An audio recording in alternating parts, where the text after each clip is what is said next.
good evening. Episode 260, the longest running episodic, whatever it is. Y'all should have seen, though, before I hit the button and get going, Eric's out there doing the steps. He's up, down, in, out, all over the place. He's playing with his tickle trunk like it's craziness. What's going on, Eric? I'm trying to do 10 things at once. Oh. I'm trying, and I was watching I'm like, all right, I got 5 minutes, I got 4 minutes, I got 3 minutes. Oh, shit. Wow. Just wow. Unbelievable. I still didn't hear the end of Carlos's story. He was telling me, and I was rude, and I interrupted him, and I said, I do want to hear what you're saying.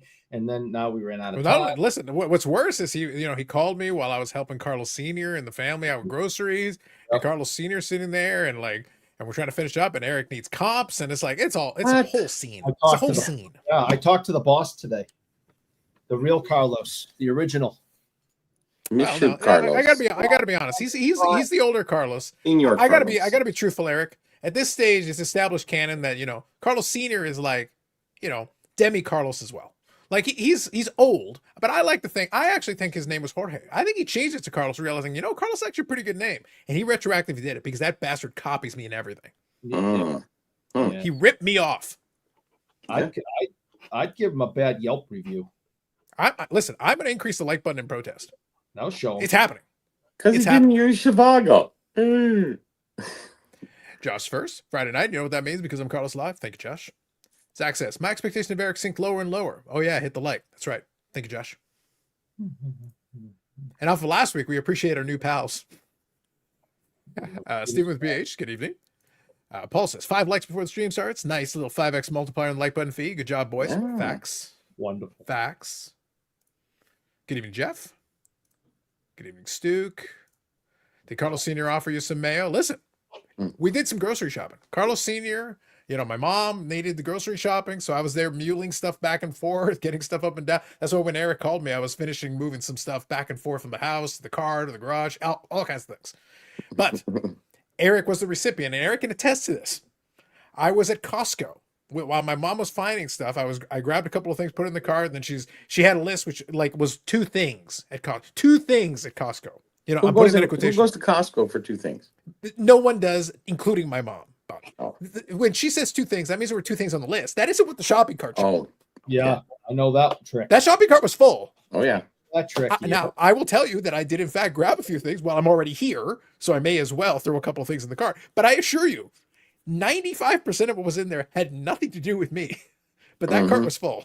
That cart was quite full. It doesn't take much because you have to buy in bulk there, so. You do. But 40-pound barrel of mayonnaise. So Bobby, this is what I was going to get at. Eric can attest that I was out there looking for the barrel-sized mayonnaise, and unfortunately, all they had was the small one. Small one. And Eric was very excited about this. He was thrilled. No, I wasn't. Was not excited. 1 gallon. Yeah, so here, just I'll quickly show. I do have an image. I made it clear. There it is. Yeah. So I was there, and I sent that image over to Eric, and as usual, I believe, and I'll quote, I want to make sure I get this correct. I wouldn't want to misquote anybody. Eric said, fuck off, with a whole bunch of emojis. So I'm interpreting that as slight dissatisfaction with my post. I'd say. It's subtle. You got to read between the lines. There were a lot of emojis. So I feel like that's the thing. Gross. Good evening, Baz. Good evening, Jeff, Paul. Evening all, and Eric. Good evening.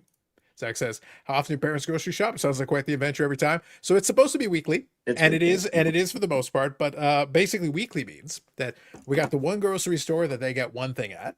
Then there's Costco. Now, Costco on a Friday in general is problematic. Costco on a Friday before a long weekend. That's a negative, yes. The end of days. It is. It's hard. Who would go on a Friday? Never. People related to me, Bobby. You ever see the gas lineup? The lineup for it's just like, are you kidding? To save 4 cents per liter? What? I'll wait 45 minutes. No, I won't. If I fill up the tank on 4 cents a liter, I got a 60-liter tank. I'm gonna make $2. Time is money. Well, not really, because they're losing. It depends, $2 or 45 minutes. Here's the $2. I don't care. So that's actually one of my favorite conversations that I have. It's like my time has value too. So it depends on like I'm willing to try to save money on certain things. But if the amount that I'm saving is not worth the amount of time, No. that it's going to cost me, it's like this I'm actually losing on this deal. But I saved $5, but I'm losing a lot of time on this deal. That $5 was not worth 2 hours of my life. Correct. It's funny when you start out young, you always save money. You try to save as much money so you don't mind offsetting the time because you don't have the money. And then through the middle of your life, it's a balance between the two. And then you get older and you go, no, it's all about saving time. Here's the extra money. I don't care. So Yeah, you you kind pay of the extra start for the out that convenience. way and you go back that way. You'll pay the extra for the convenience at a certain point. Convenience is everything. Yeah. Yeah, so it's like, all right, guys, if that's how you want to do this, that's how we'll play it out. Mhm. Josh says, I think it's Eric's way of saying, I'm glad Canada Post is doing rotating strikes so I can route them in mailbox. Yes, yes. Mm. So they have switched over, which is code. It's basically their way of telling us that the strike isn't working. And I've talked, like I said, I can be sympathetic, but right now your leverage is minimal, very minimal. You don't have a strong, and I received no less 2 packages today from miscellaneous third parties that are doing basically the delivery through Chit Chats, and Stallion Express is the other one that some people It's use. become popular lately. Yeah, so they've got different companies that utilize. But I'll give you a quick story about this. So one of them, Stallion Express was using a third party previously they were called Intercom, but they've renamed themselves, I think, to Dragonfly. I think that's what they are now. Okay. Dragonfly. It's the same company, but whatever. So they got the tracking. So pluses and minuses of Dragonfly. I got constant emails on the way. They're like, "Oh, your package is on the truck, and your package will be delivered within the next hour," and blah blah Really? blah. And I was like, "Okay, interesting. All right." Our I had that countdowns. though Wow. on Thursday. I had all that, and then they're like, "The driver said he couldn't deliver your package because there's something wrong with your address." And I was sitting there like, so I tried calling them on Thursday. Oh, sorry, Wednesday. I tried calling them on Wednesday. So then I called them and I said, so I couldn't get through really the first time, barely could get through. I'm like, okay, great. Fine, we'll do it this way. Next over, I'll go in and say, like, called on Thursday. I go, hey, so what's the deal with thing? What's wrong with the address? Guy goes and checks the thing. He goes, there's nothing wrong with the address. And I go, I know there's nothing wrong with the address. It's a very straightforward address. And they're like, yeah, I'll put in the complaint for the driver and we'll make sure you'll have it by Friday. So today I got the same set of emails. It was put in my mailbox today. It did, in fact. But what I like though is that it was delivered at like 2:25 this afternoon. Mhm. Okay, so it's delivered 2:25 this afternoon. I was still doing the grocery shopping with the parents. The email that came in said, it'll be there in the next hour. That email arrived at 2:58 p.m. It was delivered at 2:25. The email that said it is going to be there in the next hour was half an hour later. And 2 minutes after that email, I got it says, it's been delivered. I go, do you have a time machine? Maybe. It was delivered in the past and I'm being notified about it in the future. Mm-hmm. I was like, good to know. All right. Very well. Very nice. Okay. Most of them, like UPS or whatever, they give you a timeline. It's going to be delivered by this time or this time. And it's like, can you not narrow it down? Is there not a route that the guy takes? Because it just depends if it comes from, West End or it comes from Pickering for UPS and stuff like that. It's like, why is it going to one or the other? And you think you're going to get it and you don't get it till the end of the day. And then you think it's going to get canceled. And all of a sudden it shows up. It's like, hello. Yeah. Well, realistically, I'm okay with whatever, as long as the actual, delivery is happening at the time you say it's going to happen. I don't really care. Like, I don't need 15 emails for it. I'm happy they included it. That's fine. I'm good with it. Yeah. But like, I just need it to be accurate. Like, if you're going to send I actually think what happened is the guy was supposed to click something on his system, forgot to do it, delivered it, and he goes, oh shit, press the button, press the button. Because usually Well, that's what happens. they usually scan it, I guess. But that's why I think he didn't do it. So I was like, okay, buddy.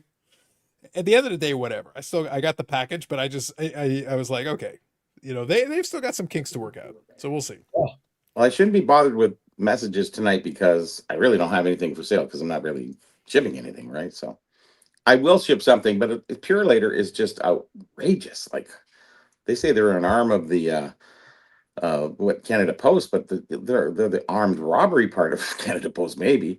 Like, geez, I had to go through another one, GLS. And I have $45. The guy was super friendly, giving you emails. It was like awesome. Wow, that's amazing. And he's so friendly. Comes up, oh here, sorry, I rang your doorbell. Here's your parcel. Thank you. Could you please sign here? It's like, who are you? Nobody does that. Usually the guys are like, here, drop, go, sign. Okay, I'm out. We're a small company. I said, good. Yeah, some of the smaller ones can afford to do that, so I think that's a little bit more white glove treatment service. So, all right, I'll give him that. Well, Paul here says smaller companies have the opportunity to step up and gain customers. So if they're like super, super, super professional and nice, like why would I go back to the big guy? This is fantastic, and they're going to make customers because Canada Post is screwing around. So it's their opportunity to get out there. So. Well, look, kind of a similar idea from the same thing. I've talked about that beer that I always have, the IPA from Amsterdam. Amsterdam is a small brewer here, so they're a local microbrew, and they do their stuff. They got some restaurants, they got some stuff going on. But they're basically a local one. One of the things they do is they'll do delivery all through the GTA, and you can order the beer. If you order the beer from them directly, though, you're paying the same price because the way LCBO works, they have to charge the same price. Oh yeah. However, you're buying it directly from them. So it wouldn't surprise me if the margin is better, but they will also deliver. If you order like a case, maybe that's the opposite. They'll deliver for the margin. They'll deliver for free, and they're literally I literally get a text message saying, "Hey, we'll be there in the next 45 minutes or whatever." And they'll say, I'll basically, if my parents want some, I'll be like, "Do you want me to order some at the same time?" And we'll just ship it to the same, and I'll come and get it after. And they go, "Yeah, no problem." I said, and sometimes they'll leave samples. But they'll literally drop it right off in front of the door. Hand delivered service right to the door, literally. Well, Eric, in that point, local brew, they deliver as part of it. They will literally notify me when it's there, when it's en route. If I let them know, hey, my parents are there, they're older. Can you just leave it in front of the door? They say no problem. They leave it in front of the door, and then they're done. You will get repeat business this way. Oh, yeah. Absolutely. I think customer service is lacking so much that people get it and they go, "Whoa, wow." Yeah. And they appreciate it because even once I get that notification, I say, hey, by the way, in the next 45 minutes, what they'll do is they'll knock on the door, they'll leave it there, and then they can come down and get it when they've got a moment. It takes them a moment to get down there, so they don't have to rush. They can go down there and grab it and just take it inside, and I'll come and get it later. But I got notified, I got text messages the whole way through, and if the driver has any questions, they literally call me. They say, hey, by the way, is it okay if I leave it here, or is there any issue with it? That's fine. Okay. No problem. Perfect. Yeah. So a little bit of service goes a long way, but that's how you earn the business versus some of the bigger companies. Budweiser isn't calling us. Anheuser-Busch will not be calling us today. No. UPS and FedEx have great commercials, but they never is the same, No. I will say though, I will give FedEx credit today because there was a package that was sent, and literally they did the thing where it couldn't deliver. However, I was not here at the moment that driver was there, so I'll give him this. That is fair. It was accurate. But they left the slip, and they actually left it at one of the local drop zones, which I've used before. Oh, and on the slip, they told me it was literally going to be there after 5 o'clock. That's so perfect. I was like, fine. Because usually they leave it on your door, and then they have to they drop it off. Then you have to go later. If you just went bang, it's there. Yeah, easy. So I was like, much better. Right. This is what it should be all the time. Yes. This is how it should be done correctly. This is correct. I don't ask for much. Just let me know exactly where I need to be, and when I need to be there, give me all the information on the slip so that I know exactly where I need to be. Just drop it in my mailbox and we're good. So it's not like my postman who dropped off the package first and then delivered the slip, and then I asked him where the package is. He goes, "Oh, your guy said that we're supposed to deliver to the station." And I went, "Where is that? I've been doing this for 25, 30 years, dude." Then he started giving me this one. So I don't get along with him anyways. He's a new guy, and he's just a jerk.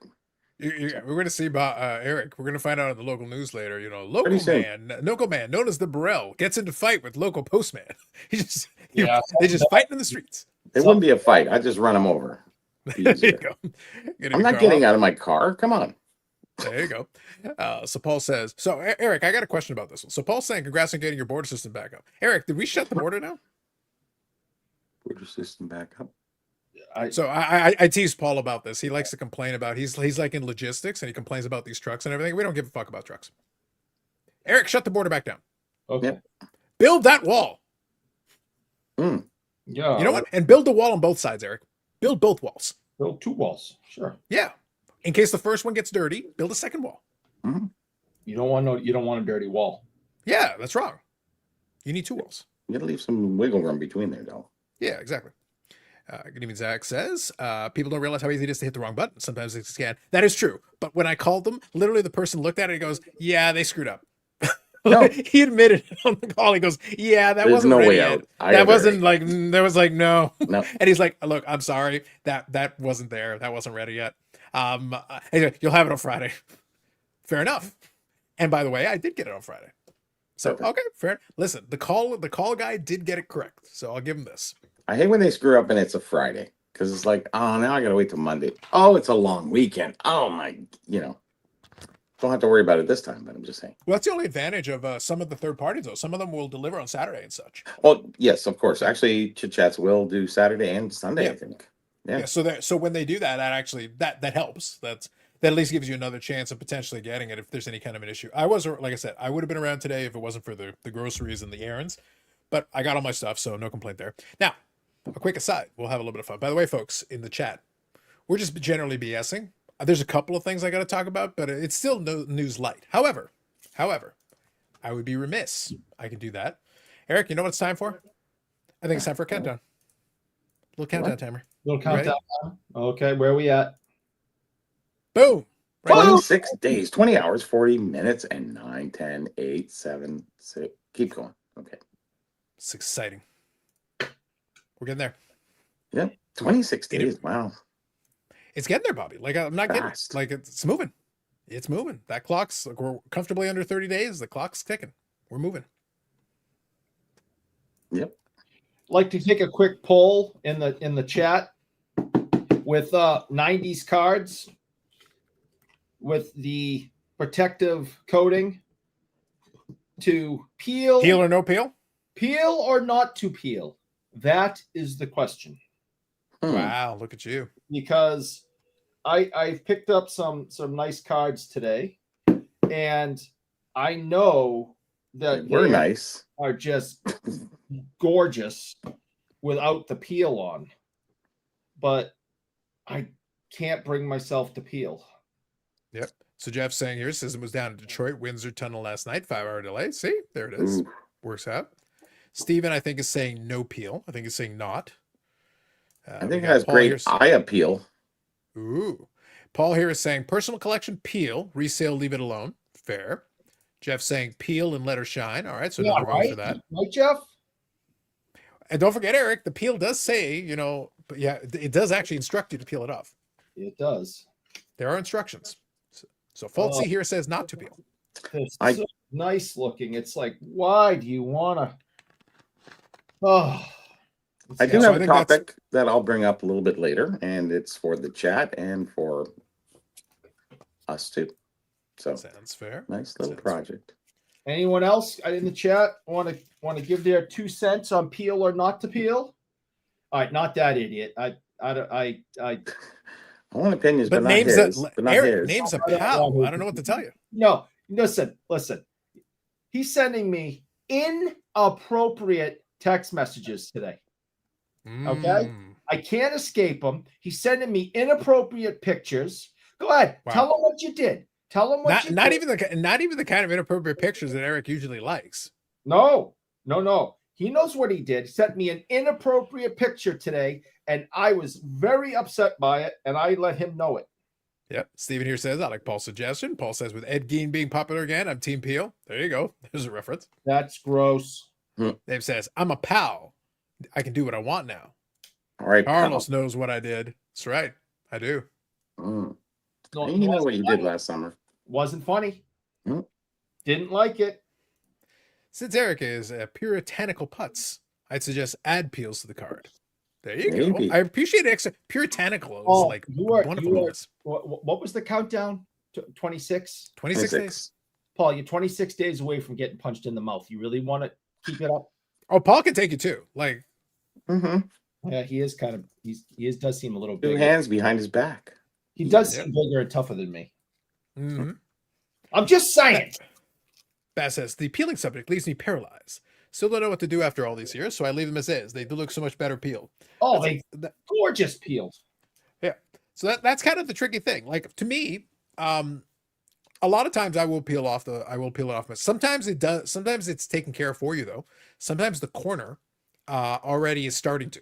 So if the corner's already going, then I'll finish it off. Get it? Because it does look nicer. The surface on it looks nice yeah. and crisp. And you put in a nice one touch, nice clear on the front. You get a nice shine to it. It's a good looking card. I have found, because I've done some experimenting with, no name players and 5-cent cards. They still gorgeous from that time period, right? And I said, all right, I'm gonna peeling them after 30 years, 20, 30 years is not easy. And sometimes those things are they're sealed on there. And you're picking at them with your fingernail and anything to try to, to get it. And I've pulled like the whole face of the card off a couple of times, damaged the hell out of it, digging at the corner to try to get, the peel. And it's like, I don't want to do that with an expensive card or even a cheap card, but one that I really like. So I have not taken an expensive card or a card that I like and have attempted it because I'm afraid of damaging it after all these years. I would assume it was probably easier fresh out of the pack, 20, 30 years ago. But, this is 1996.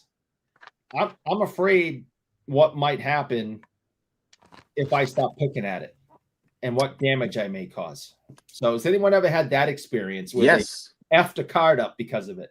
I just did, but it's not to do with the card. In our bathroom, we have one of those cabinets, and it's white bordered in a mirror. And I was looking at the, what was it, a month ago or so, and what was that flaring? So I pull it, and it's stuck all that, and it's covering the chrome. It's white. The white tape is covering the chrome. So I took it all off. And it was like, it's a chrome, not a white border around it. It's like, oh my God. You know how they stick stuff with all the chrome, they cover it to protect it. So it was kind of funny. Yep.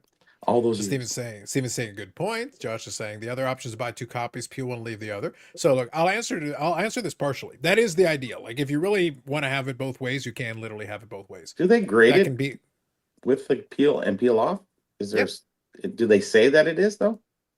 They do in a lot of cases. Yeah. They will make a designation. I will say though, sometimes the peel itself will have like little scratches on it or whatever, and as soon as you remove it, the other side is. So you sometimes people will actually increase the grade by removing the peel because whatever is little thing on there is actually just on the peel, and and the surface of the card is perfectly fine. Obviously so underneath, right? Yeah. Always look so much better as long as you don't damage it somehow. They always look better. It always does, yes.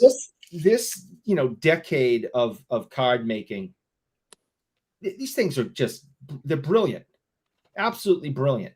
I mean, I've said this before. I think my favorite cards, modern, we'll say called modern cards, are the Topps Gold.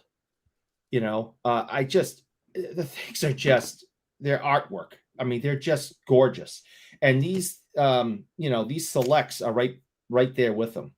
And I would love to peel this and really see it pop. It's a mirror red. This is the mirror blue. Do it. And I'm afraid of damaging it. You won't. Yeah. Oh, you're lying. Now you just break my. Well, that's a different discussion entirely. Yeah. So for the record, I have for the 96, 97 and 97, 98 for the Pinnacle totally certified, I've actually peeled them myself. And I did it decades after the fact.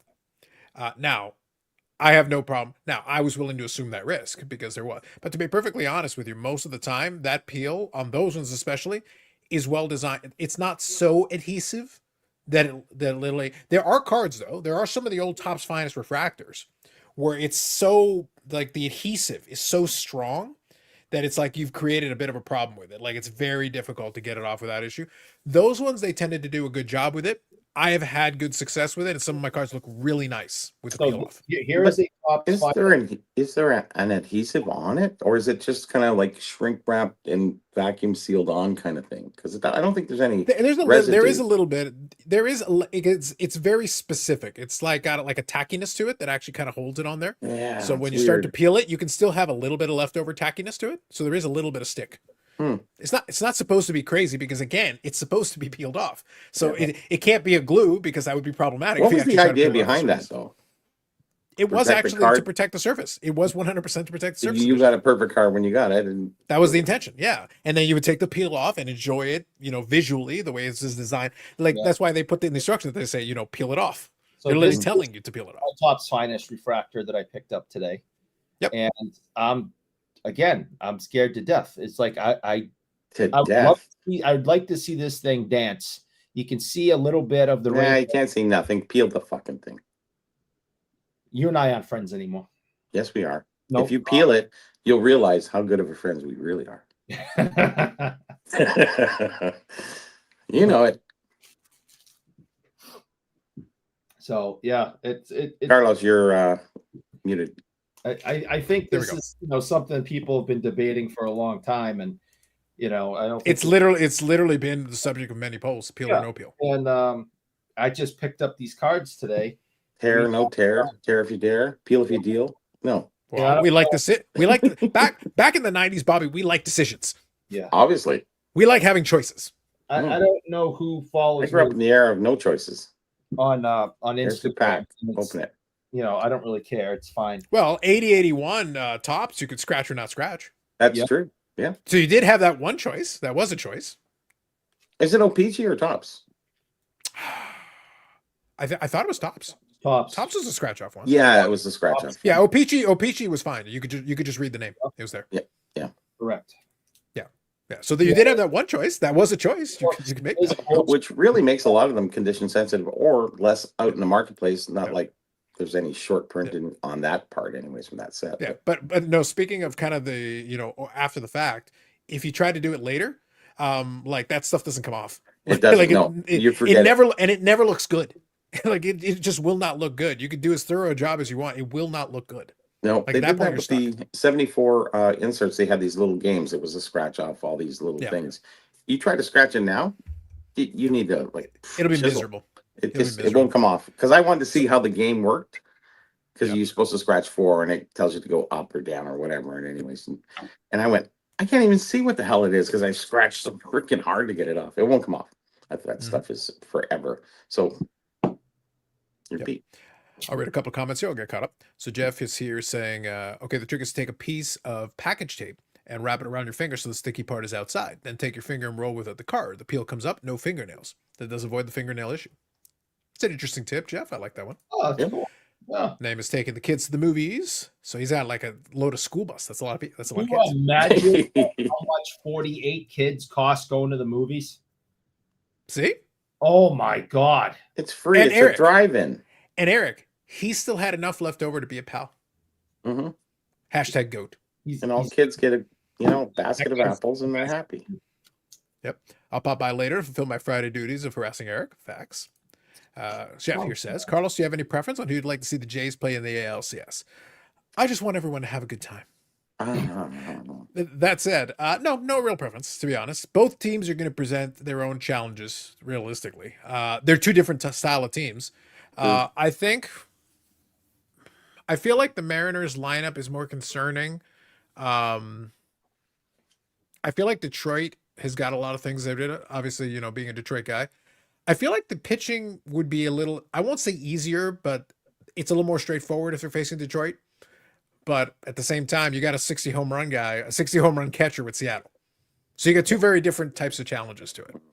Yeah. For me, I'm just happy that it's the ALCS, and I actually want to touch on a topic about that because I was doing a little bit of digging. Bobbles and Eric and myself were on a text message thread, and I was doing a little digging into the ALCS because I was checking out. I was curious, Bobby, how much are the ALCS tickets going to go for? That's what I was curious about. And I actually got in the queue, and I shared an image with Eric, and it was madness.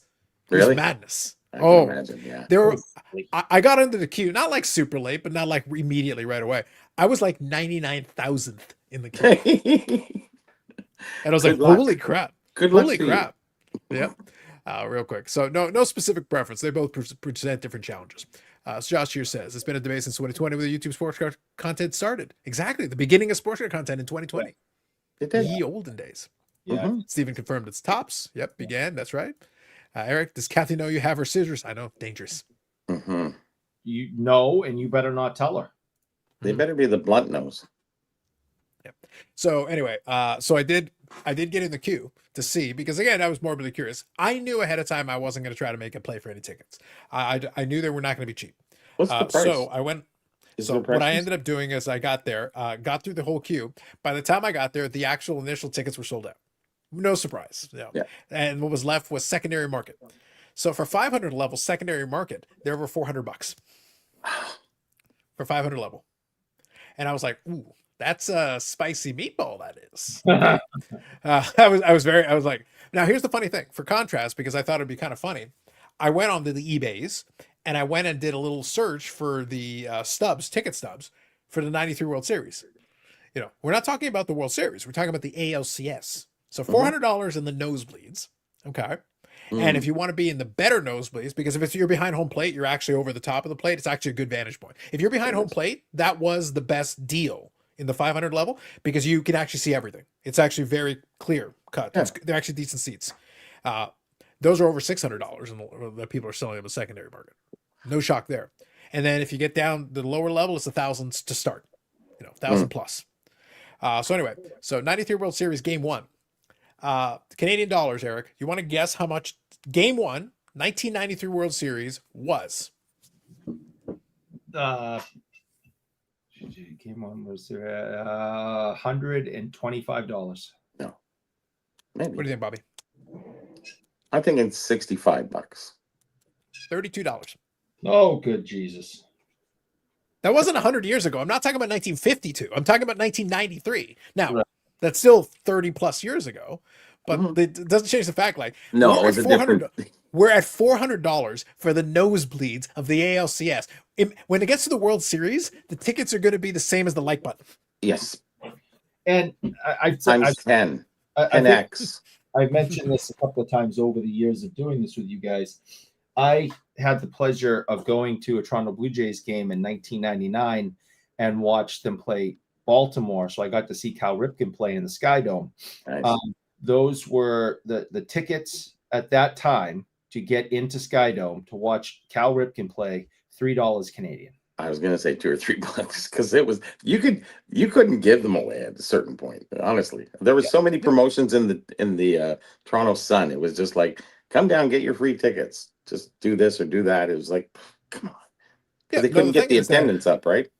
Well, because the teams were average, they were mediocre. Like because an important distinction I make, because sometimes it's important, people lose context. Sure. The thing is since '93, the Jays didn't really bottom out, because there are franchises where literally they lose 100 games a year. Like they're atrociously but they would hover around between 75 and 85 wins. They'd end up in third place. Well, what that means is there are two teams worse in their division, so they're not the worst. But obviously they weren't able to really get over the hump and compete with the New Yorks and such, and Boston ahead of them. So basically that's where they were stuck for a long time. It was kind of the purgatory of, like, the thing is, you're not terrible enough to be at the bottom, nowhere near it. There are teams comfortably worse than you, but you're still, you're stuck behind two teams in front of you and you can't seem to get past them. So when they finally did, it was good for them. And this has been kind of a fun run. But yeah, now the biggest issue, Rogers owns the team. And Rogers likes making money. They do. So right now they're milking it for everything. So all the tickets are super expensive. There is no cheap seat in that house. I'm going to enjoy it from a high definition television. Mm-hmm. I'll settle for overpriced swag. Or we can split a hotel and have the game on, and we can look out the balcony and see the game. Do you have any idea how much those hotel rooms are going to I have no idea. It'd be expensive, right? It's also going to be the like button. so it's like, whoo, man. So I'm going to enjoy it. I'll pay for some overpriced swag. I can deal with that. So, but to tell you, like, considering that price point, like this, I got this, and I got the one that has postseason on the side of it with shipping, taxes, and the whole thing. The two hats, were like 140, 150 bucks, which is ridiculously high. But Mhm. Eric, I could do that 3 times, and that's the same as the nosebleed seat. One nosebleed seat. So I'm like, you know what? Overpriced swag it is. Let's go. Yeah. It's still cheaper. So there you are. Yeah, exactly, Steven. Yeah, but I'm enjoying it for what it is. It's fun for me. It's a good. It's not a guarantee. So when we have a season when they're playing well, at least they're going to get a chance to play against, regardless whoever they play. At least they'll have a chance. No guarantees beyond this point. I'll take it a series at a time. I did order the hat for the division champions hat, the black one, the new one. So another overpriced hat, like I said. But Bobby, even with all the overpriced hats, I'm still not going to reach the price of one of these tickets. And like I said, That's it. I want to see. I want to know if they make the World Series. I want to see what those tickets go for because think they're that getting expensive. the scalpers will be, oh my, they'll be expensive. Because you also have to think that as part of it, the other team, whoever they would be, again, same thing with Seattle, Detroit. There are going to be people from Seattle, Detroit that are going to also buy some tickets, and they'll probably pay resale as well. So that's going to keep the price really high. Oh, yeah. I would say you're correct, but did you see how Major League Baseball and the ticket companies allowed the Yankees to somehow bar Red Sox fans from the Boston area from purchasing tickets to Yankee Stadium for that wild card playoff? I don't understand how you can do that. But you can geo block the ticket purchases and all that. There are things you can do. That doesn't seem legal to me, with fair practices and all. No, seriously, just fair.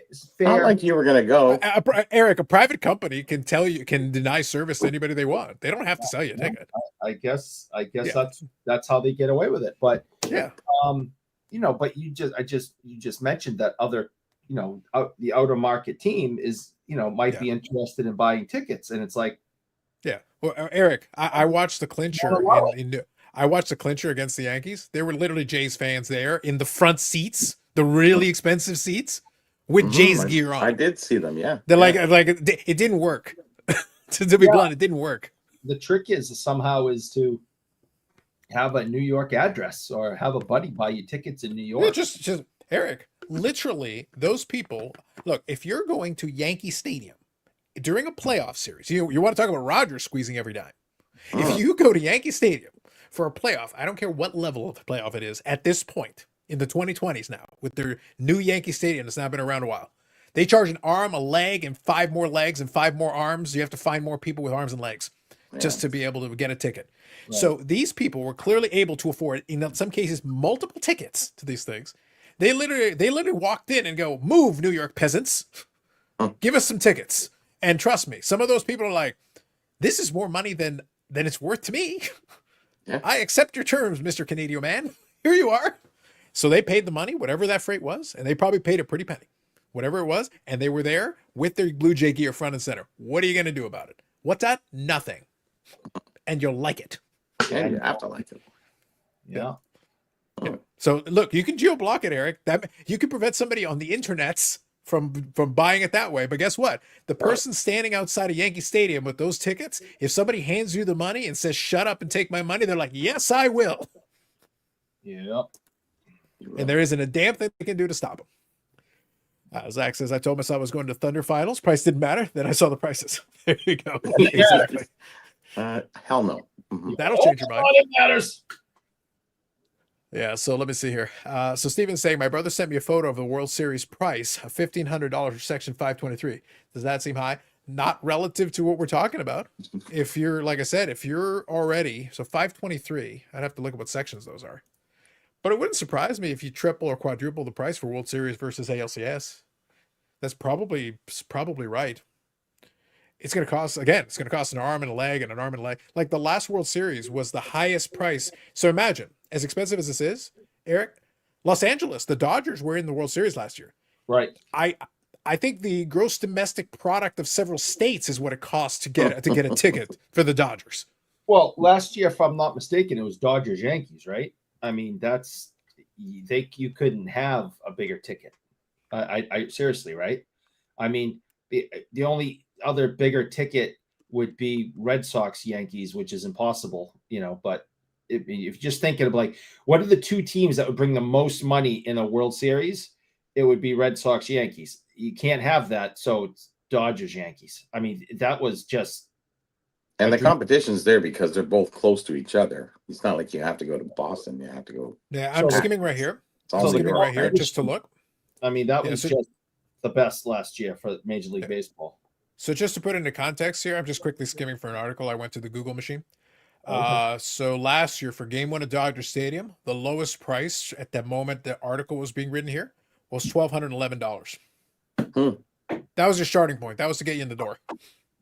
Dang. Yeah, that had to been. I mean, obviously, every year things get more and more expensive with inflation, but that had to have been the most expensive World Series ticket of all time. Yeah, because both places, Yankee Stadium and Dodger Stadium, are going to charge you a mint. Like there is no cheap option there. No, it has to be. And Major League Baseball must have just been beside themselves with happiness that that's what ended up happening. Yeah. So Steven, just to answer your question, so if you think about it, so if I'm talking about $1,200 US. So $1,200 US for Game 1 in last year. If that's your starting point. If you're talking 1,500, I'm assuming Canadian is what I'm assuming that you're referring to Canadian on this one. So if that's the case, yeah, it's super high, but now comparatively to that, it's about on par. It's about right. Now, I'm not going to agree with that. I have no interest in paying for that, but is it high to me? So to answer the question, does it seem high? To me, it seems super high. To the marketplace that we currently reside in with Rogers presiding, maybe not. Question mark. At that point, Derek, the way how you get in? The same way you do with the Super Bowl. You know a guy. If you know a guy who has some corporate tickets, then that's how you get in. That's it, yeah. Yeah. The peasants do not get in anymore. No. They do not, no. Yeah. But they could have years ago, yes. Well, like I said, that's why I said the 93. That was the last World Series. That was the second of two World Series. $32. $32. So I was like, hoo. Times have changed. Yeah. So Dan says, good evening, esteemed hobby gentlemen, and also Eric. Valid, Dan. Valid. Dan's even closer in time from getting punched in the mouth. Ooh, wow. Halloween. Shriners. Halloween. All right. Shriners. Paul has to wait an extra week. But Dan, he's getting his a week early. Eric's going to fight his way through Shriners just to be able to get to Dan. It's going to be wild. Pretty much, yeah. Steven says, yes, Canadian. We'll watch from home. Yeah. Right now, I think a lot of us are going to watch from home. I think we'll be all right. We got high def televisions and we got food in the fridge and we'll make it work. It'll be fine. And you got cheap beer, Carlos. Why are you going to spend? Oh, exactly. Like, I wonder if they up the price of the food and the stuff there. Hell yes. I don't have the energy to fight Dan for 3 days in a row. Can I just fight him once? Listen, Eric, if you do it correctly, you only have to fight him once. There might only be one chance you get. Yeah, my shoulder's hurting just thinking about throwing a punch. So there's no way I can fight him 3 days. At this point, Eric, at your age, there is almost nothing you can do that you could last for 3 days. So I think you might have to just get it done on day one, whatever it is. Get on with it. Mm-hmm. I cannot say how many days Dan from Saugus will be there. Valid point. Oh yeah, it'll be 2 against 1. Yeah, this is. So Eric, now we were talking about the high ticket prices and everything, but you know what else was a high ticket price and what set a record? I already teased it earlier today. Okay. We were going to discuss this. Yes. I got to talk about old Kenny G. Not the saxophone player. No. Kenny G. Ken Golden. Yes. Oh, Kenny G. Yes. Eric, Kenny was appreciating a world record. He put it on his Instagram post. And Eric, the world record is pertaining to something I'm passionate about. Eric, take your eyes away from what you're looking at. You need to stop. I need you to focus because this is very important. Undivided attention. The world record is pertaining to one of my favorite things. Cheetozard. Oh no. Oh, it's back. The overlay is back because the world record is pertaining to Cheetozard. I will leave a link in the description. It's glorious. Here it is. A world record.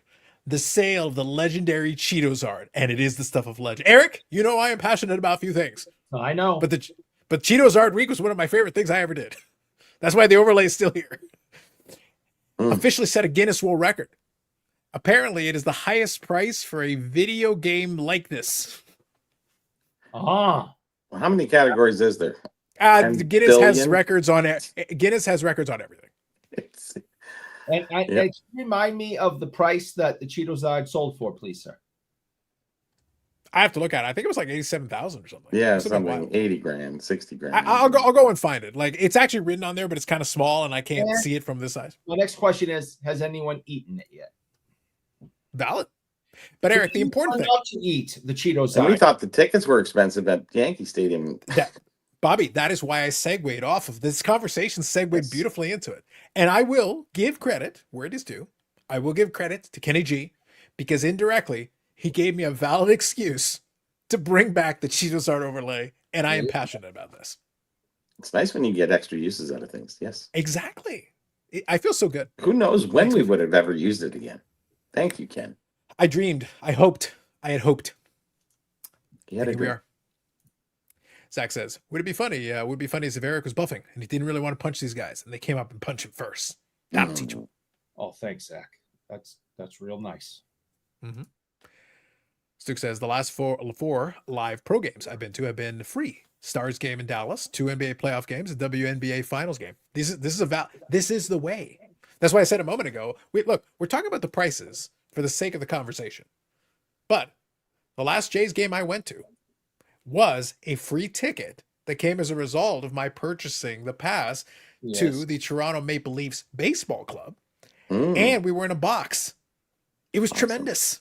Would I have paid for that out of my pocket? Hell no. Oh. But when it's free $99, Bobby, $99, we like. And there's free food in that box, isn't it? There was a little bit. Yeah. Yep. The beer we had our own, I think. Yeah, the beer was so you had your regular drinks were fine. They were included. Food, they had some food. They had pizza and popcorn, a couple different things, so you can enjoy that. Free. That is gratis. And they did have, like I said, regular drinks. If you wanted just a pop or something, knock yourself out. No problem. It's included. If you would like a beer, you do have to pay for it. But you had someone to serve you right inside the suite. You didn't have to go anywhere. Literally turn around and go, beer me, barkeep. Beer me. And it was done. I would say that I think you probably got screwed in that deal, though, because to go to the NBA Finals game, he probably should have been paid. So he got it for free, but if he held out, they may have paid him to go. So he should have held out for more. Crazy. Bubbles and Ball Card joining in. Breaking news, BIC crew. Carlos, you need to check the text I just sent you. Very important. So he did send me the text, but for the record, Brandon, if you had what? So he sent me an increased size image of the Guinness World Record certificate. So I thank you because now I can read it fully. But for the record, I don't know if you caught it. If you checked it about a minute and a half ago, we just talked about the world record. I haven't had. Do we have the price there? Boom. The overlay. You got a third run out of that. That's amazing. Wow. Boom.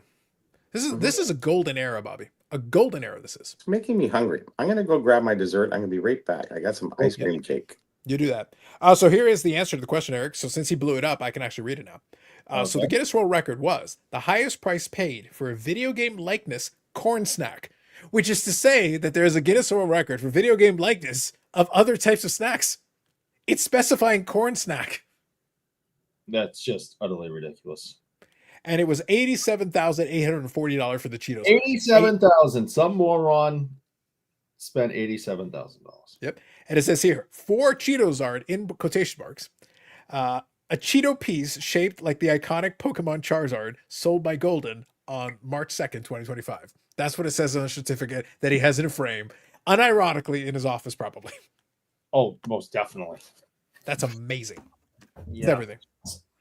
That's something right there. Good fact. Piccolina says the Yep. Hey. Piccolina here says the Cheetos Art lets me believe that everything in this world is a scam. Everything's a scam. Everything's O-Peachy. Yes, I was going to add that. But to be 100% honest, Good for you, Ken Golden. Somehow you got $87,000 out of some idiot to put in your bank account. So God bless you. Truly. That is freaking impressive. All right. I'm going to go open a bag of Doritos in a little while, and I'm searching for every single one of them to see if I can find the face of Jesus or, one that's shaped like Mickey Mouse. And I am going to challenge this record. Okay. So that is my goal, because I'm going to go for $90,000. There has to be a bigger idiot out there, that likes Doritos. So, and trust me, I'd be laughing all the way to the bank if someone gave me $90,000 for a Dorito with the face of Jesus on it. So I want to make fun of Ken Golden. How can you? How can you make fun of Ken Golden for taking someone's $87,000 for an effing Cheeto? God bless him. I can make fun of him posing with a smile on his face, holding a Guinness World Record frame. I just made $87,000 because people are stupid. I'd be smiling. My jaw would break. I'd be smiling so hard in that photo. Interesting.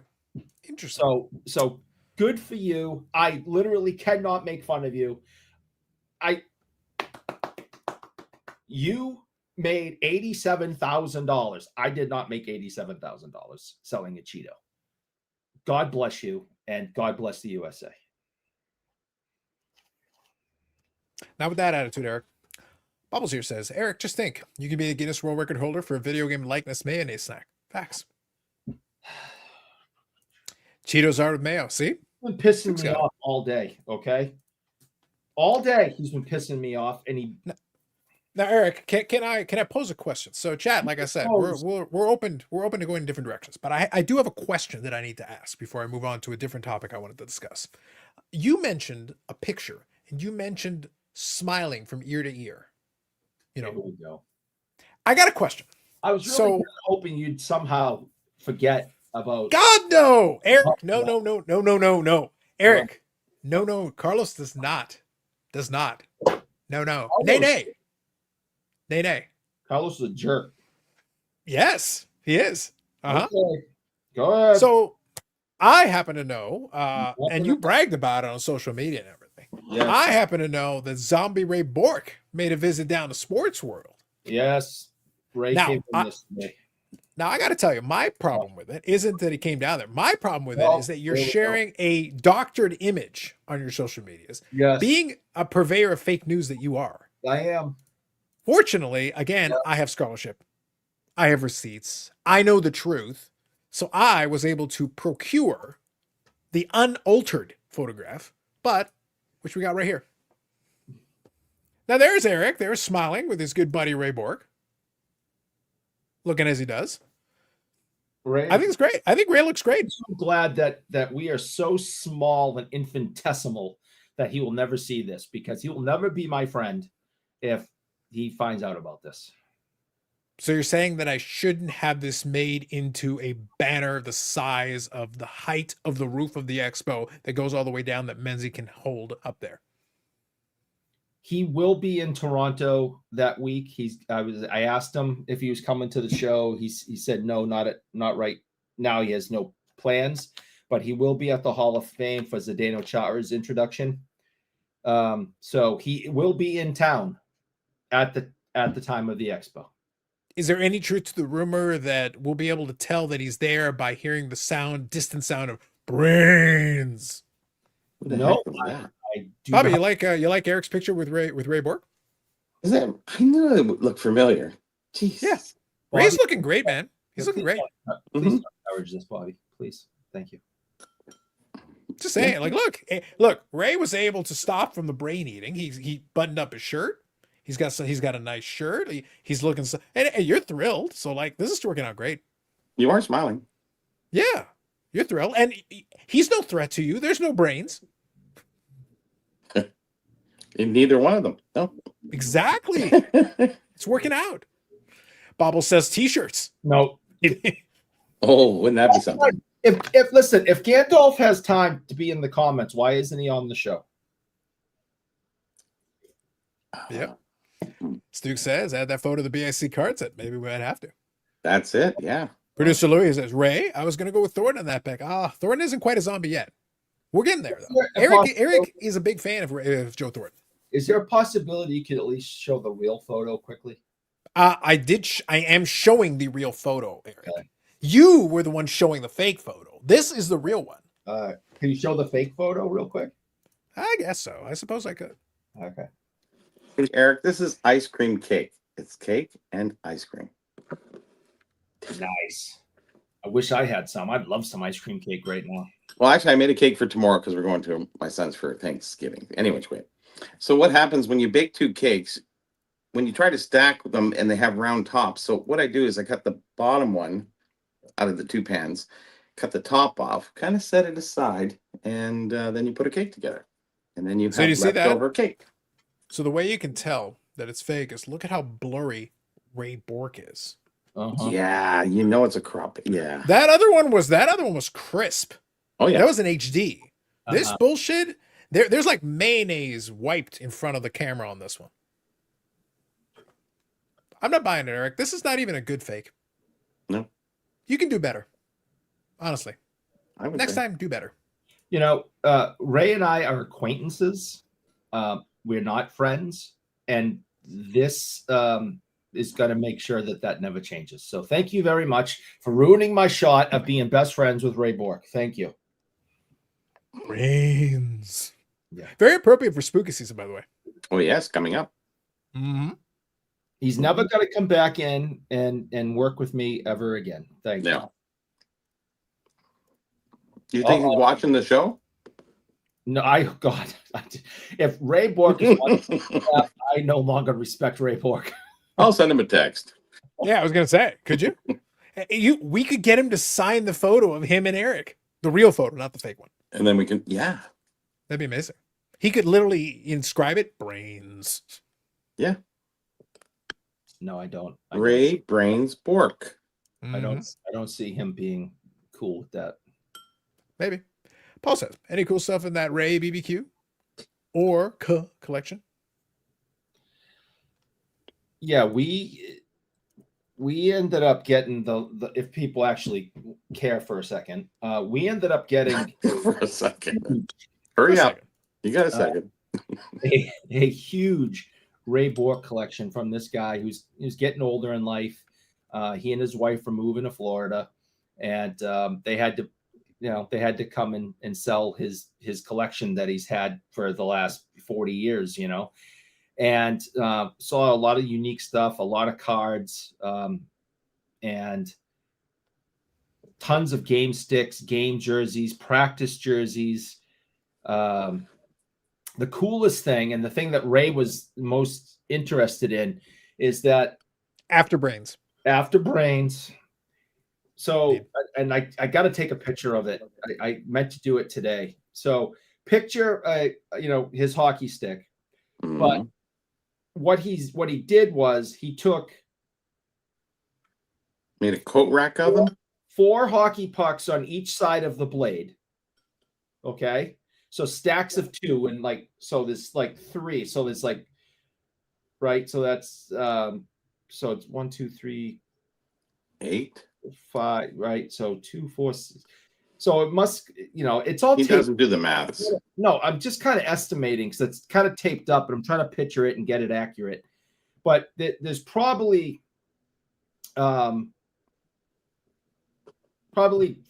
maybe 5 pucks on each side, just taped with black hockey tape, right? So it's like 10 pucks or something to the blade of this stick. And he sees this and he's like, oh my God, how did this guy find this? He goes, this is real. This is mine. And he's getting all excited, and he picks it up and he starts moving his wrists around. And he goes, I used to use this before games to warm up my wrists, but also to strengthen them. Because we all know he was the all-time greatest at the accuracy contests at the All-Star game. And this is what he used to strengthen his wrists and to warm up before games. And he still can't figure out how this guy ended up with it. But he invented this. where he just put these hockey pucks on both sides of the blade and just taped the bejesus out of it. I will take pictures and get it on here if people are interested. But that was the only thing he was really kind of excited to see. Everything else, he's seen before. He's seen his jerseys. He's seen his warm-ups. He wore them. Yeah. So he was interested in a Rendezvous 87 All-Star. Good French. I tried. Gamer that was in this collection had already been signed, so we didn't have him sign it again. That'd be silly. But that he was interested in that also. It was, he thought that was kind of cool to see that again. And it had the patch from when they played in Quebec in 87, right? So I think they played the Russians or something in 87 in Rendezvous, right? Wow. I think they played the Russians in 87. So so that gamer was cool. And I mean, I thought everything was cool. All the warm-up, different color practice jerseys, black, yellow, blue, whatever, all these different things. And then it was just, we had him sign over 70 items in like a half hour. And a lot of them were all-star game pucks that this guy had collected. So they're official game pucks from all these different all-star games. And Ray was like a 21-time all-star, right? He played in every all-star game in his, 21 years. So I honestly think we have, and I will look into it, I think we have a full collection of all-star pucks signed by him now. Which is pretty. I'd be more impressed if you had a full collection of all-star pucks signed by Ted Williams. They have that too, because John Henry didn't sign anything. Yeah, Hobby Champ says, "Why did the Sabres have to suck in perpetuity?" Good use of the word is in perpetuity. Mm-hmm. Good use. Because unfortunately, and again, I am sympathetic to the cause, but Buffalo apparently can't have nice things. That's it. They can't. Ever. It would seem like ever. Ever. Well, that's why Scott Norwood shanked that kick. He's like, "Yeah, Buffalo can't have nice things." No. Look, Eric, at this point, it seems to be the case. By the way, side note, I was talking about the high price of the ALCS and all that stuff and everything going forward. Apparently the new Buffalo Bills stadium, the new one, I checked out a little news report, like somebody was talking about it, and basically a bunch of the longtime season ticket holders, they're going to add personal seat licenses. I don't know if you've heard about what a personal seat license is. AKA, you pay for the privilege of being allowed to purchase a season ticket.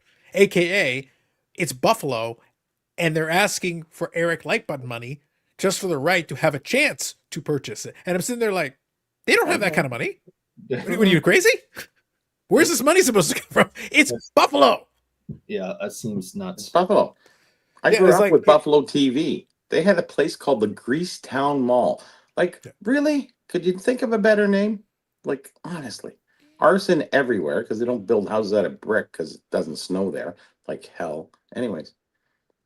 Yeah. But look, I'll just say, as a person who's been down to Bills games for a number of different years, like 15,000 of the season ticket holders were actually Canadian. Probably. It was. Like, literally, that was the number. They had the number and they released it for many years.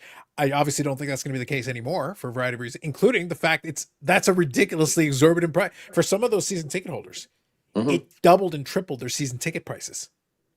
So it's like, good luck with that. No. Well, yeah, that's basically what happens when, for some of we had this already here when the Leafs went from Maple Leaf Gardens to the Air Canada Center.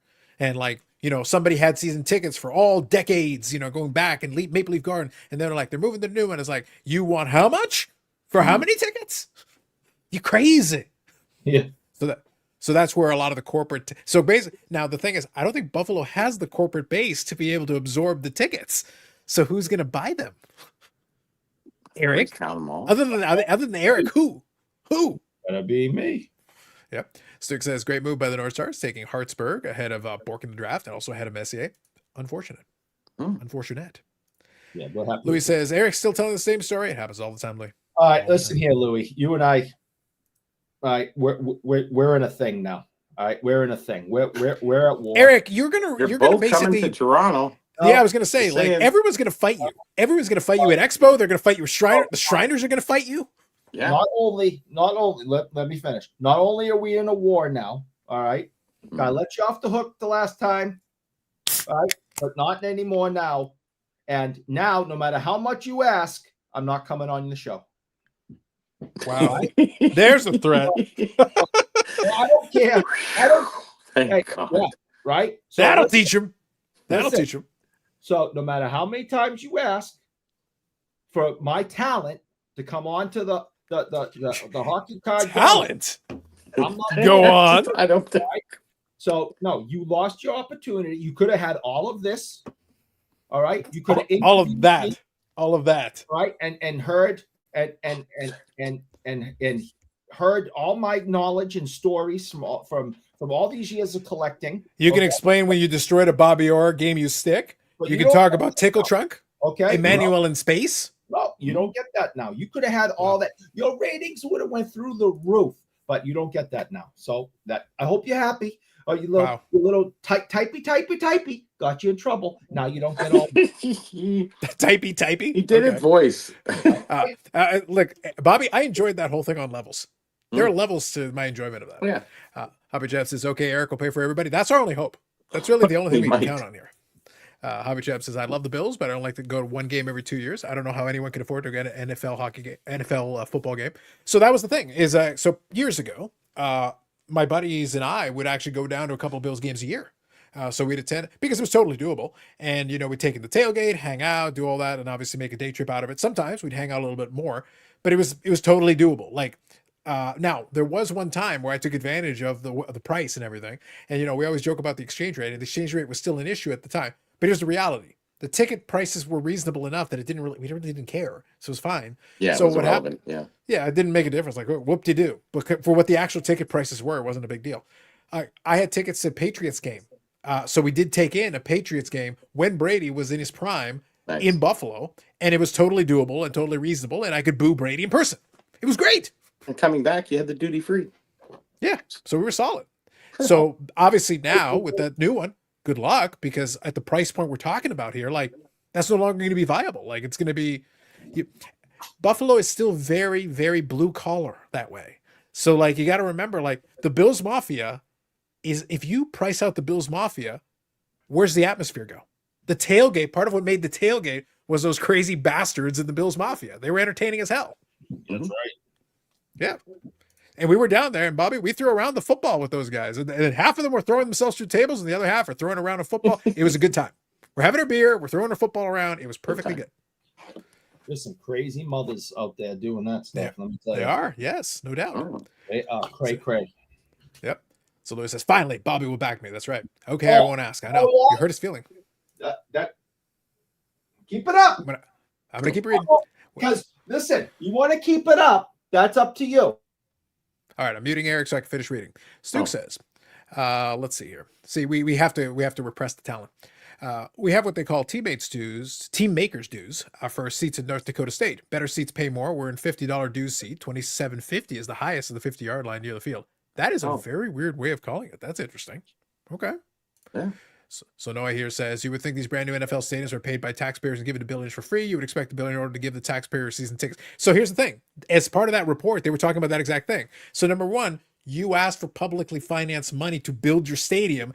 And then on top of it, you're giving us personal seat licenses, which price out the people whose taxes are paying for the stadium. Basically, yes. So please give us tax money. Also, you can never attend a game. Fuck you. Thank you. Be gone. So it's like, brilliant.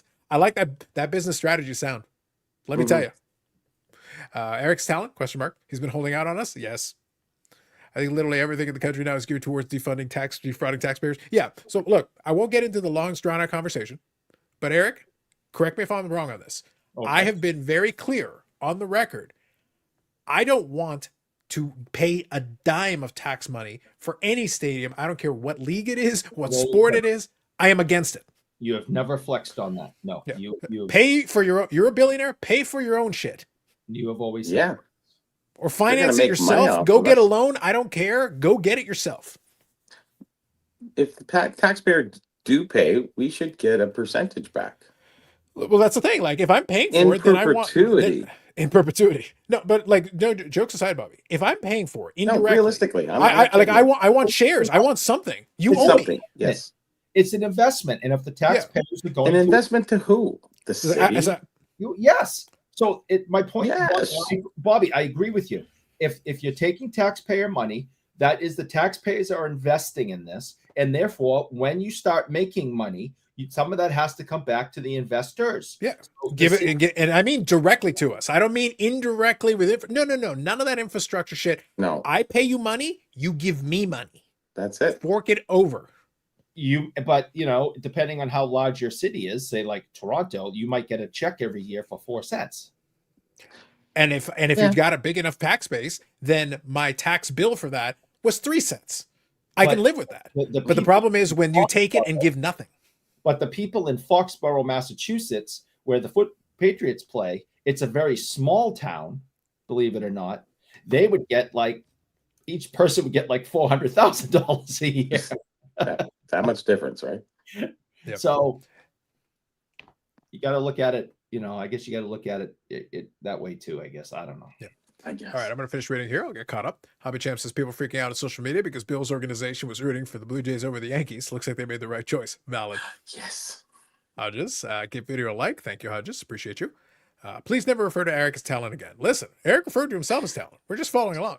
Mom, if you're listening, Mom, they're making fun of me and they're hurting. Listening. Okay, and they're not being nice to me. So you lay into them, please, and tell them to be nice to your little baby boy. I got a Invincible. Yeah, go for it. So yeah, kind of following up on this, Hobby Champs. Hodges actually does participate in different live streams all the time. So usually he's just letting everybody know that he's hit the like. So appreciate it either way. We appreciated participation either way. So Stu kind of covered that here as well. So want to make sure. All good. But yeah, so bottom line, I thought that was very interesting. I got a kick out of it. So now real quick, I want to take advantage for a moment since you had your back and forth with Louis, which frankly entertained me. So let's take a second though. I want to talk about this for a moment. So Louis, I don't know if you're around. Somebody warn Louis. Let him know if he's around because I received a few packages today. And one of the things that I received was sent to me with the quickness. So keep in mind, Booby, I got the power to ban your mother. Man. Wild. You would never. Emoji. Do you know, Strong. Paul, if you ever banned my mother from the chat, that the people in the chat would revolt against you. They would not talk. Now you banned me, that they'd be all. Yeah, they'd celebrate you. Oh, they'd be all in. But you banned Kathy. You better watch your back. That chat won't tolerate that crap. So here it is. So Louis, I received a package with the quickness. And Eric, I think it's time to reveal one of the items that I received today. Let's do it. Woot woot! Founders Edition. 7 out of 300. 7 out of 300. Yes. Our friends. So Eric, this is my segue. This was purchased by myself at full retail value from our friends at AMG. AMG AMGcollectibles.ca, AMG Collectibles YouTube channel. We have discussed this with the people responsible for sourcing said cards. I told Blair in a conversation, I said, Blair, pick me a winner. And I have opened said box. Now, I'm going to see how I'm going to edit, basically. I'm actually not super happy with the way my video came out. So I'll play around with it. If I'm happy with it, I'll do it. Either way, I will showcase the card here and I'll also showcase it again on that video. Either way, I will let you see it. Closer. So there it is, number 7. So Blair picked number 7 for me. So I'm going to share with you what I pulled from said card. And Eric, you'll appreciate this because it is Reggie Lemlin. It is of the vintage persuasion. Reggie Lemlin? No. Oh. It is for your favorite hockey team in history. Oh, it's the Canadiens. Crap. That is nice. That is good stuff. I just bought one of his autos recently. Yeah. One of the greatest autos in sports history. I'd fight anybody who said otherwise. Very nice. So there it is. John Beliveau, Ultimate Achievements from Ultimate. And this is the 07-08 Ultimate Hockey Collection. And it is number 210. Yeah, you can't argue or get upset about that. You know, I mean, I watch people pull stuff all the time at work, and people are always pissed, right? You can't be pissed about that. That is absolutely beautiful. Yeah. So I will let you see, regardless of how, like I said, I've got video. I recorded myself opening the card and everything. So I got it. Laid out the basics. Again, I wanted to test it out for myself. And I figured it would be good for the content gods. So either way, I was covered because number one, I've got the video opening it. Number two, I was going to do a little bit of comping work. I still got to do a little bit of comping work with it. So I'll try to incorporate that into the video. I'd like to do that as a thing to add into it as well. So we can look at that. And like I said, I think it's a very nice card. The autograph obviously is on card, which is great. Yeah, Tremendous on that. So nice clean auto there. Obviously Ultimate is a great product and it is numbered to 10. So that's very good. yeah, So you got a good combination there. So definitely, I would say that's very solid. Like in terms of the pulls available, very solid, very respectable. Oh God, yeah, absolutely. Now, I would never, and I'm being serious. I would never look to move that. That would be in the collection and something I would enjoy for the rest of my collecting days. But that is something, as an example, that if you say you were not happy with that, especially with the expo coming up, that is something you could move and get very decent return on. You know, maybe not the full 200, maybe you could, depending on, you know, the finding the right person. But that is definitely a piece that, you know, you don't open a $200 box and go, oh, I got screwed. I got a $10 card in it, which is what's happening with you know, regular boxes, right? That everyone's complaining that you spend these hundreds of dollars on a box and then you get like $5 in the box. Yeah. So, and that's the general idea. So I don't know, Bobby, did you catch that? Basically, I showed off. I got the I was telling since Louis was here. Yep. I did grab a box. Okay. And I was showing. Yeah, I didn't know there was one card. I thought they came in packs. I guess I was going back to one card. Like, yeah, and I was showing them what I pulled from it. Oh, what you pulled? What'd you get? Right. Belleville Auto. All right. So Belleville Auto out of 10. Yeah. And that's one of my favorite. What product is that though? Yeah, it's this is Ultimate. Ultimate. Yeah, that is one of my favorite current products. That, you know, I know the cup is the cup, but I really like that as a modern product. Yep. So good comments. I wanted to make sure I covered everything here. So thank you, Louis. Good stuff. Yep, absolutely. AMG did a good job on those ones.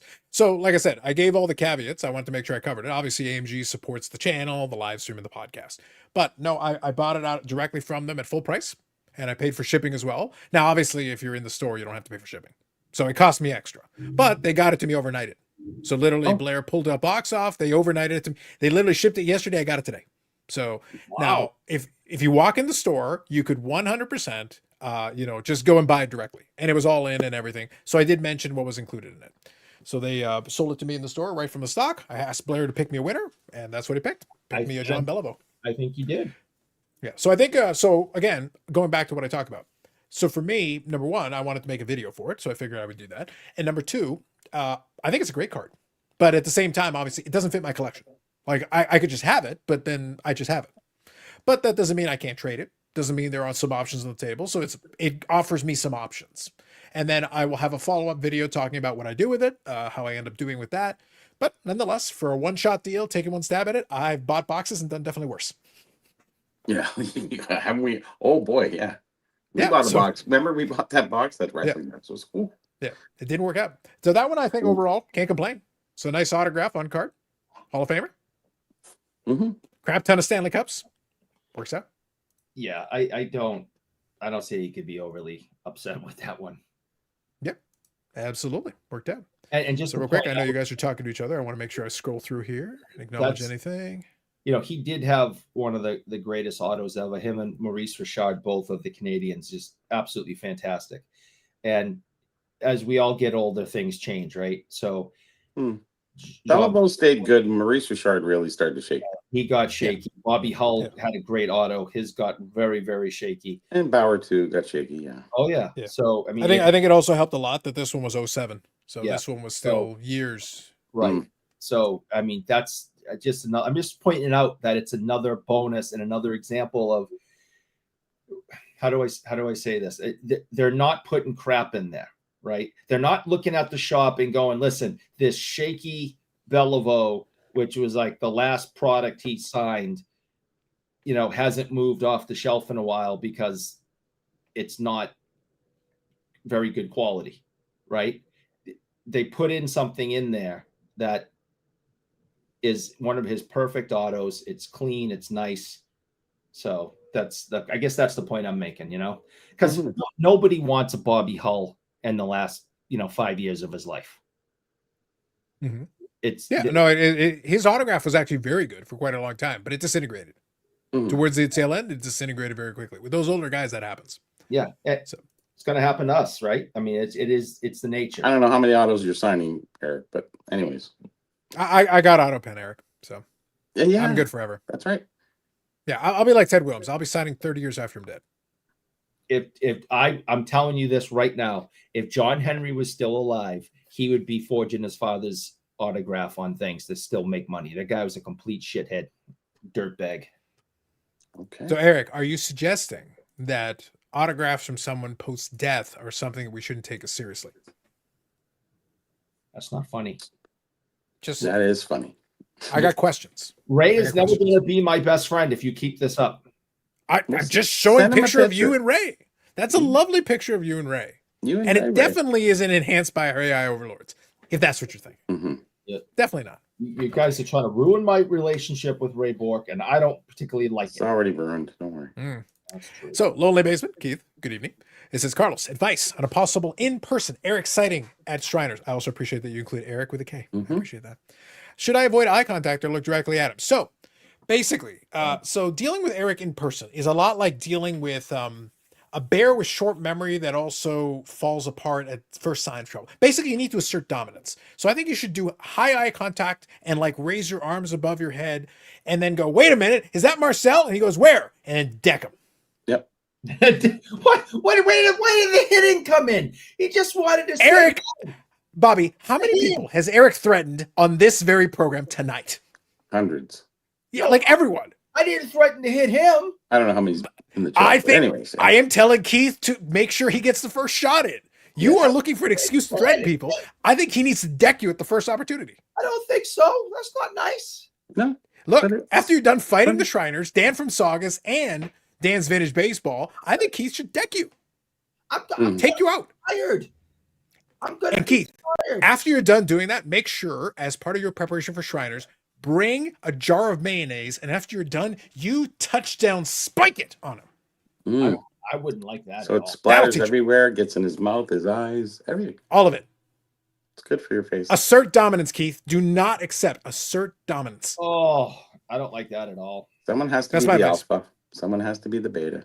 That's my advice. We have utilized this at Expo. Eric talks a big game, but he cowers in the corner at the side of the barrel. Cowers in fear. Well, I never see him because he's in that left corner of the show the whole time. Looking the left corner. There's a lot of left corners. Where you know which left corner? The one. Bobby, you're gonna have to listen to podcasts. Eric is suggesting that you are hanging around cosplaying in the land of the PSA Pokemans. booth? No, he's saying you're cosplaying in the land of the Pokemans. No, the other left corner. Oh, yeah. Bobby, have you thought about taking one of your, Burrell books, like get a hardcover version, just like whack? I don't have hardcovers. I never made. I think you should get a hardcover. At the Expo. I did come across one. Bobby, Pokemon section, far left corner. Just you see the upper deck sign? Just go left, all the way left. He's trying to drag Eric out of there. He'll be over there. Mm-hmm. He'll be over Here's there. Dan. Dan says, I was threatened. That's right. He was. You were. Yeah, you were. Yeah. That's true. Dan from Saugus is going to have to defend me. That's facts. Zach says, Post-death autos are worth less. Hot take, I'm guessing. Hot take, yes. Okay, got it. Mm-hmm. You're welcome, Keith. No problem. Pokemon Corner, that's right. Look, by the time it's all done, like Eric's literally going to pick a fight with everybody at the Expo. It's going to be wild. People are going to come from people are going to show up to Expo, not to attend the Expo, but just to fight Eric. Yeah, I think we should charge for that. Like Blue Jay money seats. Look, Menzies going to make a mint. It's going to be wild. I think so. gonna be crazy. It's like, but all of a sudden, like, oh, the National had like what 100,000 people. How many people the Expo had? 450,000. How did they get that many? Oh, so a bunch of people just showed up to deck Eric and leave. Hmm? That's not nice. They threw a couple of frozen mayo packets at him and said "fuck you" and then left. That's not. That's not Short nice. trip. Not nice. Eric would be taken by surprise by a book since he has never seen one before. That's not. That's not true, Dad. I've seen plenty of books. I'm just too scared to open them. But I've seen them, and I know what they are, and I don't trust them. So he knows what books are. Yes, he does. I do have a pickup to show. Oh, do you? By all means. Go for it. Now's the time. Okay, so this is Frozex. It's one of those gas additives that keeps your gas line from freezing. This is from 1947 to 52. There's a player on here, and his name is Pitt Lapine. So it was a Montreal Canadian endorsed player, and he was a coach too. Yeah, I think he's a Hall of Famer too. These are one of the things that you just don't see in the earlier times of player endorsements. There wasn't a lot of that going on, but he might have been a part owner in the company because I think he was finished playing by 1947 anyway. So, but anyways, yeah, I think there's been about 3 found in the hobby, and I bought a lot of 4 of them. Oh, wow. Yeah, so it wasn't bad for 100 and what was it, 175 delivered. So that wasn't bad. What did they go for each? It's Blue Jay ticket money, boys. There you go. Good evening, Orlando. By the way, Orlando, I saw you earlier, but I know you guys were talking back and forth, but good evening. Thank you for joining in. Steven says, cool item, Bobby. Exactly. Good stuff. Also, so Steven also had a comment here. Carlos should make shirts, not with Eric. So let me tell you, Steven, not shirts, but I've got plans. I've made plans. I might have visited Vistaprint. You already saw my totally legitimate. I'm just saying, hypothetically, I may have. You already saw my completely legitimate picture with Eric and Zombie Ray Bork. Completely legitimate. However, I must say, as lovely as that is, as usual, I do better. And what I did, I've already showcased this, but I'm not saying, I don't want to mislead anyone. I'm not saying there'll be items with this image on them, but they're en route. I've been notified they're being shipped. Would they be backslap stickers? I'm just saying that there are some items that may contain this image of people that are on the screen. The mayonnaise connoisseur himself. Do you peel or no peel on that? So there are ones that there may involve some peeling. What up, Bobby? You come up to somebody, slap them on the back. Hey, how you doing, brother? Yeah. And I'm not saying and I'm not saying that there aren't some poster like items as well. Posters? You sick? Maybe. Maybe. You're sick. I know Vistaprint does the banners. That just that's what they do. Yeah, there's a Marcel Mayo ad that, of course, has been shown in the past, and I believe the mayonnaise connoisseur will also be there. We sense a theme. We sense the theme. Somebody has to bring me some. What's it? Dukes. Dukes Mayo. Eric, can you bring up a jar of Dukes? I will not. I need to sample it. I keep hearing about it, and I am pound sand. Nope. It's just a small jar, just one of those mini. So Bobby, so remember, I showed the image on the actual. So I showed the image off my phone, but I did mention that I went to Costco, and I got the small jar. look at that. Holy, you can barely hold it up. I use this to work out. Hold on, I work out. I do this. So this is like a Rocky montage for me. I trained for the expo. I'm about to see Eric. Hold on. Oh yeah. That's how many liters is that? Like 1.5? This is 1.8. Just shy of 2. 1.8. Yeah. Damn. Small jar. So do you use mayo a lot? I do. Yeah. Oh, okay. Yeah, I do too. I'm a big person. It wouldn't make sense to buy a jar that big if I did. It would be terrible. You might have just bought it for entertainment value. I didn't know. Well, no, that. Do not put that past me. No, I didn't. No. But I gotta be. But even for entertainment value, Bobby, like almost a 2-liter jar. It was a double. Yeah, you made it. It's kind of a lot. It's quite a bit there. So that answers your question. Thank you, Josh. Does the meat guy sell mayo? Listen, that might be the next logical step. Actually, you could dip the meat in the mayo. I wonder how that would taste. I'm telling you, I will. You put mayo on a sandwich with meat. That gaggy feeling right here. Zach says, if you've never tried it, how do you know you don't like it? Who says I never tried it? I've lived a long time. It has very long. Lived a long time. Okay. I was born at a very young age. Okay, go ahead. It has hit the taste buds a handful of times, and let me tell you, the reaction was poor. It was probably because it was Duke's, and I need some Duke. Anybody from the U.S. who's coming to Toronto, I need a small jar of Duke's. If that's the big one they're talking about down there. Well, Duke's is one of the brands, yeah. I'm not doing it. You probably better, because otherwise, I got stuff here that there's not going to be. I'll fucking break this right now. You've been blackmailed. Zach says a signed copy of the Eric Mayo image would be legit. That's true. I'm putting up with this shit.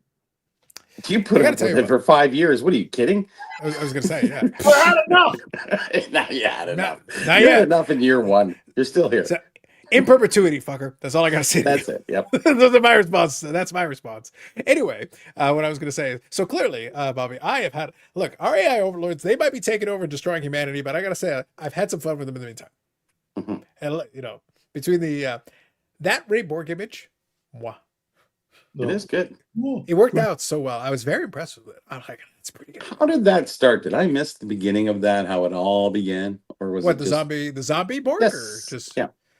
So Eric said reiterate to the crowd out there who's missed it. So I would love to the exact. I'm sure some of our historians could probably be more accurate, but like no doubt Eric was doing his usual thing where he's bragging about hockey players when none of us give a fuck. You know, Bobby basically just hangs out with them like when he walks outside. I hit 5 of them when I throw a rock out. They're like, it's not a big deal around here. But you know, Eric is probably saying something stupid about that. And then all of a sudden I go, but Ray Borg died. Like, I'm pretty confident that's how it started. Ray Borg died. And Eric's like, he didn't die. It's like, Ray Borg's a zombie. What do you want? Isn't he dead? He wanders the land seeking brains. Well, at this point, sometimes you say an NHL star and you go, is he alive or dead? Yeah, like we don't know.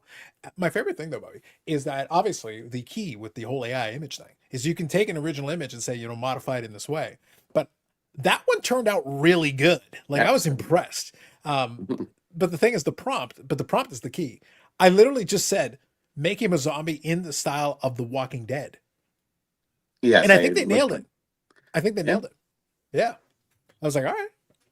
If you're specific enough, I like that. So Dan's asking a valid question. Will Eric sign packets of mayo at Shriners? He'll do anything for his fans. Yeah, if there's a packet of Dukes, Dan, I'll take that. Don't even.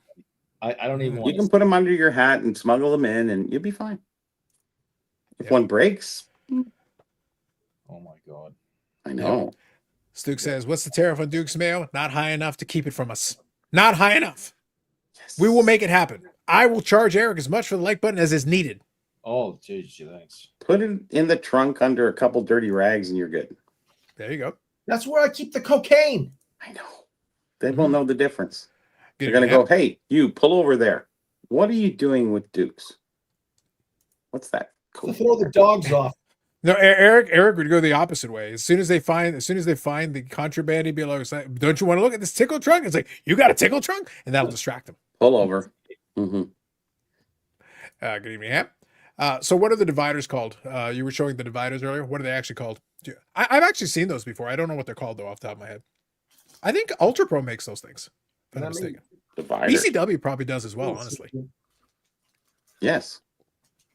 Yeah, they do a pretty good job with those things now. All right, so this is what I don't know where these ones. So I had 2 kinds, right? I got this kind with kind of like the tab top here, right? And I haven't been able to find. Is that graded card size or regular top loader card size? I like using these, and I always get the tall because if you get the regular, they're the same size as the card, so you can't. That's stupid. Yeah, you can't see them, right? So you always got to get the. They're in here somewhere. That's what I've been using for most of my stuff. Just always get the tall. All right. If not, you're not going to see them. It's stupid, you know? So I don't know how you always get the tall. You only have one box there. Like, how many times do you need I was to gonna say, order? how many do you actually need? in the past, I would love for Eric to Well, go he to keeps his losing them fridge. because he bought the old size that was saying he couldn't Yeah. find them. So Yeah. there you After go. a while, the magical box only has one card at a time, and all the rest are all divided. They're all separated one card at a time, but you can't see it. Ham says, I would love Eric to go to his fridge to show us what type of mayonnaise is in his fridge. What you're going to find out is Eric actually has a mayo fridge. He's got just a fridge for mayonnaise. Somebody in your house eats mayo. No, my wife stunk the house up today at lunchtime. She made tuna fish with mayonnaise, and the entire Doesn't the world do that? The entire kitchen stunk, and I probably have tuna fish, but not have tuna. mayonnaise. Yeah, like I'm sorry, between those two things, it's the tuna. I could smell both. It was disgusting. It's chicken of the sea. It was disgusting. Chicken of the sea. Sorry, Charlie.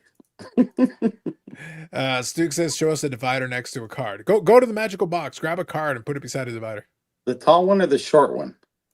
Why am I being bothered? The one he bought that he. This is like the one thing useless, you do. And then the other ones now he buys.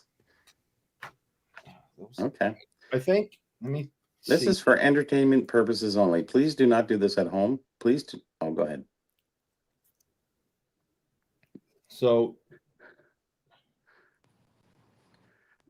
Don't you have one of those digital printers that you can do rather than 19? Was that 19? But if you put them in like that, you know, they're almost the same size as the plastic, but they do stick up a little bit more.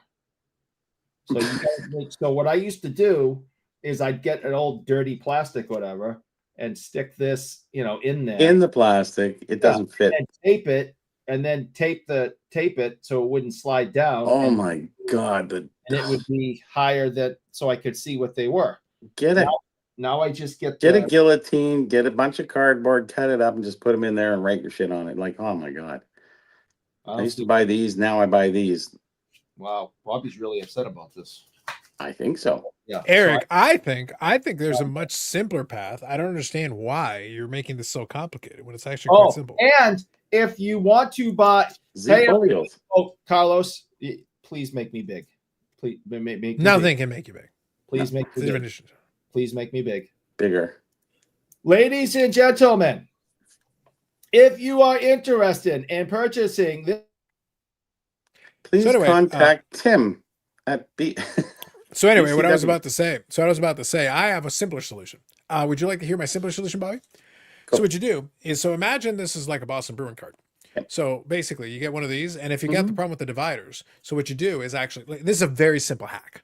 Like, this is simple, easy. So what you do is you take the card. So imagine it's a Boston Bruin.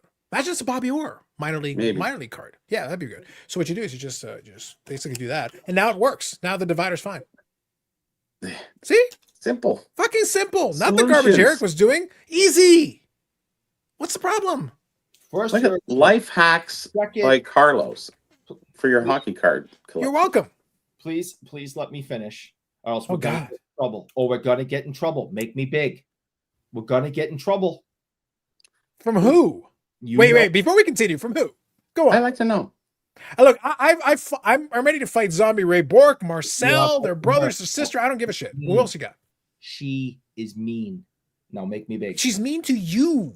Yes, but make me big, or else we're gonna get. No, listen. Amanda might be a pal, but I'm not getting paid by BCW. When do I get my cut? What are we doing? Well, you could set up with her, but if I don't do this, I'm going to get in trouble. All right, hurry up. Do it quickly. Okay. Ladies and gentlemen, if you want to purchase this item from BCW, please use the code Graded Gamer for a 10% off discount. We're doing. No, he didn't. we're advertising her damn code. Listen, getting text messages. I do what I'm told. I'm scared of her. God. He wants to fight everyone in creation, but he doesn't want to fight Amanda. What the hell is this? I'm scared of her. It's like when you were on with Steve. For the record, this is the same person who can't properly promote their own podcast on here, but we got you delivering codes. I'm scared. We're gonna have to get Steve to beat Eric with Phil and as well. It's I'm getting bad, getting man. text It's rough. messages. I'm doing my. I laughed when What that up, was on. I thought that was Listen, I have been happily married for a long time. Okay. Okay, I'm ignoring Eric so been I a can finish long reading time. these comments. So anyway, Ham says Eric's using the Magnum XL card sleeves. Nobody uses those. Indeed. Says we need to find the first episode. Eric mentioned his hatred for mayo. That would be great. That would be great. Good evening, Amanda. Amanda says perfection to his shameless plug. Ham says, oh shit. My good. Good evening. Eric, love the logo on the hat, but did you wrap the brim around a Coke bottle? Facts. Yes. Amanda beating up Eric has nothing to do with Eric. Won't fight back. That is true. True. And Florida man making his play. I like it. Mm-hmm. All right, Eric, you can get back to groveling now. I'm caught up on comments. Okay. I was just Pitch saying it. Pitch it, man. that she sent me that, and I just read it because I'm trained to do what women tell me. I've been doing it for a long time. You've met my wife. You both, you know. I'm not going there. You just I do what she says. So when a woman gives me a direction, I just do it. So my wife has me trained, and they're friends.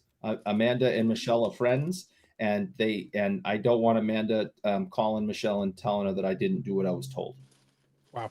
Stu says, all this talk about mayo and fish. I'm hungry for a salmon melt sandwich. Yes. There. Oh, I got you. Tuna melt. Everybody knows a tuna melt.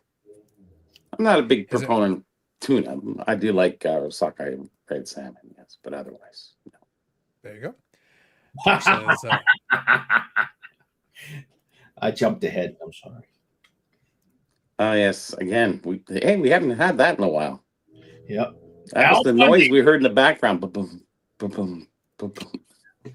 No, ma'am. That's Al Bundy. Yes. The Legend of Ironhead Hayes. Look it up. My good says, just got here when the true hockey collector be Dan beyond Dan. When will the true hockey collector be on Dan from Saugus? Dan from Saugus is planned at some point in the not too distant future. We'll see. Discussions have been made. His people have reached out to my people. We have discussed things. I will not participate in a show with Dan from Saugus. Okay, not going to happen. Just keep that in mind. It's not going to happen. I appreciate the concept that you actually believe that your in perpetuity contract allows you some control over anything. I'll tell. Any control over something. Dan from Saugus might be making some appearances soon, I'm told. Yes, indeed. I'll tell. You'll get in trouble. From who? Michelle. I'll tell. So Eric, just so we're all on the same page here. I'm not married, and I've spent my entire life making an angry woman angry. It does not concern me. Yes, your mother. I've been disowned more times than I can count, Eric. I've been disowned more times than you've had concussions. Wow. That's a lot. That's a lot. That's a lot. A lot of times. Sometimes I get disowned because it makes me laugh. Uh-oh. I think you've had the laugh coming? I think you had some concussions. I got some. I do not fear this at all. I will incur all the wraths. And trust me, Eric, Colombian women can get upset. It does happen. I've heard rumors. Yep. And I was burped by one, and yet I piss her off regularly. What does that tell you? I fear nothing. You've had a lot of concussions. It's not a concern of mine. Even I know that. Your shop be selling tops, basketball hobby boxes be selling for all the monies. Michael Ham says, I watched the last episode you were on. Really enjoyed your input. I have family in Florida. Florida man.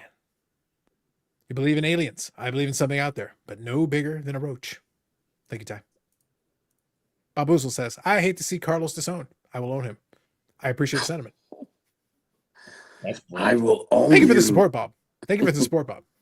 I appreciate the support, Bobby. Regardless, I appreciate the support. You know, I will own you. You remember that wrestling movie? The King. No, you lost me. Which one are we talking about now? The wrestling movie with There's a couple of wrestling movies. He was the king. It was with I forget what's his name. Oh, is that the one with WCW? That one was terrible. No, it was with yeah, I guess it was. Yeah. Yeah, it was WCW guys. It was the one with David Arquette. Arquette. That's who I was trying to Yeah, remember. David Arquette was in there, and it And- was Jimmy the King or whatever, something like that. And Was the one actor? James Caan's son, I forget his name. Yeah, but the thing is, there were actually WCW people in that film. Oh, that was great. as Yeah, part of it. you had Ready to Rumble. Thank you, Paul. That's the one I'm looking That's for. Ready what to it Rumble. was. I love that movie. That's a great movie. That movie resulted, by the way, for the record, that movie resulted in David Arquette actually winning the WCW championship in a storyline they did. And everything Really? went downhill. Oh yeah, so he was the sergeant. And soon after, the company was sold. You had Macho Man in there. You had so many stars. Yeah, Goldberg, Sting, Goldberg, I think DDP was in it. Yeah, there were a bunch of WCW. Like, it's not a joke. They played it off WCW. It was that was such a fun movie. Yeah, so I was like, all right. So Ham says, Bobby, how was the show for you? Which show? Yeah. No, There's which one show, on which show is Monday. he referring to? The show he was advertising and Oh, that one. that. I Yeah, think yeah, I talked yeah, about it last week. I thought you said you watched the last show. Anyways, it was pretty good. All in all, it worked out very well. I think the next show will be really good. I think we'll have some autographed guests and a bunch of other things happening. Anyways, it was pretty good. There was a little bit too much Pokemon for my liking, but I think that's going to change going forward. So we'll see. No, I don't like Pokemon. There you go. Thank you, Ham.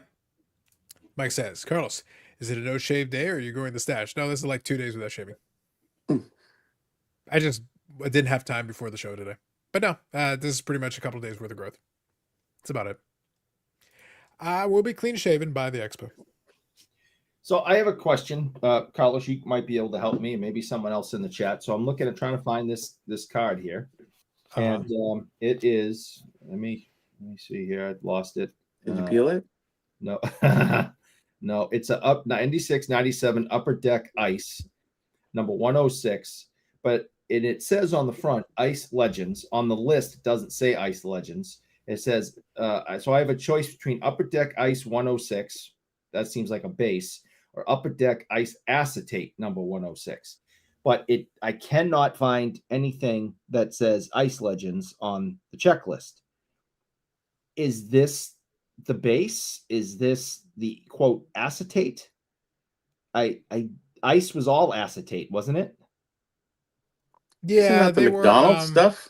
No, not that one. This I don't is think not so. McDonald's. I looked for that. What's the card number on that one? 106. Yeah. Ice 106 Bork. By the way, a little hot tip, if you ever look it up, you can check it out. When you look at it, one of the key pieces is that the less words you type in, sometimes it makes it easier, but I always include the card number. Yeah. I'm checking Eric's favorite, Beckett.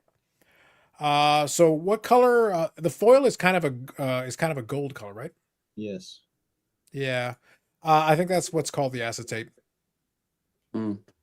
Yeah. Because the base version doesn't have the word Ice Legends on it. Gotcha. That's your differentiator. That's what you always look for. Keep it because of some of those, you just keep it really simple. I don't have the base either, so I don't have the base to compare it. I don't own that, so I was trying to figure it. And the list doesn't mention Ice Legends. That's what I would assume that this would say, but it does not. So you think it's the acetate? Yep. Version. Just based on it, because I'm looking at the base versions on eBay right now. Is there any other that are on that list of the same that we can look up or see? I'll take a look. On the checklist, I meant, Yeah, I'm checking. Like, do they have Ice Legends as a subset kind of thing, or is it? The thing is, if it was a subset, it'd be a different card number. Yeah, no, I oh yeah, true. That's why. I back then maybe not. Well, yeah. Well, no, 96, 97 Ice. They weren't that complex. Looking at all 96, 97 upper deck cards, and none of them. It's a straight number. It's part of the base set, right? So there's only it's still part of the base. There's only two of that numbered 106. So I like this from Ham. I am a 16 ounce of bourbon and 2 IPAs deep. An evening pool party. Think a Kardashian is here. Good old Florida man. Enjoy. Florida man out in the. Did you watch The Wrestler with Mickey Rourke? I did see that one. Yeah. Yeah, I loved it. Hal Gill. Nice. That's right. It's all about Hal Gill. Try asking Spicy Eye. Well, that predates his time. Yeah, there you go. Go to the source, right? That'd be but that would be before his time. And Yeah, look, I know for a fact, much love to our friends at Upper Deck who we could communicate with. I already called them out on the fact that they talked about the first ever one of one Young Gun, which was not true. Not true. So the institutional memory isn't necessarily the same. That's why he hasn't been on the show in a long while. Yeah. Carpenter home run, Detroit up 2-0, Scooble 12 Ks. Interesting. Wow. Eric's a lieutenant in the Kiss Army. That's probably true. Yeah. He is, for sure. Haven't you been promoted yet? Like the Kiss Army's been around a while. Don't you get a battlefield commission or something? Like, when are you getting promoted? People that are like in their 60s are outranking me. They've been in it longer. So what you're saying is you have to kill them. No, I got to wait for them to die off, and then I'll get promoted. But you can kill them. But that's what I said. Or you could kill them. Yeah, just push them down some stairs. And then they die faster, and then you get to be king. Like walkers and canes and stuff now. You just kind of a little shove and like 60s. I was wondering if you were listening. I was listening 100%. I'm sitting there going 60s. Like, I don't know. I already did this to Eric on the podcast the other day. We were talking about Matthew Good, and Eric Googled him, and he goes like, Matthew Good's 53. He's like 3 years older than me. He's like, yeah, he's basically dead. Yes. Which Eric appreciated. Like, he's old. I'm like, he's 53. What do you mean he's old? He's basically zombie Ray Borg. Like, it's over, man. It's over, man. 67% of his life is gone. So yeah, it's over. Figured out. Still have PTSD from when Kiss removed their makeup. There you go, Bob. Eric isn't 60, at least. Not yet. Kiss did a great show in 1977. Indeed. I was there. Comsey is good too. Looking for things up when you have images of everything. Yes. Invite them to the mountain bike ride. Yes. That's good. I like that. Yeah, that's a good. That's a good call. Don't save their pictures because they put that damn Comsey right across the name, and it's like, you bastards. Yeah, but if you just need a reference point, it's useful. Yeah, no, I usually, I was. Yeah, if I just need to put two things side by side, it is pretty handy. Yeah, of course. I'm just saying. Yeah, so I'm just gonna see here if I can pull up an example here for that. Like mostly, I can crop out, watermarks and stuff, but man. They just yeah, put you know right what, over Eric? the I name think and you're screwed. I'll stand by what I said. I'm just looking up what Comsey has listed as the acetates, and they're basically similar to the base, except they add ice performers, ice phenoms, ice, legends.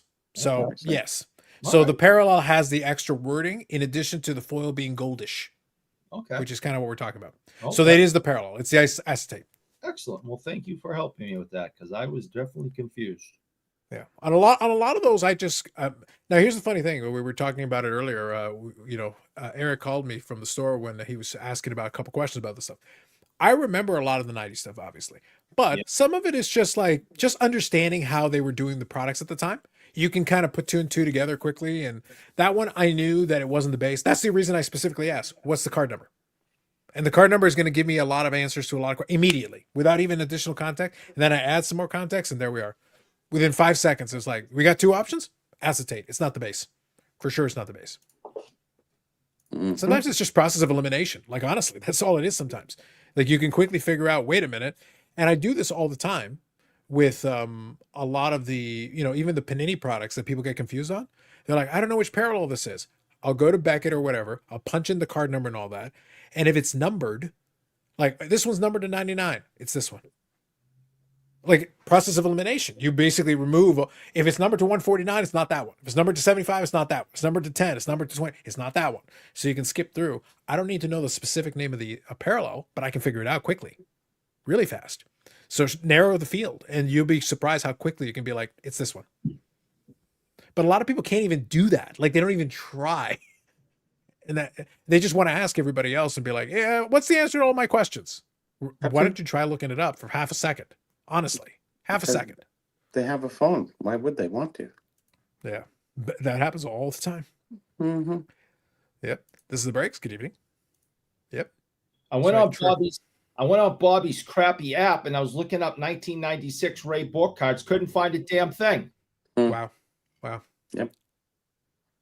It's the problem. Scandalous. And you pick us for the group. So we did share a couple. So Mike, if you get a chance later, I did. I talked about it because I wanted to do a bit. Like I said, I did record the video, so we were good on that. But I'll see. I got to edit everything together. I opened up a Gong Show Reloaded repack. Did that. So I'll give the information, but I did pull a decent card out of it. So pretty solid. Like I've seen some different options on it, so it's pretty good. Can't complain about that. That's fine. Nice. But that was a good one. I will share one more pickup though. I did get as part of my challenges because I mentioned the whole Dragonfly thing. So here is the card that I actually got from Dragonfly. I'll quickly share that. So there's another one of my Medano autographs. Oh, nice. This one is one of the little inserts there. It's basically the clear cut, numbered to 35. So I'll add it to the pile. Another one for the stack. Louis actually pulled one of those out of a box. He got the out of 10 version. Ooh. So I was like, yeah, it was very. So we were talking about it on Instagram and everything. So, but yeah, my advice, he was kind of talking about it, and I said, oh, but listen, you pulled a PC card right there. That's a nice one. You're not going to do much better. Like if you're just collecting a specific player and you pull the player that you collect and you pull a nice card, keep it. You did pretty well. Like you can't do much better than that. And actually, I've got a quick segue on that because I think this will be kind of a fun little diversion for a second. But let me quickly read a couple of these comments and I'll get caught up. So let me scroll through. Eric and my wife didn't like comparison to Kardashians. They're above that. Shame. We are not. Nice pickup. We are not a Kardashian house. I think they're just everything about them is disgusting. My wife probably doesn't have the strongest feelings of them as I do, but she's not a fan either. Slap the base. Keep one of the one-on-ones. Fair. Ham says, Panini PBA coming out. Carlos, don't tease me, Ham. This could be exciting. What will a Strike Kaboom be named? Strike. I don't think they're that creative, Ham. I think they'll still call it Kaboom. Like, if that's a real thing, they would totally still call it Kaboom. They're not going to have a new name for it. I need me some Pete Weber cards. I'm hoping that's true. Like, I want this to be true. I need Pete Weber cards. I haven't heard anything about it. Need to have them. Gotta have them. Yeah. Like, I want that. Listen, Panini needs it, man. Panini needs some of that. So, like, let's do it. Like, let's make it happen. This would be great. What's the dumb thing he said that made absolutely no sense that he's famous for? Pete Weber, he really is a legendary bowler, but he said a quote that it made no sense. And now he's more known for the quote than his legendary bowling. I know what you're talking about. Oh, who do you think you are? I am. Yeah. Clueless. That's just. That'll teach you. Listen, that'll teach you. Yep. I hope you learned. Yep. It's just like I Googled, what was the first year of Young Guns rookie hockey cards? 1991. Yeah. There were some 90-91 Young Guns. Yeah. Then there were in 91, 92. There were a couple different. So initially it was this thing that happened a couple of times. And then they randomly put it into Collector's Choice one year. It took them a couple of years before they actually put it into Flagship as a regular feature. That became, I want to say it was 90. I want to say it was 90. I think in 98, 99, they might have had some Young Guns in there. 99, 2000 for sure they did. But then one of those years was the first one where they started doing every year. After that, they did it every year without the breaks anymore. Now it became the thing.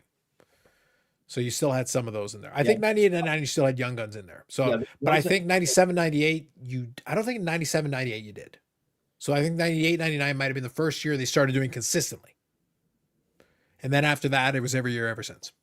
Yeah, those 1990 Young Guns cards aren't quite worth as much as a 2025 Young Guns card. That's for sure. Well, but so the thing is that they use the subset name, but they're not short printed at all compared to the normal. They're printed in the same quantities.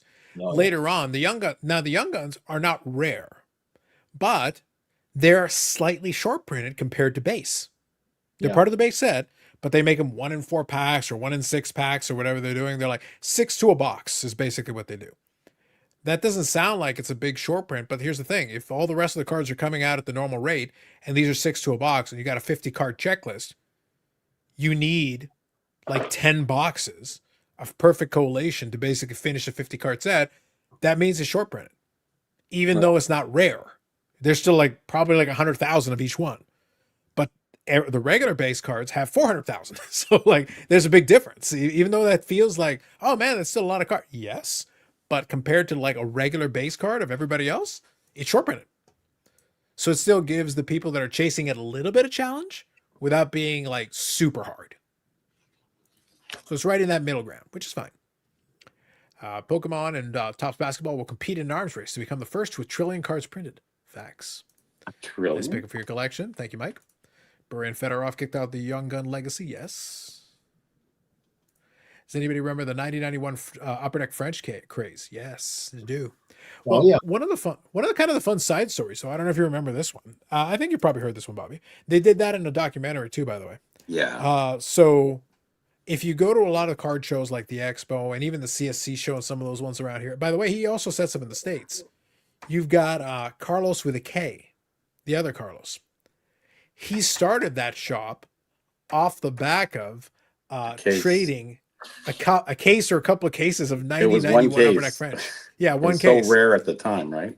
Yeah, it was. So he literally he bought his way into a business with a case of 1991 Upper Deck French. And what's that worth today? $10. Like $1.50, something like that. Yeah, about $10. There's piles of it somewhere. Oh yeah, okay. Yeah. Prismax X card for sale on eBay now. Can't remember what the Young Guns were first short printed. I want to say it was probably 99 2000. I think that was, or maybe 1999. It would have been right at the end of the 90s. I believe it was the end of the 90s when they started actually short printing them. And which is a good move, by the way, because it actually made the set builders, it actually did make them happy because it wasn't, again, they were short printed, but they weren't so short printed that it was unfair. Yeah. It was just a little bit of extra effort that you would have to do to finish the set, but it was still doable. That's what has made actually Upper Deck Flagship work all these years on, because if you make it too short printed, then you start pissing off the people that are doing the sets. But if you make it, okay, it's a little bit short printed. We'll make you work a little bit for it, but you can totally find the cards. They're totally out there. You know, you just got to chase them a little bit. And if you pull the best player for that one, okay, great. The rest of it is really easy. Or just pony up the money and just buy the cards and whatever. Yeah. A little bit of short printed is okay. A little bit of short printed people will accept, but if you make it unfair, then they're not happy. Has Eric Shop encountered any of the new manga Panini Prism basketball cards and the outrageous prices are going for? I'm pretty sure he's seen the manga cards. I think so. I haven't. I don't pay much attention to any of that stuff. I kind of got my responsibilities at work, and I honestly don't. I can look. Ham, I know you asked a question earlier about how much something was going for, and what we were selling it for. If you want to message me and ask me these questions, I can go back to work. Next time I'm working is Sunday, and I can get you some of those answers. But I have different responsibilities, and I don't know what's going up with the modern wax stuff. I don't pay any attention to it. Do these responsibilities include don't destroy Bobby or game use sticks? They do require that that I don't do that again. Mm-hmm. But a lot of times they won't even let me play with them anymore. After the incident. You shouldn't be playing with them anyways. I got excited. I guess. How often? Just saying. How often do you get to, have a Bobby or game use stick in your hands? So all the time through my course. It's literally kindling. We use it for bonfires. Basically, yeah. Down here, it's not as common, I guess. So I got a little excited. It's funny. I made one video. I've made one video, and all this time that happened, and I was just like, no, it's all right. I don't need to start over. Just keep going. I really, really wish I started over now. And I have not made a video since. So I don't think I will ever again. I think I'm good. It launched 1,000 memes. Yeah. It really did. It does. Really not good. Not in any hurry to do that again. It's okay. Paul's asking a valid question. What was this incident? Eric, do you want to explain it or should I? Eric, I'm giving you the hold on. Eric, you should take me up on this. Bobby, I think so. Yes. I'm being magnanimous. It would be smart. Right yes. I am allowing you to set the narrative. I am allowing you to downplay this in a way that salvages you. If I explain it, it's going to come off different. So I'm giving you one chance to explain the incident yourself. Hold on. This is your moment, Eric. This is your moment. No, because you're either going to mute me or no matter what I say, you're just gonna say anything that you're just the thing afterwards anyway. Go on. Mm-hmm. I get no interest. I'm not here right now. Are you sure? Oh, you're there. Like, there's definitely not video playing on the side if that's what you're saying. And I'm not looking. So right there. So the incident is playing right now as we speak. Mm-hmm. The incident. I'm never ever making a video again. There's a booby or a hockey stick in his hands currently. A game used hockey stick that he's scoofing around with right there. Yeah. You can see, handling it as a professional does, Wearing down the autograph. Uh-huh. He's playing around with it, just hanging around. This is the reason why they left Eric over in the other department. They now have they have pillows, and they've got specific regulations and rules about this. There's a lot going on at the store that has been changed. A lot of things have been changed at the store as a result of the Padded incident. walls. Yeah. Yes. See, it all seems all fine and dandy. Just you sure you don't want to explain it, Eric? I could always include a link in the description to it. Nope, I'm busy. I'm not participating in this. Oh, All you are the participant. I knew I shouldn't. I should have just hit stop and No, stop you again. couldn't resist. But I just, it was the first one I ever did, and I was just like, just power through. No, I should have stopped and went restart. But nope, I'm an idiot. Mm-hmm. Mm-hmm. So whatever. We've laid the groundwork for you. We'll include a link in the description to it. Mm. Just saying. Let's just say the hockey stick. Mm-hmm. Nope. I don't know what you're talking That's about. the one he killed Ray Bork with, wasn't it? Yeah, that's how he became a zombie in the first place. That's how it started. You're not helping. Mhm. I'm just adding to the To the lore. It's to the lore. How often can you play with Bobby's stick? Let me tell you. Eric likes to play with Tickle Trunk sticks. There's a lot going on over there. He Only showed the 25 likes, 16 70 angles people. of that stick. And Oh, it only has yes. 5. Yes. Eric got excited when he touched Booby's or stick, and it went all over the place. It really did. Mm-hmm. People are being dirty now. My mother's watching. Stop being dirty. Nope. He hit the fan and broke the stick. Let me tell you, there's a lot going on over there. Mm-hmm. Bob was said, Eric handling that stick like a chainsaw. There's a lot going on. I don't know. I'm not paying attention. I don't know. This is why the store cannot have nice things. Basically. And Eric's not allowed to touch anything that remotely sounds nice, even if it sounds nice on paper. Nope. Hey, everybody, you want to take a look at the thing? Not you, Eric. You're not wrong. Just saying. I'm surprised he even lets me in the store anymore. Yeah. Well, you'll be there Sunday, maybe. Yeah. Hopefully I'll find something better to do. Stu says, was the stick piggyback used? Oh, man. Oh, I would add to the lore. My goodness. I think Imagine. he started writing it like Tiger Williams did after he scored. Yes. Tiger. The thing is, the video you see there, the video that we'll include, that's only what he actually allowed people to see because he turned the camera on. Mm-hmm. What happened with the stick prior is something that will never be discussed. Yeah, we don't want to know. Nope. No one wants to know. What happens with the man sitting alone in a stock room with a stick? That was my His own office. business. I had an office. They let you have an office? Yeah, Sometimes. not my office anymore. I gave it up. Oh, really? Yeah. Gave it up? Yep. Huh. Good office now. Really? Yep. I see. Fascinating. Interesting. Jim's Interesting. in charge of stuff that I'm not in charge of anymore. Jim? Yeah. Good old Jim. Jim's in charge of stuff that I'm not in charge of. Jimbo. Ham says, Eric knows how to handle a stick. You think he would? My mother's I watching. had to take the stick back there so I could think of interesting things to say in my video.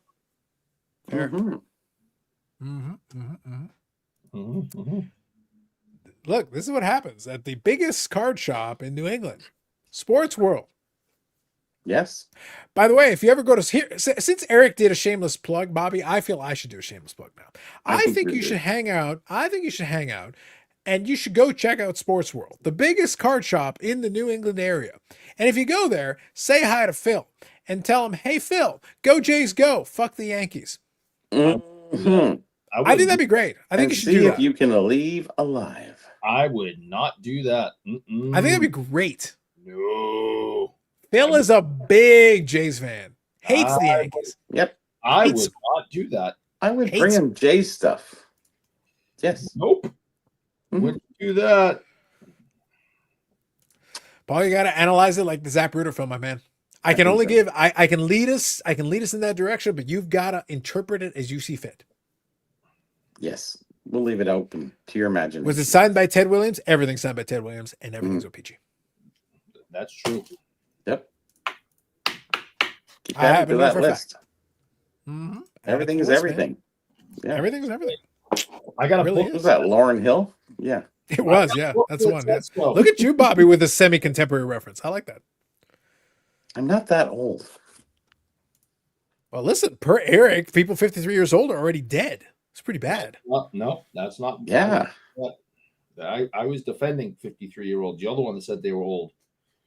I said, "You're not old. That's only a couple of years older than me." With enough AI, Eric, it will say whatever I want it to say. Yeah, well, that's true. Mm-hmm. No getting around that one.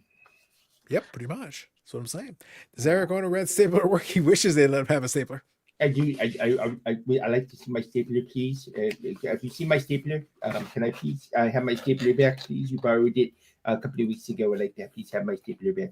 That is a surprisingly good impression. That's not bad. It's pretty good.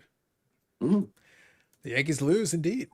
Eric, when you're coming down to Florida, Eric, you go down to Florida, you will die. Ham will feed you to gators that then they're eaten by other gators that are then eaten by other gators. I don't ever want to go to Florida again. Yeah, I've just been there. Eric, it's the bathroom's around the corner. Yeah, just move the brush. Yeah, you're good. I've been. Listen, you might be surprised by this, okay? But I'm shocked already. I have in my life. I have been punched in the mouth. Okay, I know Mhm. because I'm so charming and wonderful. Who would ever want to do that? You mean like since yesterday? Yeah, yesterday was a day. Things Yeah. happen. It's at the kindergarten class. I've never been punched in the mouth harder than when I walked towards the doors of the Orlando airport and they opened and I stepped outside. Mm-hmm. I've never been punched in the mouth harder than when that humidity and this was in September. I can't even imagine in August or July. So there I am, like early to mid-September. I'm walking through the airport, like, oh man, Florida's great. This is great. Oh, I'm in Florida. And all of a sudden they go, and I step outside. Wham! I was like, I want to go back on the airplane. Can't. And I was there for like a week. And I did not like it. And I don't want to go back. Same thing happened to me, but that was 1973. They had humidity back then? They had a lot of humidity back then. We stayed at the Happy Dolphin Inn. So Mike Ham probably knows where that is. As opposed to the Angry Dolphin? It's right off the ocean there, so it's right close to it. Most of the state is off the ocean. Yeah. Welcome to the Evening Storm with Bobby Burrell. We play 90s and 2000s R&B. True. Oh. Best thing I heard all year, Vladdy Rules. There you go. Fun, Bobby. Mm. Paul wants the answer. What happened to Stick? Just watch the video and nothing stands out. Listen, what Eric didn't include in the unfeatured part, you don't want to know where that stick wound up. Yep. We're leaving that to your imagination, people. Mm-hmm. It's fine. Think what you will. Whatever you think of, it's worse. Oh, so much worse. It is fine. Mhm. The fact that they ever sold that stick to someone without warnings, if they ever found out. I'm pretty sure that's the one I sold to Brad. Oh, no. Scandalous. I'm pretty sure. Scandalous. Well, in fairness, Traded for the card? hold on, for the first time tonight. Or does Phil know? If that's true, I'm pretty sure. to be fair, there's a real possibility that if that happened that way, Eric, that Brad was in his Alec Manoa phase. And as you well know, that is a time we do not speak of very often. We don't speak of that time. That was a dark time. That was a real dark time. Can't take advantage of him at that time. No, Yeah, like he was vulnerable, Eric. You took advantage of him. I I think so. I think that is. I'm pretty sure that's in Halifax right now somewhere. Yeah, more than likely. If Pretty sure. right there, like in a grand display, Boubior used hockey stick. I think it's I think that's the one. And then right beside it, a display of Alec Manoah cards. Yeah. Super high end Alec Manoahs. Yeah, I'm like 90-something% positive that's the one that I sold to Brad. I would like to think that it's at the lodge right now. Hanging over a fire. In the hall of, I like to call it the hall of poor judgment. Yeah. all 7 pieces of it. They're looking at all the marks on the stick going, man, imagine what happened in this game where this ding came and this scratch came, and look at this ding right here. Man, that puck must have hit him so hard. Was that a game used or game ready? That wasn't a puck. I think it was a game ready. I don't know if that was game used. The blade looked clean. No tape. No, it's all taped up. What are you talking about? Oh, the blade, wasn't it? Wasn't it clean? Well, here we go. Let me explain to you everything I know about Bobby Orr. Go ahead. So Bobby Orr either had no tape on his stick, or he had one thin once around on the stick, and that's it. He didn't tape up the blade. It was either completely bare, or he had this one loop around thickness of the tape, and that is all. Mm-hmm. So, like we had all these Bork sticks that came in. Bork taped the shit out of his blade. Or pucks on it. Or had either a bare stick or just one around width of tape, and that's it. Yes, I do know. I know you know. I'm looking at a picture right there. That one's bare. Even in Chicago, that's bare. And then over there, that one's got one strand of tape on it. That one's bare. So all but one picture of him on my wall right now. Oh, that one up there, he's got one stick of tape. That one there, he's got no tape. So it's either no tape or one, and that's it. Well, it's probably twice just to hang it on there a little bit better. But anyways, yes. Yeah. So, yeah, because some people, that, and I know you know, but I have had this conversation in the past when we have either had Orr sticks or sold Orr sticks, and people like, how do you know it's a gamer? There's no tape on it. And it's like, you're not really a Bobby Orr fan. You're just a rich person who wants a Bobby Orr stick. That's it. Because you don't know what the F you're talking about if you're coming to me and saying, why isn't the blade all taped up? They were testing you out. Yeah, it's like you don't know what the hell you're talking about. Mm-hmm. So, whatever. Some do, some don't. That'll teach them. So I'm changing rookie cards. I'm going to get some shit soon. That's my news that I was going to break. Say that again. You're chasing rookie changing cards? Changing some rookie cards into what? Into non-rookie cards, and making other ones rookie cards. We're going back to pre-war times. I'm confused as all hell right now. So when something isn't documented properly, then it gets changed. Oh. When you change something, you have to change the other thing because the other thing is no longer the something. If you understand what I mean. I do now because you cleared that right up. I will tell you something. I'll tell you the story really quickly.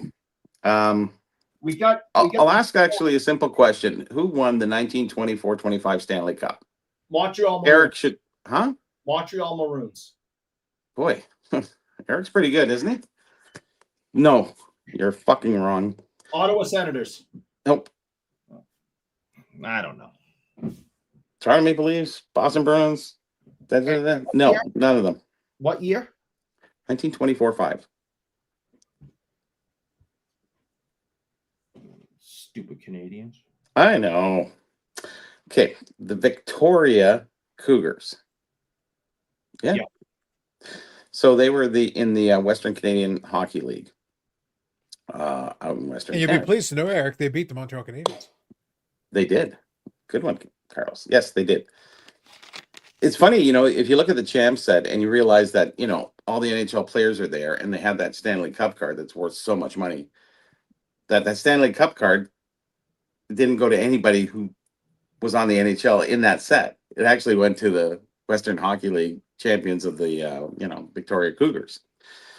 So what I've determined actually at this point is that I started breaking down what is regional, what is national, and what have you. So the Paulins Chamber, biscuit company out of Western Canada, they actually had 4 locations. So you have Manitoba, Saskatchewan, Alberta, and also Northern Ontario with Fort Williams and what have you. So, from being on Victor's show, it led me down the path that I was researching more about where they distributed, what is really what we call national distribution, which allocates rookie cards. But we really don't have proof that the William Patterson cards made it across Canada. They were Brampton. They didn't. Their advertisement doesn't say Montreal, Toronto, Vancouver, or whatever. It doesn't say that stuff. So we don't know 100%, and I don't know how you prove it really. I have to go back and find some Canadian grocers from the 20s or something and maybe go through that again. But any which way. So I determined that, they had pretty good distribution. And here's players in this set who actually played and won the Stanley Cup in the NHL. Why are they not equal to that of the NHL? They didn't even win. The NHL teams didn't even win. So they're playing on an equal plateau here. So just because they're west, now the lion's share of the population at that time is Ontario and Quebec. You get 10 million people at that time. 6 million are in Ontario and Quebec. Western Canada is 2.5 million, and I think Eastern Canada, east of Quebec, would be about 1 million or something like that. So by sheer population, those we might think they're nationally distributed. The other sets. So what I'm doing is allocating the Paulins 4 teams that were in that league that did go on to play the NHL, saying that they qualify. They should be considered as rookie cards. So you have George Hainsworth. See, the funny part is the rookie card is 1933, 34. They're almost retiring at that point. Most of those stars that are getting transferred, into that set. It's not a lot of big stars, but we do have to honor that. Rather than national distribution, I think what was said on Victor's show was, what was widely distributed. And so widely could be, 2 provinces we think is widely. So, at least out there they had the 4 provinces. So we have to give it to them.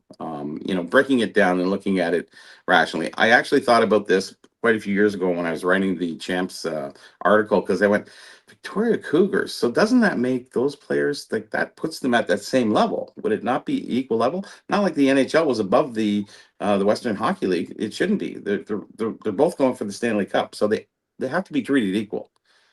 So, anyways, so a lot of those are going to shift. Well, there's 70 cards in that set, so you got 4 teams, so you're going to end up with about 40 cards that'll be changed. The rookie cards will be shifted.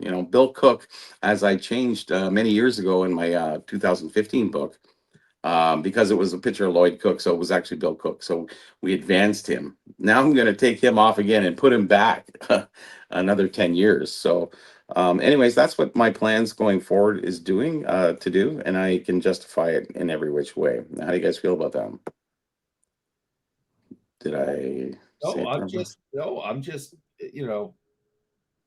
trying to make a fair fight for what is really true. The one thing is, as a historian, you don't even want to push the envelope too far. I added the Bill Barocco rookie as 1951. That's all I've really done. I made some few adjustments with a couple other players and stuff like that, but not much has really changed since Beckett's been around, And Beckett really kind of started the rookie card sort of thing. I think him and maybe a few others right in around that time back in the 80s. So I think we really haven't looked at it properly. And I finally just re-looked at it and I just went, it's only fair. I haven't really stepped out. Now, will it piss people off? Maybe.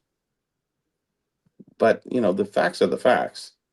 We can't treat the league as a lesser league than the NHL. So why should we give the NHL, I guess, preferred rookie card status when this team was eligible to play for the Stanley Cup as well, which is the main prize, right? So, any which way. So I am doing some changes for coming.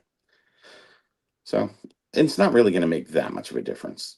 On a few cards it might, but I don't think it really even dropped the cards that much. But it will increase the values of the Paulins. Now Paulins ran for 2 years. So they did it through that, and that's another thing I determined. It wasn't. I think they had it documented as 1923. So I changed it. It was 24/5 and 25/6 because I found the ads, and then they said we're going to run it through the summer. And instead of get a hockey stick as a premium, you can get a baseball glove and a bat and whatever. And then they had another ad later in the next year, the 26/27. So, anyways, so there is enough cards out there. It was pretty well distributed. Maybe not as much as the other ones, I would say, for Ontario and Quebec because of the sheer population alone. So, but it is still a viable qualification for rookie card status. Anyways, and that's where I'm going with that. Don't change much, but I've been putting that off for quite a long time. It's almost like you don't want to look into it because it's going to start some crap. But I think I'm sort of at a stage where it's like, you might as well do it rather than keep on going along. The Baltimore News is coming up again as another rookie card, thanks to Yannick sending me that message. I think it's coming out in Heritage. So it's, oh, here we go. The prestigious rookie card of Babe Ruth again, which is not true. So, if they're going to play around, I'm going to play back. And it's not playing, actually. It's just being honest and fair and equitable to that set. So, and the Western people, actually, it was the PCHL and the WCHL, which is Pacific Coast. You guys had, so many huge, massive players from playing out in Western Canada, opposed to the NHL. Probably some even better. Seattle won the Stanley Cup. Look at all these other, teams that won that you've never even heard of that won the Stanley Cup long prior to the NHL. 1918, I guess, is when they started. But most of the teams came in. You came in Boston in 1924. Toronto came in 1926. I think 24 was also Detroit. Montreal Maroons were there, but the Leafs were kind of changing over from being the St. Pat's to the Toronto Maple Leafs at that time. So lots of stuff was going around. So I'm hitting it, and that's what's going. Americans, right? What's that? Yeah, the New York Americans. Yeah, they stepped in. Yeah, right around that time. Yep, 1920, 26. Yeah, right there. Mm-hmm. Well, the Americans were there, and the Rangers came in after the Americans. I think the Americans were first, if I'm not mistaken. I think that's right. So I do have a question. I'll read a couple of comments first, and then I'll ask a question. So Stuke says, I'm still disappointed exhibit cards, blank backs, not postcards, are not considered cards. Half an inch taller than the tall boys that are cards. It's a very specific. And wider. Yeah, it is, but it is a specific niche case because in some cases we'll kind of accept it. In other cases, obviously, we don't. Well, it comes down to, we had talked on if you watch the video, we've talked about what qualifies, and there's a certain distribution of the exhibit cards. How much did they distribute? They're pretty hard to find. It's not like they're everywhere. So it didn't really equate to an even distribution or even a comfortable number that was distributed. Like, how many are out there? Like, I've documented them all, and you're lucky if you see a handful here and there. So that's why they're not. And they're not only a half inch taller, they're wider as well than the tall boy. And the tall boy's sort of your maximum card size, I think, at that point. I think that was point. So I think kind of what he's getting at with that, and the reason he mentioned the tall boys is, okay, so that's the maximum. But why is that the maximum and not a different dimension? Well, we said that what fits comfortably in your hand as a collectible in a sense of cardboard. Cards were traditionally trading cards. So where do we stop? At what point do you stop? You can go smaller, but it's comfortably fits within your hand. You can be Andre the Giant. Just keep it in that that range. So it is a trading card, and it's sort of what we traditionally think of a trading card. postcards are too big because they're postcards. They're different. Distribution's way off. You know, totally a different thing. So we shrink it down from that size and we get to the generic cards that were issued. You know, we get tobacco cards very small, and then it kind of gradually gets up to the gum cards. And you're really at a certain size that's, 2.5 by 3.5, it eventually gets to, but never too much beyond that. Tall boy actually is probably one of the biggest cards. The giant cards, I think from 67 baseball, was it? 60, 72? I don't know. 64. Topps Giants was 64. 64. And that was a big card that was wider than the tall boy and just as tall, I think. So, and that would qualify. I believe that would qualify. But then you get into postcards and it's a different animal at that point. There's lots of discussion that people can have.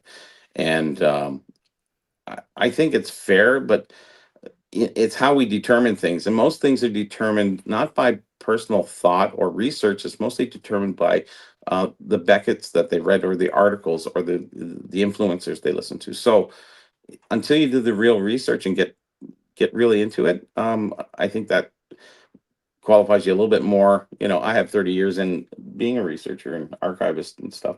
So, you think things through a lot more than you would just being a collector and having an opinion, Okay. Now I'm going to ask my question. And Eric, if you want to follow up on this, you can as well. So look, I'm going to take it I'll play devil's advocate a little bit on this one. Sure. So I think your research, I have no qualms with the research, but I guess my question comes down to kind of a challenge that I've had to a lot of the stuff with what Victor's talking about as well when he does his book. I have no qualms with him working out different scenarios, a system for filtering cars to figure out if they're not rookies or they are rookies. And I know he did the discussion with yourself, the discussion with Ryan, kind of talking pre-war and everything. But I guess with pre-war, this would be kind of my challenge and my question to this. Sure. The research itself, the hashtag scholarship. I'm always going to be in favor of the scholarship. The more that can be brought to the table, that's great. Sure. Ode to the Hooge, a little scholarship. But here's kind of my follow-up on this, though. You're talking about whatever you decide or whatever you come up with based on the research and the information you pull.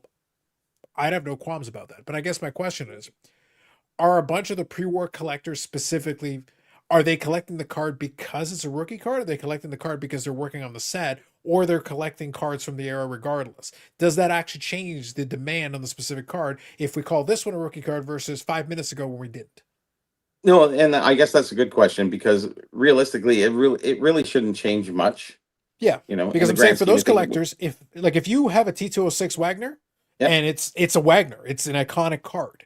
But if for some bizarre reason we decided that it was the rookie card, even though that doesn't make sense, but if we decided it was, he's rare. That's a rare card, so you can't really say that. No, but I'm saying, but pick a different card though. My point still stands. If it's an attractive card and a desirable card today, period, would making it the rookie card suddenly increase its desirability tenfold? Yeah, does it actually change anything? And we know that from the online market. Everybody wants rookie cards, Hall of Fame cards. Those are the main key things. They don't want the generic regular cards, of whoever. They want it to have more significance than it does have.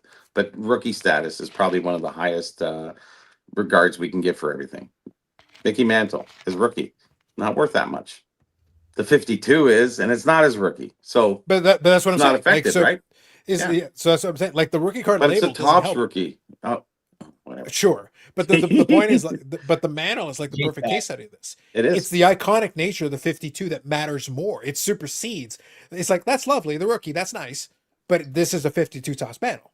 That's what we care about. I don't think it mattered back in that time period. I think it only mattered as we got into more collectibles and people got real top heavy.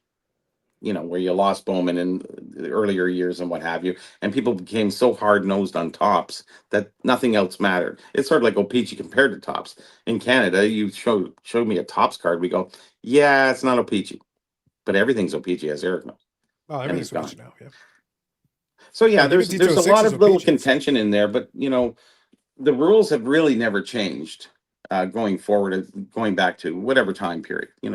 We've stayed within the rules. It's just that it's gotten loose in the last 10 years at least, 15 years. And there's a lot of auction companies pushing things forward to make things better.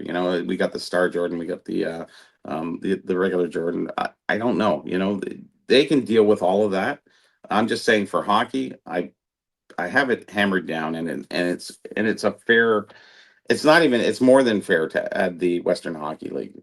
The problem is they think, and I think it's true. Ontario and Quebec, we are the dominant, um, I guess, hockey teams or dominant population, of Canada. You think of Toronto and Montreal, and like the population difference between that and the rest of the country is huge.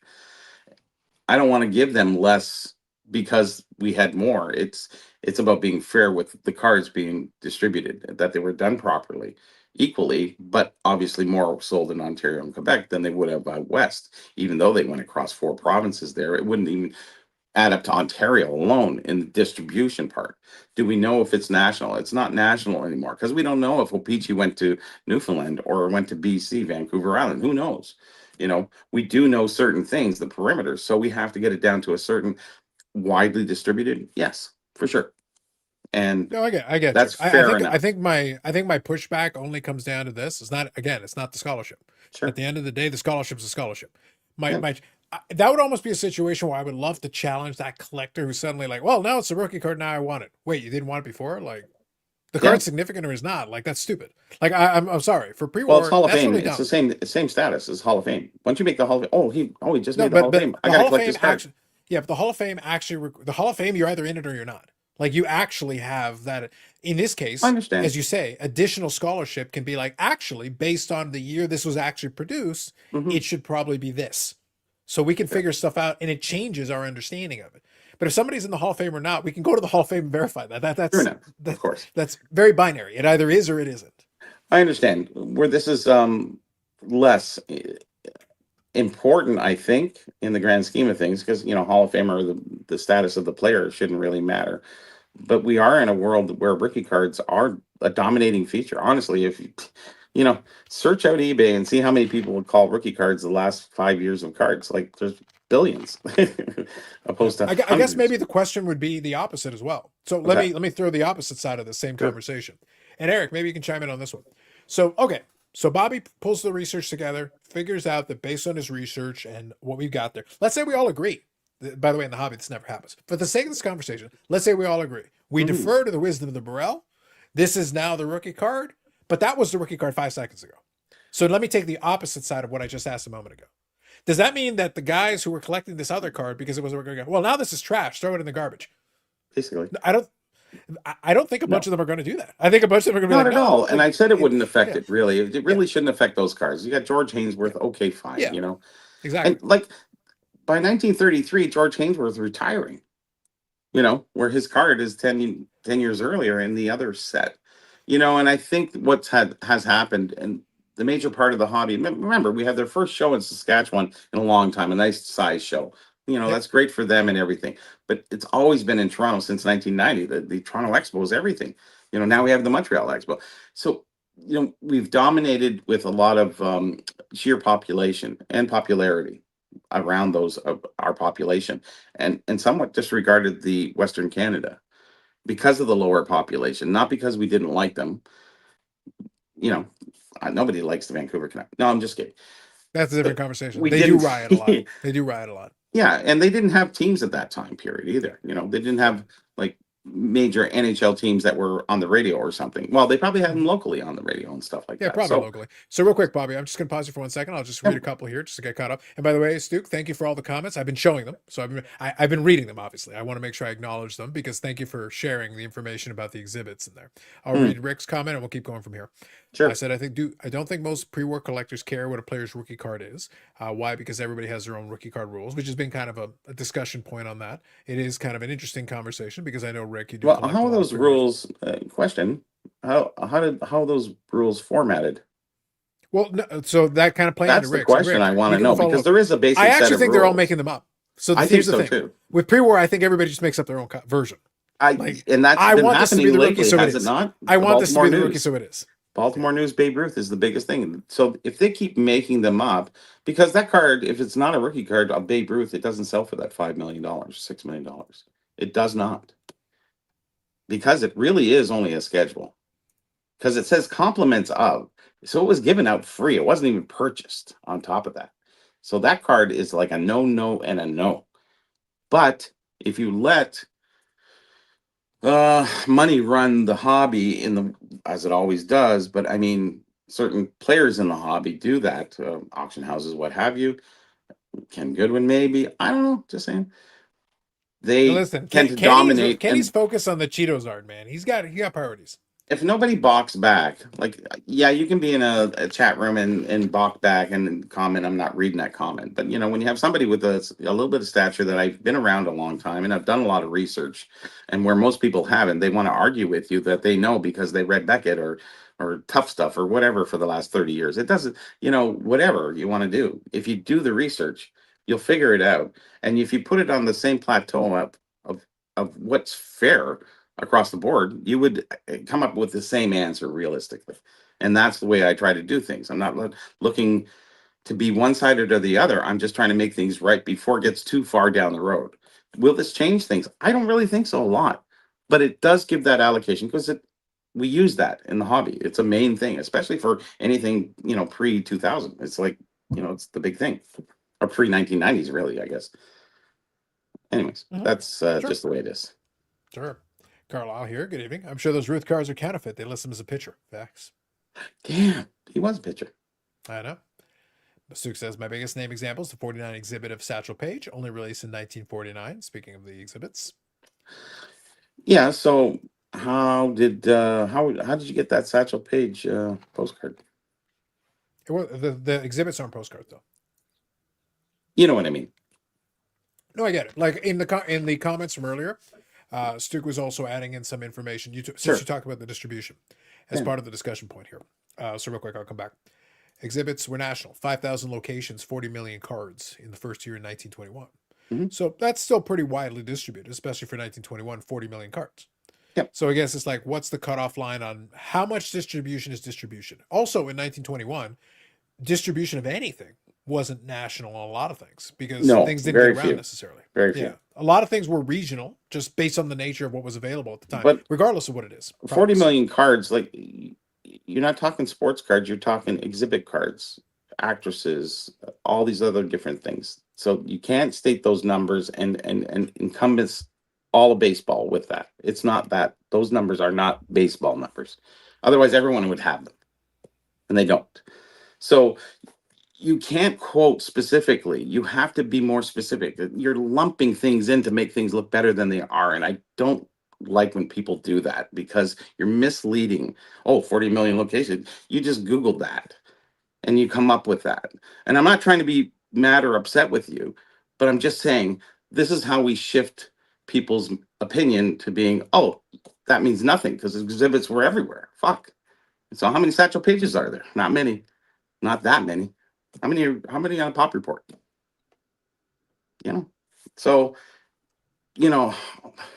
let's try to be honest with ourselves here, and that's all I'm trying to do. So I'm just changing some rookie cards, giving the due. It needs to be done, and it will be done. And you don't have to abide by it. It's going to be in the app, and you can go forward and keep collecting your cards as you do. So that was my question. Yeah. So you, as the hobby historian, which I respect, and I respected it before I even knew you. So you know that. So I was respecting without knowing me. Anyways, I don't respect you now because I know you. Well, it's different. Yeah, it's easier. But before I knew you, easier to hate people after you know them. Yeah. Oh God! Listen, that you have so much more material though after the fact. It is. Better. Yes, I know. Yeah. It's so much fun.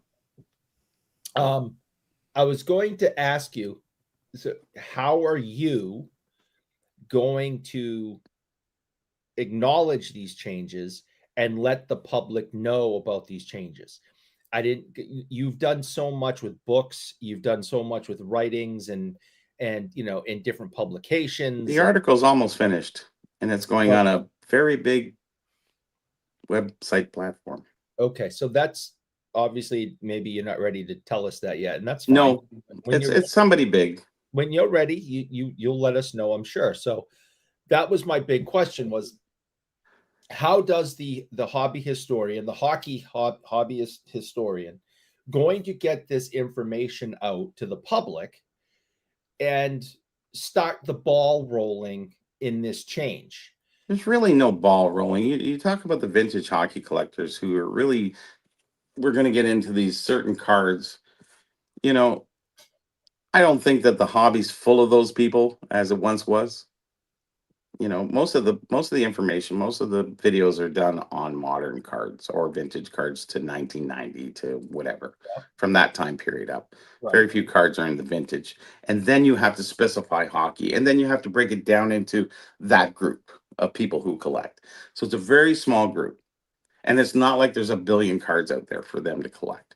So I don't have to hit everybody. I just have to hit the certain particular people. So it'll be out on there. It'll also be in the app. It'll also, be an article, a video. There'll be a few other things, but just getting it out there and just letting people know is fine. You're ready to share all that. I'm sure you will. And then I'll add the exhibits after that. There you go. So, you talked about the exhibit cards and things. Sure. And, so my question is, Gordie Howe, for example, we all know 51 Parkhurst, right? Costs thousands of dollars to get one, all that. Sure it does. And it's one of the grail cards in the hockey hobby, right? So, and I understand that, what most people look for rookie cards are mass produced and nationwide and, et cetera, et cetera. So my question is, in 1944 to 64, I'm looking at here, and I own a couple of these. The Beehives came out with Gordie Howe wearing a dark jersey. That's the first thing that's listed in TC. There's also the light jersey version, which is very hard to find. Right. So he looks a little bit older in that one, but here, no, there. Then you got the JD McCarthy, which I also own, and then the exhibits. There's a string of them and more JD McCarthys, and this just keeps going and going until 1951 Parkhurst. Yes. So you had something that came out well before. Yep. Things that came out well. You gonna mic hand me? No. The first is the first. What? Bite you with a gator? No, I've never Mike Cam anyone, even if I agreed with Mike Cam. It goes against everything I believe in. Go ahead, Eric. Finish. I guess what I'm saying is, it is making this distinction isn't that easy, because there are so many things, whether it be the distinction was made long ago, long before me. So the traditional base of collectors started with Jefferson Burdick. They ran through right up, straight through. All these other things were around, and that consideration was really not there. People want trading cards. They don't want postcards. Exhibits are another thing. Blank back, made up, just they're barely quality cards in the sense of what they are, but they're collectible. Sure, I understand. I would like you to turn the 1944 to 64 Beehive Gordie Howe's, turn them into rookie cards, so they'll be worth thousands and thousands of dollars, because I have a few. You saw my video. You heard me talk about Beehive collectors. They all want it to be rookie cards. Yeah. Because once you get the possession of something, everybody wants the best part of it. That's a Star Jordan right there. That's exactly what happened. Hey, we're going to push this, and we keep pushing it. Now look at the Star Jordan. Everybody wants it because money, not because of Star Jordan. And that's where the difference ends and begins. And, a lot of it is about money today. More of it's about money. Carlos collects, he spends some money, but he just wants his players. He just wants just nice cards. And, that's the part of collecting. That's the fun part, But all these guys, should I buy that rookie? Is he going to do good next year? And, okay. Right. It's a stock market, collecting, and it's gotten way too far. So I'm going to deal with just the traditional collectors who have that basic understanding that's been there for so many years, and that got kind of cut loose with the internet. And then all these opinions started happening. Everybody's changing everything because they think they can. I guess they can, but the internet isn't the hobby. It's actually a small percentage of the hobby. It's a large part of the new hobby, but the other part of the hobby, that the base that's there, it's not really the internet. People would like to think so, but it really isn't. And you know that. You all know that. You wait until those guys finally figure it out that they had unplugged their modem 14 years ago, and they figure out how to plug it back in. Then, goddamn it, those emails, the correspondence will be coming fast and furious. I'll enjoy that. I'll It's look gonna be forward to crazy. it.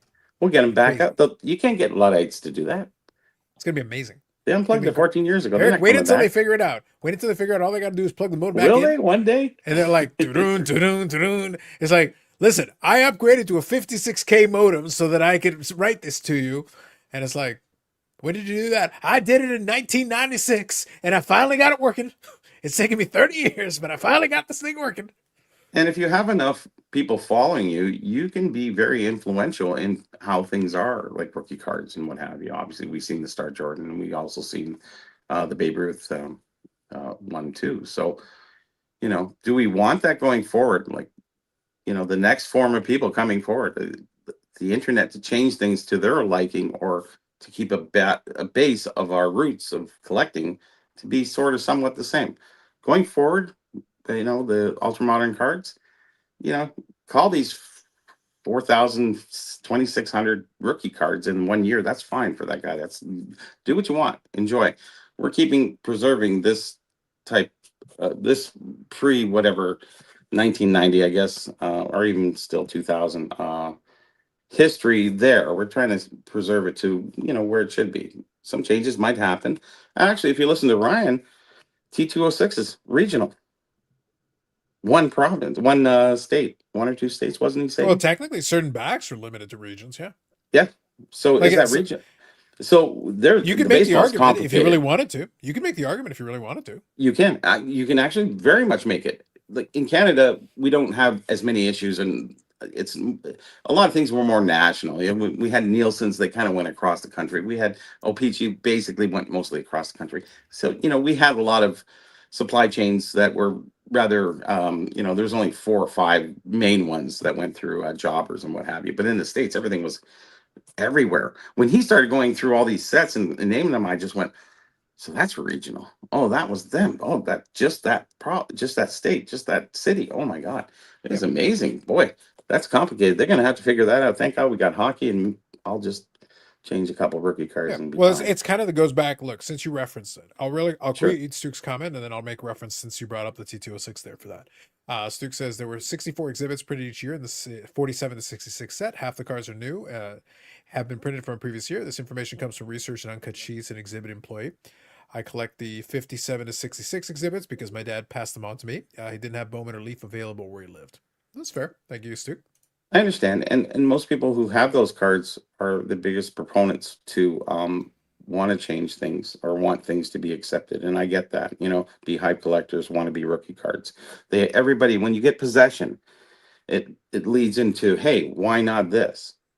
And beehives can't be. They're on a colored background that's a photo that's been glued across the top that you had to mail away. Only if you bought beehive syrup or any of their products, mail away 3 labels to get one back. Like nationally distributed, it wasn't distributed. I'm sorry. You had to mail away, eliminate, and you have to take those stand and say, hey, that's the way it is.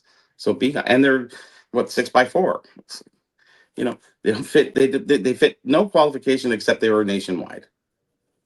Mm-hmm. Now going back to the T206 thing. So I think part of the reason that became part of it is that, and this goes back to the Jefferson Burdick thing, is that kind of the way he did his classifications, and he came up with his own criteria for it, which is perfectly fine. And this is where it became complex, and it's become the thing since then. T206s, just going back to people, I know most of the folks in the chat are familiar, but I'll quickly just outline it. So you got the lithograph on there on the front, and what separated the T206s from like the coupons and the other versions of it sometimes was font faces and specific things that kind of separated it. Because otherwise, some people would argue, and they try to argue, that the coupons were part of the T206 set as well. The problem is the T206 set was a very strict, because you'd have these fronts that would match up, but the backs would differ. So, Sweet Capital versus Piedmont, Piedmont versus Sovereign, Sovereign versus Polar Bear. So you've got all these different backs, but some of the backs, the checklist isn't the same. it's not like a standard parallel in the sense that all the cards have Mm-hmm. all the backs. They don't. Certain cards have certain Every backs. state did what they wanted to. Yeah, because some of them, Well, so a to a degree. Tolstoy was less common than a polar bear. A polar bear is less common than a Piedmont or a sweet caporal. Sweet caporal and Piedmont were the most common, and most cards are available in them, but not all of them. And then for the most part, polar bear, there'd be a little bit less. So I think polar bear, I want to say, 250 cards are available for polar bear. Well, the complete checklist is 524. So you could technically break it up into all these different components and sets and whatever. And Yeah. Southern Leaguers are available in certain. So all of a sudden you got the scenario. It's not like a standard parallel because certain cards don't have certain backs. And over the years, we've come to learn more and more and more about which card combinations seem Rare to make sense. rack, which is So they're able rare. to figure out, and they're able, based on certain things that they were able to determine, they figured out that some of the cards simply could not have certain backs because certain backs weren't available in certain years. So if the card was printed later in the run, it couldn't possibly be part of this. So, and the set was produced over multiple years. All this is adding complication. So Yep. when Jefferson Burdick did it originally, he did the best he could, but as time has gone on, it's like we found all these little nuances and go, oh man, this is complicated. You could almost make each one their own set with the different backs because some of them have different checklists. They have different years that they were produced. So it's like, are they part of the same set or are they part of all these different sets? And that's what made it a lot more complicated. So imagine you try to put those pieces together and go like, it doesn't fit. Like there's all these different combos and different sections that are part of it. Yeah, I guess the backs are. It's not that the fronts are different. It's I guess it's the backs that are different. For A the most part. lesser of two evils, right? Just saying. So Yeah. yeah, it's a juggling match for the baseball. It's always going to be, and you're going to have so much nuance. It's unbelievable. What we're here in hockey, it's pretty simple, and the changes that we have done are minor. I've changed a lot of years of issues, and those are factual. Those are easily done. Now this has come down to not even opinion. It's I guess a fair criteria that is broken down that we say, okay, cards should be this side, should be somewhat widely distributed. It should be this, it should be that, and those are the things that has brought through from not only Jefferson Burdick but all his other friends that he traded with, and they all did this, and they worked hard at it, and they spent their lives doing it, and I'm just paying homage to that. And then we've taken it to another step to up to the well, I guess till Becca came in the 80s, and then by 19, I guess 99 2000, just before or just right at the internet stage, we had found most of the information, but a lot of this stuff was still undiscovered. We're still finding stuff now, but we've pretty much satisfied, I think, to today, that we're pretty satisfied with the way everything is. Straightening out the baseball does have to be done. I think basically hockey's done, and I think this would be the last change. And I've known about this change for a long time. Just saying, I'm just stepping into it now. So I had too many other dragons to slay along the way. So now I'm just stepping in, and the Western hockey guys, the historians and collectors, they've been bugging me for years to do it, and I just said, listen, I'm just not prepared to do that right now. So. And I see why. But they never gave me the reasons that I'm giving you. They gave me other reasons. These are great starts. I said, actually, it has nothing to do with star power. It has everything to do with the card. So not because you're missing Freddie Frederickson's rookie card. It's not about the player. These guys are Hall of Famers. It doesn't matter. It's about the card. Does it work?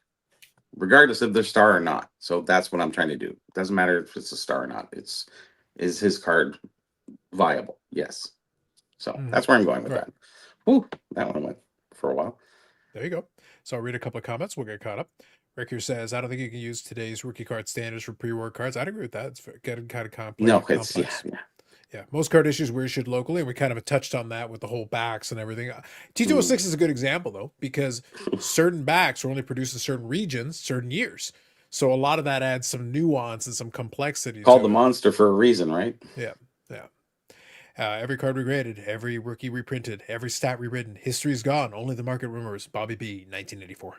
There you go. It's all about literary references. Bob also says, ever hear the story of Bobby Brown the Wise? Born in a cardboard manger, became greatest card historian. Okay. I'll take that. Well, it's basically you and Jesus. One way or the other. Yep. There's only a couple of mangers, man. That's what we're talking about. I know what here says. Every card's been regraded, every rookie reprinted, every photo retouched, every name rewritten. The legends fade, the truth gets traded. The history of the game has stopped, only the market remains. Very poetic. Carlos says, I compromised and completed two. I just appreciate that you wrote compromised. Compromised and completed two different team sets of T206, Atlanta Crackers and Boston NL.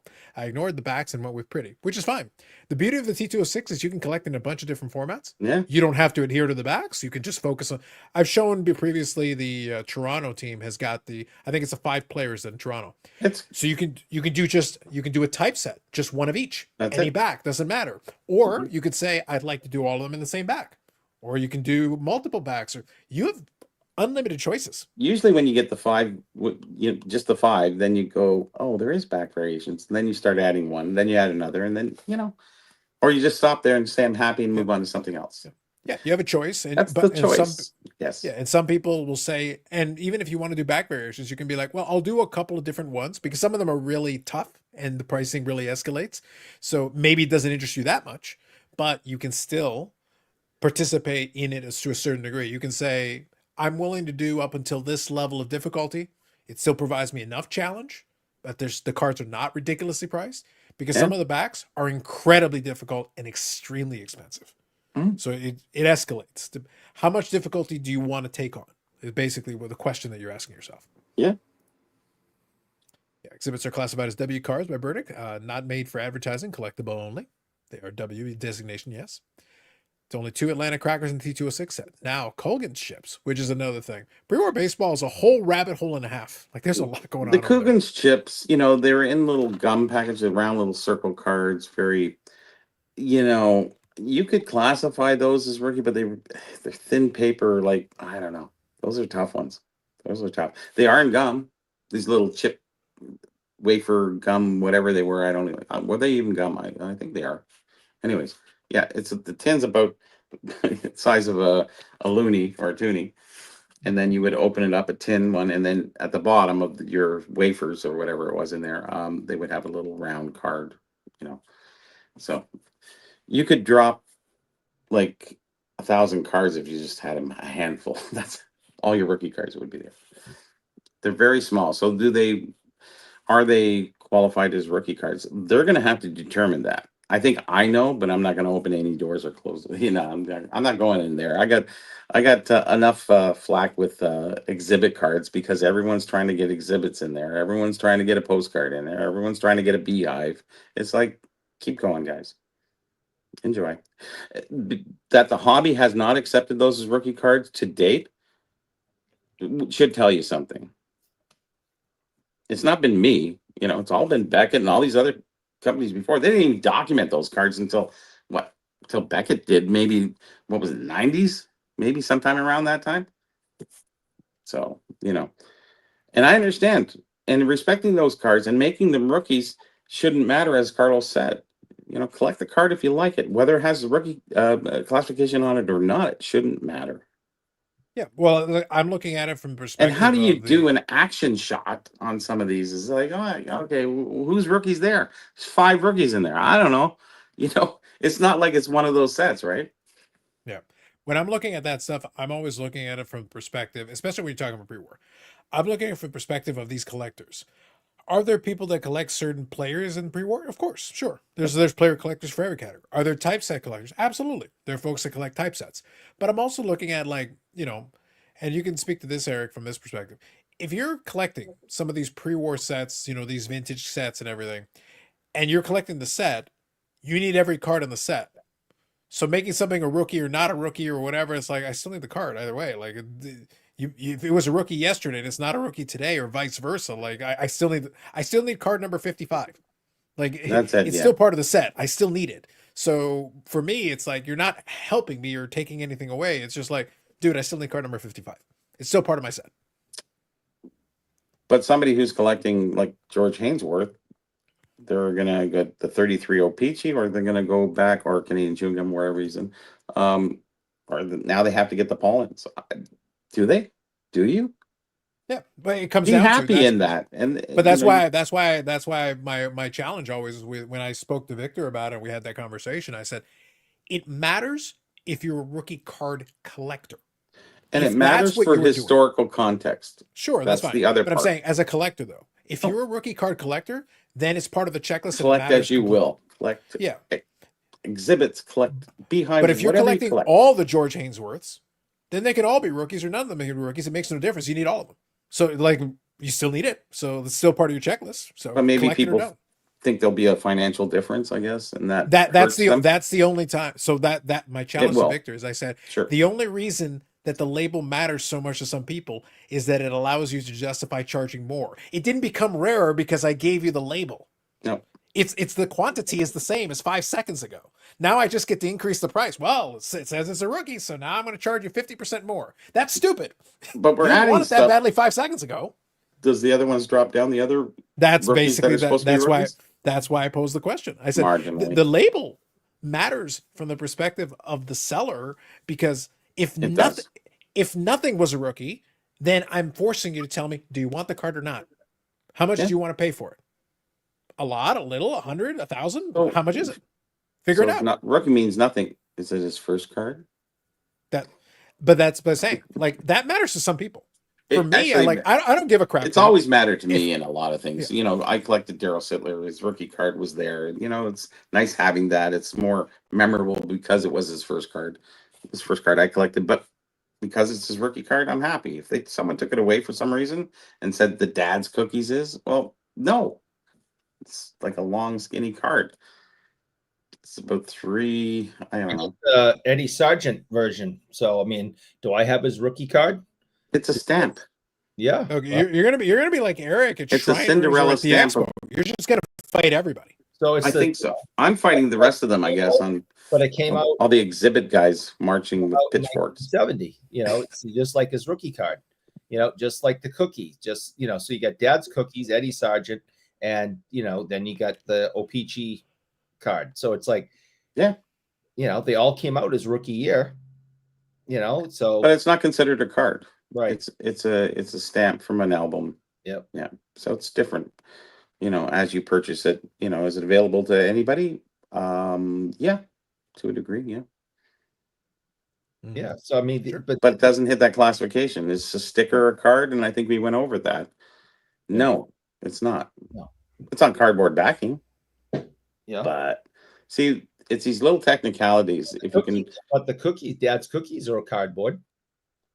They're not Yeah. they're a card. yeah. So why isn't Dad's cookies 1970 Sittler a rookie? I don't know. Why isn't it? Mhm. Why don't Let me, you do the let me pause research for and 1 get second. back to me on that, and then we'll talk about it. I think you should just Because fight people. I go into this with a lot of knowledge, and other people just want to fight and justify. And you do some research and come back, and then we'll have a good discussion. And I was actually very impressed with Ryan's response to a lot of things. It was like he could name stuff, and he was pulling not regional, where it was from. It was amazing. It was really fun to watch, and realizing that a lot of things were regional. A lot of things were regional down in the U.S. So this is the It was the problems nature of that you have. distribution. Yeah. It is, yeah. In Canada, we're pretty good for the most part. Thank God it's just hockey. It's easier, so much easier. Mm-hmm. So I'll read a couple here. I'll get caught up. Rick here says Colgan's chips. I say no. Rick is a no Yeah, on Colgan's I would chips. say Fair. no too. Boozle says MLB should recruit more clearance to fill the stands and steal home run balls for kids to help the sport go more viral. Eric has volunteered as tribute. I think. He's already mastered the art of being a Karen. He's got a black belt. Carl says, I've abandoned the rookie card distinction. They lost me when Michael Harris's rookie card was released the season following his Rookie of the Year award. It is problematic. Stuke says, Beckett doesn't have the complete checklist. Current research narrowed it down somewhat. The card was printed in a year. Beckett has 340-ish cards listed. I have 714 listed. There you go. Victor tried to classify rookie by distribution, says Rick. What is the distribution cutoff? Locally, statewide, 2 states, more than 2 states, East Coast. That's the problem. Well, he actually explained it in the video. So what was the cutoff? Well, all those things are mentioned in there. Mm-hmm. So what is, one state? So he went into major and minor because in the States, there's 50 states. And, in Canada, we had, 9 provinces at that time. The distribution, it could be 4 or 5 provinces. That would be the lion's share. And if you just had Toronto and Ontario, Quebec, that's the major share of the population. So where do you cut it off? So in the States, they were having a lot of issues with that. How many states declares national distribution, or isn't it's widely distributed? So you can't be one state, it can't be one little grocery store, you can't be those things, and then you build up from there, and all those qualifications kind of get you to a certain point. Not all equal at the same time, because there's different aspects. So what we have to do is, otherwise, if you got it down to regional, you'd eliminate 90% of the cards, because most of them were regional. A lot in Boston, a lot in just this area and that area. We don't know how far. This is the other part, is we don't know how far jobbers, like the salesman, the salesman sample thing. We don't know how far they drove. Did they go over the state's line? How many states did they drive to? Where was it really distributed? We'll never have the answers. And I think Ryan said that, and somebody didn't understand that. And I'm saying, yeah, you don't know where this stuff went. The guy could have been driving to 6 states around him and dropping them off. But how do we have that documentation? Is it nationally distributed? No. But is it widely? Yes, because it went out beyond the states, especially if they were popular. It became, and Pollen's 2 years in a row. They kept it going. They ran it consistently because they said, holy shit, we're selling a hell of a lot of chocolate bars here. Yeah. And they said, hell, why not? Giving away free sticks to kids, and I think it was box of chocolates to girls.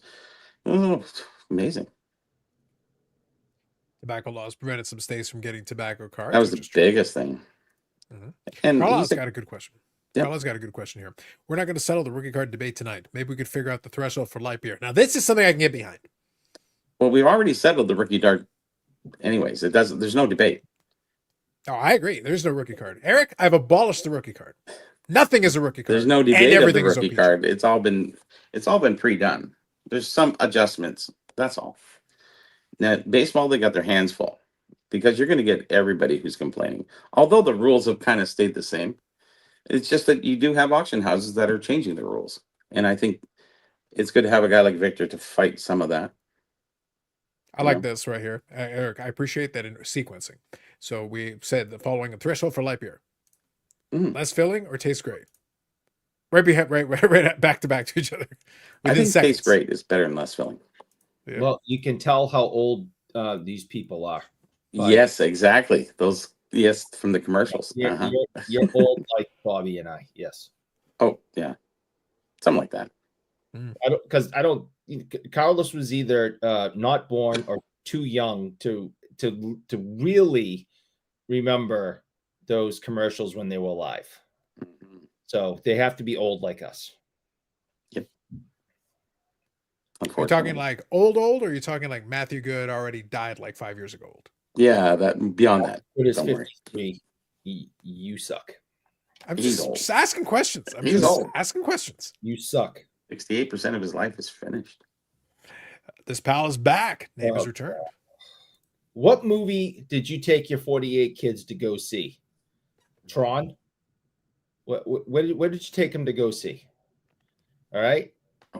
48 kids. Now, because I know you're rich. Does 48 kids each get their own popcorn and soda? Because not only are you paying like $14 a ticket. Well, I was going to say that could be Blue Jays ALCS ticket money right there. Yeah, no shit. That's hardcore, right? So it's $14 a ticket, we'll just say, right, for 48 kids. Then you're about to try to do some maths. It's dangerous. And then it's like, $20 each for the popcorn and the soda. I mean, good Lord, you're going to have to sell your entire Jordan Tutus collections. Scandalous. Truly scandalous. Name says you just book out the theater. And Clearly. Carl answering. Bob Euchre, Boog Powell. There you go. And Bob Jackson here. Good evening, Bob. But really, who has the best chicken sandwich? Now we're talking, Eric, we're getting into serious discussion now. We're talking about best light beer. We're talking about defining light beer. We're talking about best chicken sandwich. This is serious. This is serious business right here. I don't drink yellow beer ever. And light beer just sounds stupid. So, well, the thing is, Eric, light beer isn't about the color of the beer. Light beer is talking about how strong or weak the beer is. Yeah, it's gross. No matter what. If it's yellow, I don't drink it. Wow, look, all I'm saying is, you're the big proponent. You're a big Guinness guy. You're the big proponent of Guinness. I Well, like the Guinness, yes. well, Guinness is, black. It is. Light is absorbed into it and disappears. That is. But the thing is, Guinness is 4.2%. So as far as I'm concerned, Guinness is light beer. There's the alcohol content compared to some of modern beers is quite low. Mm-hmm. I'm just saying. I consider 5 the cutoff, guys. 5 is the cutoff. The minimum below 5, we're talking light beer. Just saying. Below 5, what are we even doing here? They have popcorn and soda pop. That's right. Mickey Spillane for the Miller Lite commercial win. Wow, look at you guys. Bringing the references. Really? The author, Mickey Spillane, the Mike Hammer author, did Miller Lite commercials. Yes, he did. 1976. Wait, hold on. Let me make sure here. Okay. Yeah, it looks like there's a couple here. Now, might not be 1986 here. I'll double check. No, it looks like maybe there's a couple. So maybe there's a few here. Yeah, so there's an 86 for sure. There's definitely an 86. Maybe there's a couple different ones. Maybe it's got a few. I remember all those commercials from the 1986. They were constant. I mean, they were on all the time. I just did not know that author Mickey Spillane participated in those commercials. Mm-hmm. So here's a good. You were a kid at the time. So here's a good question. In 86, I was like 12. I mean, I wasn't a kid, but I have a good memory of things that happened in 1986. Yeah, you know what happened? The Red Sox. I know the Red Sox. You walked into it, brother. It's the only thing that mattered in 1986. It's the only thing that mattered. And that's when it's like Erica says, when I was 12, I had some really strong beer. And it's like he needed to have it because he watched Bill Buckner and he was like, that's it. Well, I know in the States they had low beer count, right? Always 3 or 4%. 5% has always been our minimum here. So I want to. So yeah, there is stuff below that. Like I'm making the cutoff 5%. Now I'm making the cutoff 5%. So so here it is, right here. I'm using the AI. We're using the Google machine here. Mm-hmm. It says outside of the U.S., light beer is pretty much synonymous, fancy words, with lower alcohol beer. But there's not one size fits all label. But although most light beers will have a lower alcohol content, usually between 0.5 and 3.5 ABV, it's not always the case since calories don't come just from the alcohol. So I consider a low ABV to be the light beer. It's not based on calories for me, but there are some ones that claim to be lower calories. But it's like no, if it's just weaker, it's like some of those beers are glorified water. Yes. Light beer is dirty water at that point. Yeah, that's not old Milwaukee or something. It's like 3.5% or something like that. Yellow beer just tastes. Old Milwaukee's higher than 3.5. And getting into AI, you just did a quote. So if somebody looks up what a rookie card is on AI and they go, okay, let's see what it says. What AI is doing is scraping the internet for opinions. Those opinions have been formed by other things. So it's not about research. Like I said at the end, it was a little bit bold, but I said, AI has nothing on me because what I know is 95% more than they know because I've done the research deep where they just scour the internet for popular opinions, and that's not right. Anyways, you guys got to catch up, but they're good for other things, though. Oh, listen, like I said, I enjoy our AI overlords for certain images. Yes, of course, it's they're done great well for that. Those are done really well for us. It's done really well, and you're just getting started. Wait, yeah, we're just playing around. Like right now, I'm trying to get in good. We get really good at it. Yeah, we're trying to get in with it. Right now, we're trying to get in good with the AI overlords while we still can. Yeah, just throwing it out there. Sure. Philly Joe says, I like gin, not beer. Fair. Fair. Your beverage of choice is fair. With the calories. Yeah. Gin is made from the juniper berry. The juniper berry. Oh, anyways, go ahead. We've covered all the angles tonight. There you Pepsi wins. go. Name says Canadian beer is like moonshine in America. At this point, yeah. Basically, yeah. 90 proof. Hey, There you Well, go. it's funny. It's funny, Bobby, because I was talking about the Amsterdam, and the beer I usually have. So, like I said, for me, the cutoff on light beer, I'm putting it like below 5%. 5% to me is like the minimum. 5%. But the one I usually have is 7.1. That's what I usually have on there. So it's like, a lot of the IPAs are obviously a lot higher. It just depends. And sometimes if we have the Imperial Stout, then it gets crazy around these parts. It gets crazy. I was drinking in a bar at this place. It was right around the corner, and they had a lot of European bars. I drank this thing called Smithwick's. I don't know if they're still around or anything, but man, I think it was like 7% alcohol. Like you go in for a couple beers after work, yeah, you felt it. But otherwise and you get educated on the beer that's out there at a young age. It's really kind of cool. Where you realize that you kind of go back to Molson Canadian. You go, ugh, God damn, quality beer. Molson Canadian, listen, I've only had Molson Canadian. Whatever, unironically. 50, all that shit they used to drink. Well, I drank when I was younger. So anyways. Yeah. Molson Canadian, I've had it unironically one time. And that was when we were having there was a house party in Guelph, Eric, Guelph. And you had no choice. No, Bobby, that's not, literally, I didn't have a choice. We were sitting there, and there was a couple of buddies we had that had a band, and there were basically two options. They had a keg. It was supposed to be a kegger, and they did have a keg. But in this night, what was and Wellington's was the nearby brewery that they had in Guelph. Sleeman's, by the way, was also a nearby brewery, which was much better. Wellington's was atrocious. Normally, Wellington's is atrocious. But they took it to another level. They got a keg of Wellingtons. Okay. But then they took it to another level. And it was expired Wellingtons. They tried to save money, and they literally got intentionally expired Wellingtons. No joke. Now we didn't know this. So I'm sitting there and I'm pouring, and I put the beer from the keg into the cup, and I start drinking, and I almost spit it out. Like I made me sit like, what the hell is this? And literally they're like, oh yeah, we got the cake from Wellington. It's like, okay. And he goes, yeah, it's expired. And I'm like, what? You would intentionally pass along this swill?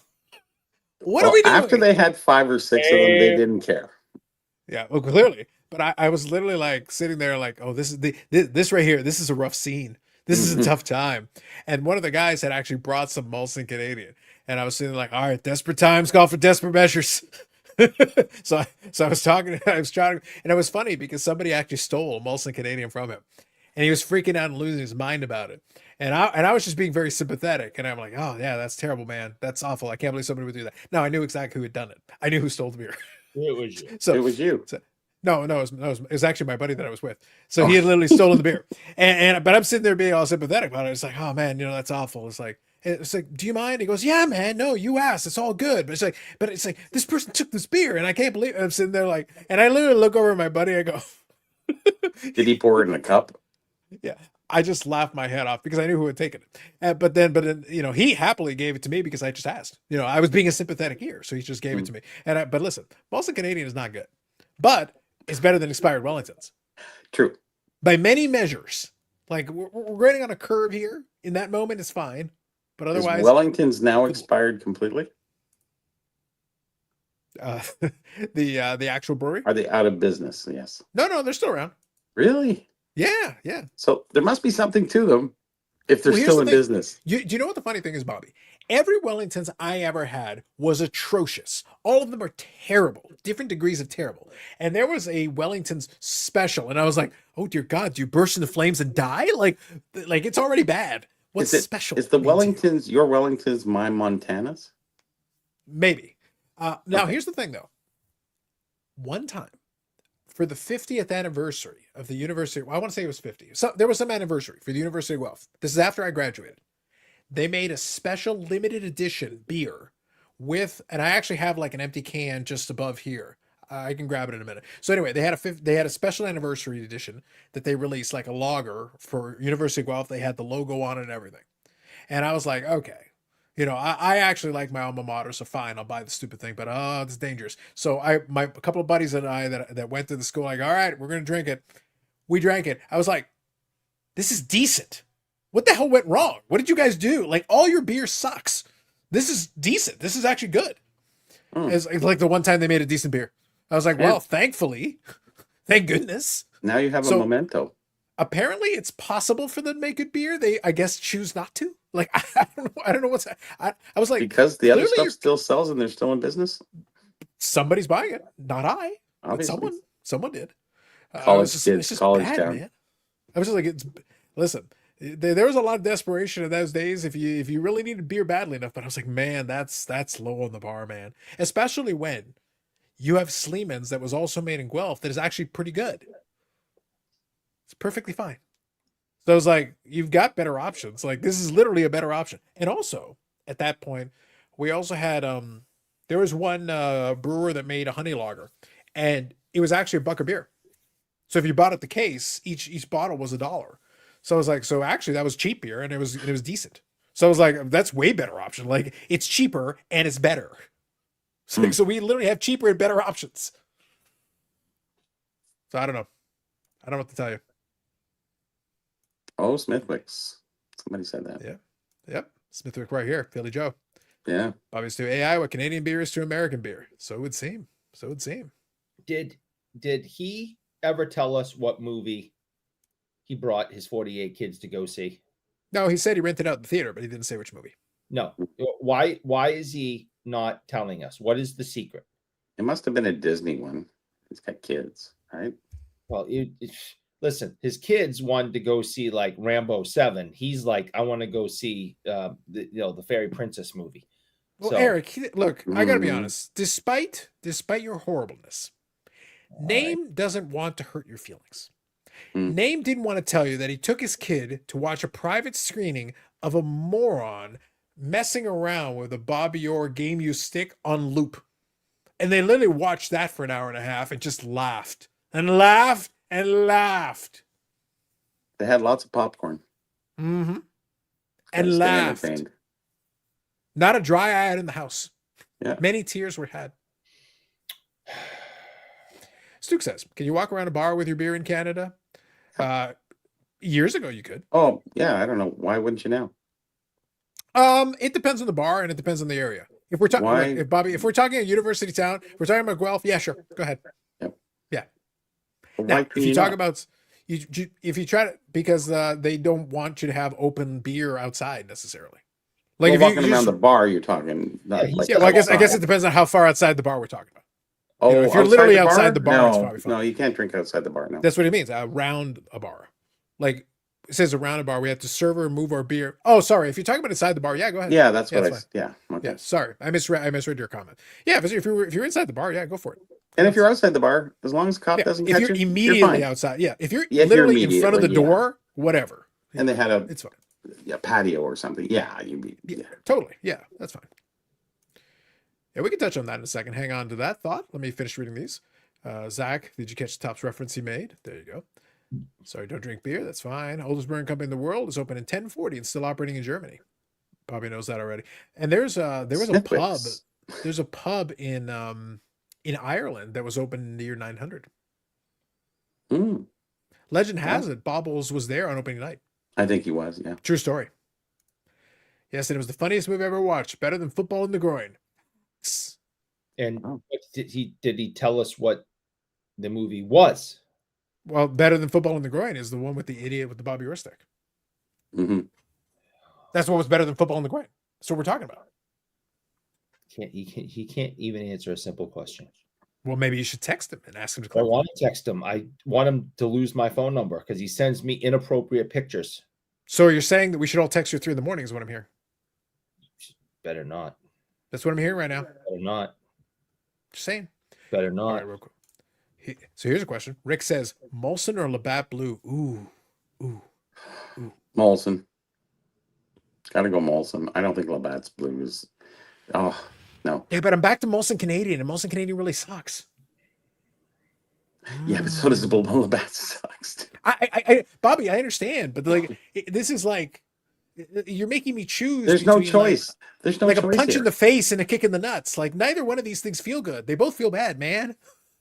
They both But feel enough bad. of each will make you feel good. So no, no amount of each one of those. No amount of either one of those things are going to it make you feel will. good. After 5 or 6 Labatt's Blue, you'll Look, know. I am prepared. I am prepared to kick. I am prepared as a group. We can all kick Eric in the nuts enough times to find out if it eventually feels good. But I just don't think you're right on this. Listen, righty is just finally starting For scholarship, Bobby, I'm prepared to experiment on this.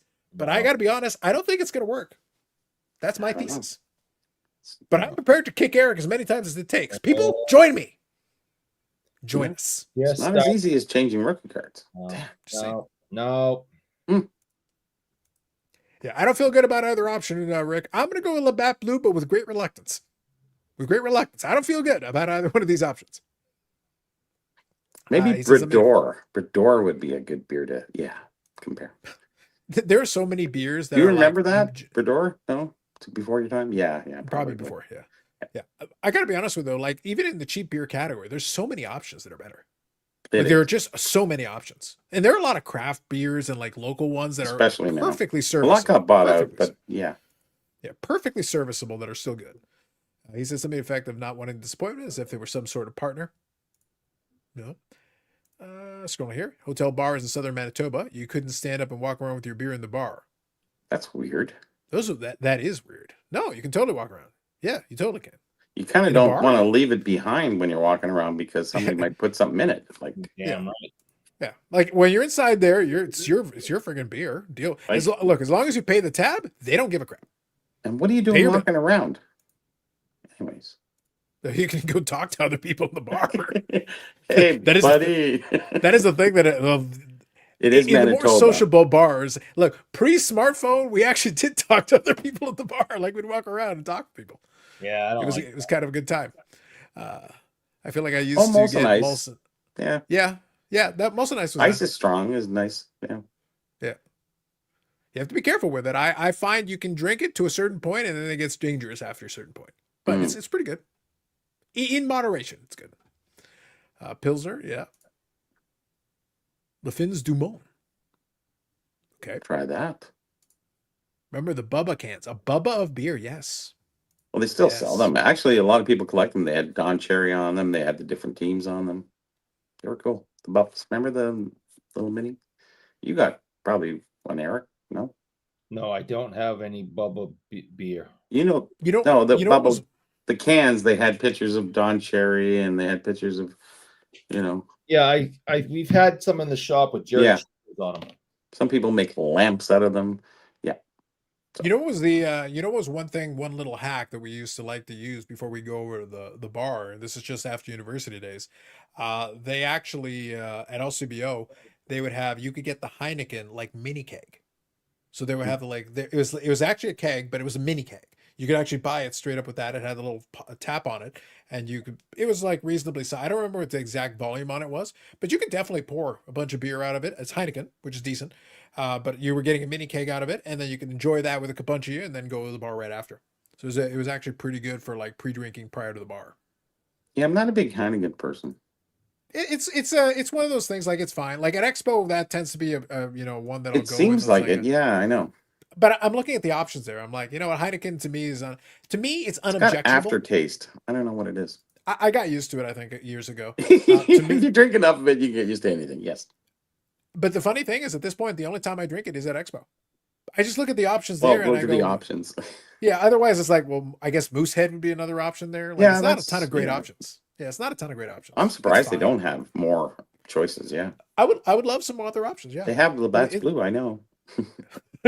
Heaven forbid. Again, Labatt's Blue is I'm only choosing between that and Molson Canadian. If you're offering me Molson Canadian Labatt's Blue, well, then that's a choice I'm prepared to make. Otherwise, I choose water. Yes.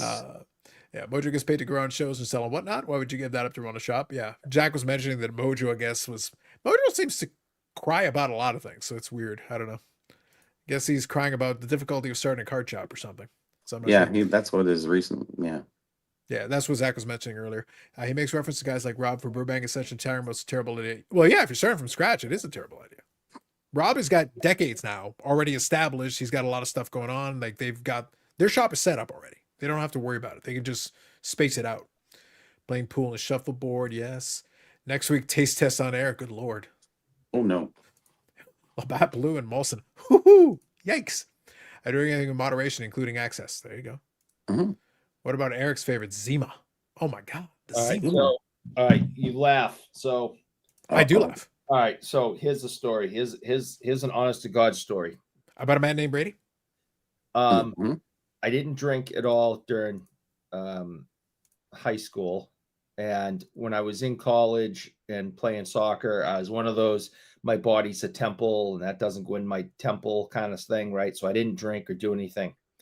Well, so the first time I decided that, all right, I'm going to let my hair down and participate in the college lifestyle, Zima was the popular, cool alternative, right? Mm-hmm. So I finally say, all right, guys, you've been begging me to drink for like 2 years now. We got like graduation in the morning. Oh, no.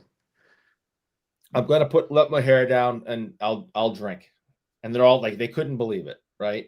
Because I was always the good boy. Well, they're all throwing up everywhere, and I'm like, you guys are idiots. So I go, fine, I'll drink. Give me something to drink. Well, that was the big push. That was the cool thing to drink. So the first time I ever got stupid fall down, It wouldn't take much if you never drank. So right. It didn't take much. Plus, I was out. I already ran 2 Zimas. Yeah, I already went out and ran like 7 miles that day, right? Mm-hmm. Yeah, I had like a 6-pack of Zima, and it was the worst tasting crap I've ever had. It was like gasoline or something. It was just so bad. But that is what I got. That was the first time I ever got completely wiped out on my ass drunk, was off Zima. Because the next morning must have been a bitch. In 1994, that was the thing that was getting pushed. So, yep, 1994, I get drunk for the first time, and it's on that crap. And yeah, graduation the next month. My mother showed up for graduation, took one look at me, and just went, "Oh boy." She still in fairness, that's something she still says regularly. No, she still is disappointed on a daily. It's for different reasons, but still, same general premise. She was disappointed just a couple of hours ago. That I came home, but I made it home. I think she was disappointed. Alive, yes. Yes, but she every once in a while she'll bring it up and remember that graduation, and I've never seen you look so bad, and I couldn't believe it, and you stunk. And Mom, shut up, Mom. Meatloaf. It's not a phase, Mom. Oh, Zima's life. Oh, God. Whoever said old Vienna, I used to. I drank other stuff. I drank some other stuff. Oh, there it is. That night, but 7.1 in Eric's honor. I know I drank beer and some other stuff later that night, but no, like 6 Zimas in a row, just that lit the fuse. Oh, yeah. That was the first time I got drunk on that crap. Yeah. 1994. There you go. Everyone's got a Zima story. Yeah. And I didn't drink again for years. Years. Yeah. Before he had to easily come back with the stout because it was thicker. Yeah.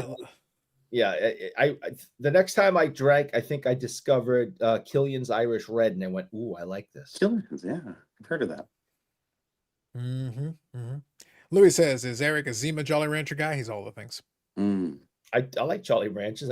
I don't drink Zima anymore, but I'll have a Jolly Rancher now and then. Well, Bobby, in the same vein, like I got to tell you, I do remember the old Guelph days, and basically the same for me. Like I stayed off it completely. So basically, I'd have a Mickey of Captain Morgan, so basically the full bottle, and that was standard for a lot of evenings. Or if we went beer instead, then it'd be like keep it light, 7, 8, 9 beers, keep it light. Yeah. We used to drink beer, and then we'd have. I grew up in the time, I guess, in the. What was it? The 80s there. Everybody went to the bar, and you would always get shooters. So they were rocking around all the time with B-52s. But we used to get this thing called Benedictine. Man, that stuff would kick your ass. Boy, good stuff. And Eric got wasted. Was the first night he got his first concussion that he remembers, but he didn't Hmm. remember it because he had a concussion. Yeah. So I Was had several concussions before 1994. mhm. How do you remember? 1992 when I had the whole You posing bet. You poser. Yes. It was 1992 when I had the whole George Washington was actually 91. It was the fall of 91. 18 what? I told the doctor that George Washington was president. Yeah, and I had a 21-year-old sister in the 3rd grade. And the problem is that night, Bobby, not only That did was he the have a best concussion, 18 years of her life. Anyways. it was amazing. Not only was he had a concussion that night, he was high on sparkling water that night. He was crazy. It was crazy. Yeah, Regular water is it was one thing, but when flavored. it's sparkling, holy crap! Oh my god! yeah, that was special occasions only. Yeah, just say. I remember like we get Eric on that sparkling water. He's like, it's like Yes. you ever see The Simpsons when they were high on the squishies? That's Eric on the old sparkling water. Hmm. Rick, is there anything worse than Coors Light? It's piss water. No. Anything light, I'm not a fan. Why of. buy Anything- it? I don't Yeah. understand. Well, that's Why kind of the drink joke beer? about the whole. That's the whole joke about the light beer. If you're doing light beer at that point, it's like just have some water, man. It's just. But it's for the what's- less calories. It's like, Sure. why? Water's better. It's no calories. Yeah. I bet you still heard about it this day too, Eric. Maybe. Mhm. Maybe you did. I'm talking about me getting drunk on Zima. Yeah. Yeah, well, I told you, Mom brings it up every once in a while. Mm-hmm. Reminds me what a disappointment I was. It was graduation. You graduated, so who cares? Her, yeah, with honors, by the way, but that didn't seem to matter.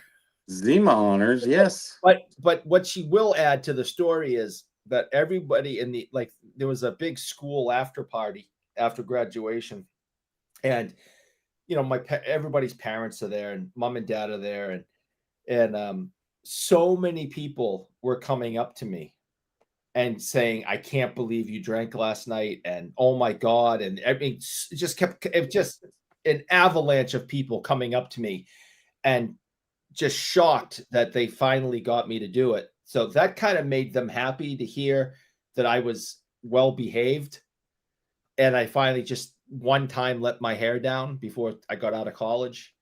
But I don't think they would have preferred that I did it the night before graduation. You must have made the rounds if you have an avalanche of people coming. I was gonna say, like, Eric is saying that because they He didn't was tell him. It's like walking so around. then Eric goes, "We're going streaking." It's like, Eric, this is church. It's a church. Listen.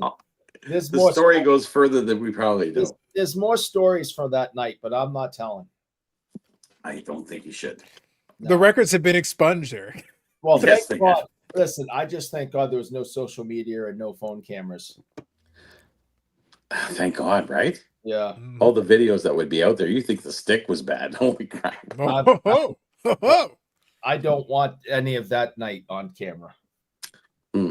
Gotcha. Not my best night, but I think we all have a few nights that we don't want a camera around. Yeah. Sure. Indeed. Yeah, mom and dad were not impressed that Saturday morning or Sunday morning or whatever the hell it was. See, the problem is, Bobby, Eric did it wrong. Yes. I've only had, one or two evenings. Like, for the most part, I never had too many issues with it, even though I drank my fair share. I had 2 evenings where actually, no, let me correct myself. I had 1 evening where I was blackout drunk. And when it was done, Carlos Sr. was actually very impressed. Oh. Yeah, it was the opposite. But I'll tell you why. So what happened was, it was similar kind of situation. We had, I was doing a mixed drink. It was a mixed drink night. So basically I would choose. I either do a beer or I do my, basically Captain Morgan mixed drink, whatever. Pick one, go, pick a lane, and whatever it is, that's what we're going with that evening. That's how we're playing. So, so I made the critical error. I made one mistake. And that was I allowed one of my buddies at a house party going because I was too lazy to get up and go mix my drink myself. He goes, "Yeah, can you do me a favor and grab me one more?" And he goes, "Yeah, no problem." And he comes back and he fills up a cup with it. And what he did is he filled it up with limoncello. Limoncello. And when I say it was a full thing, and I actually thought it was supposed to be either Captain Morgan with Coke, basically a rum and Coke. And I take the rum and coke strong. But no, he didn't put rum and coke in there. He put limoncello, a crap ton of limoncello, and basically filled up a cupful of it. And How did that basically, it was fine at the time. But the issue became later when I got horrifically sick. Now, I got home, and the last thing that I remember was I got home, and my dad goes, "Are you all right?" He goes, "Well, not really." And I literally told him, "It's like, not really." Now, I don't remember anything. So I remember waking up You're the next going morning. on hearsay here. Okay. Yeah, no, I remember waking up the next morning in my bed. Now, what's funny is I woke up the next morning in my bed and I felt fine. But then I said, I changed my clothes. No, I changed. I was changed out of my clothes, but here's the thing that got me. I went to go check because I was very particular about the way I like having in the evening when I'm going to bed. I like to put my keys in one spot. I like to put basically my wallet in a different spot. Like I've got my spot for all my stuff so that everything's there, whatever. I went to go look and everything was exactly in the spot where I usually put it, like precisely. And I was sitting there going like, I go downstairs and I go to Carlos and I go, "Hey, I can't remember crap. So you're going to have to fill in the blanks for me on this one." Because I was at home. But I was like, "But you're going to have to fill in the blanks for me." He goes, "You took the clothes, you threw them in the laundry hamper. You went upstairs," because he followed me. Because he's looking at me and like, I'm out.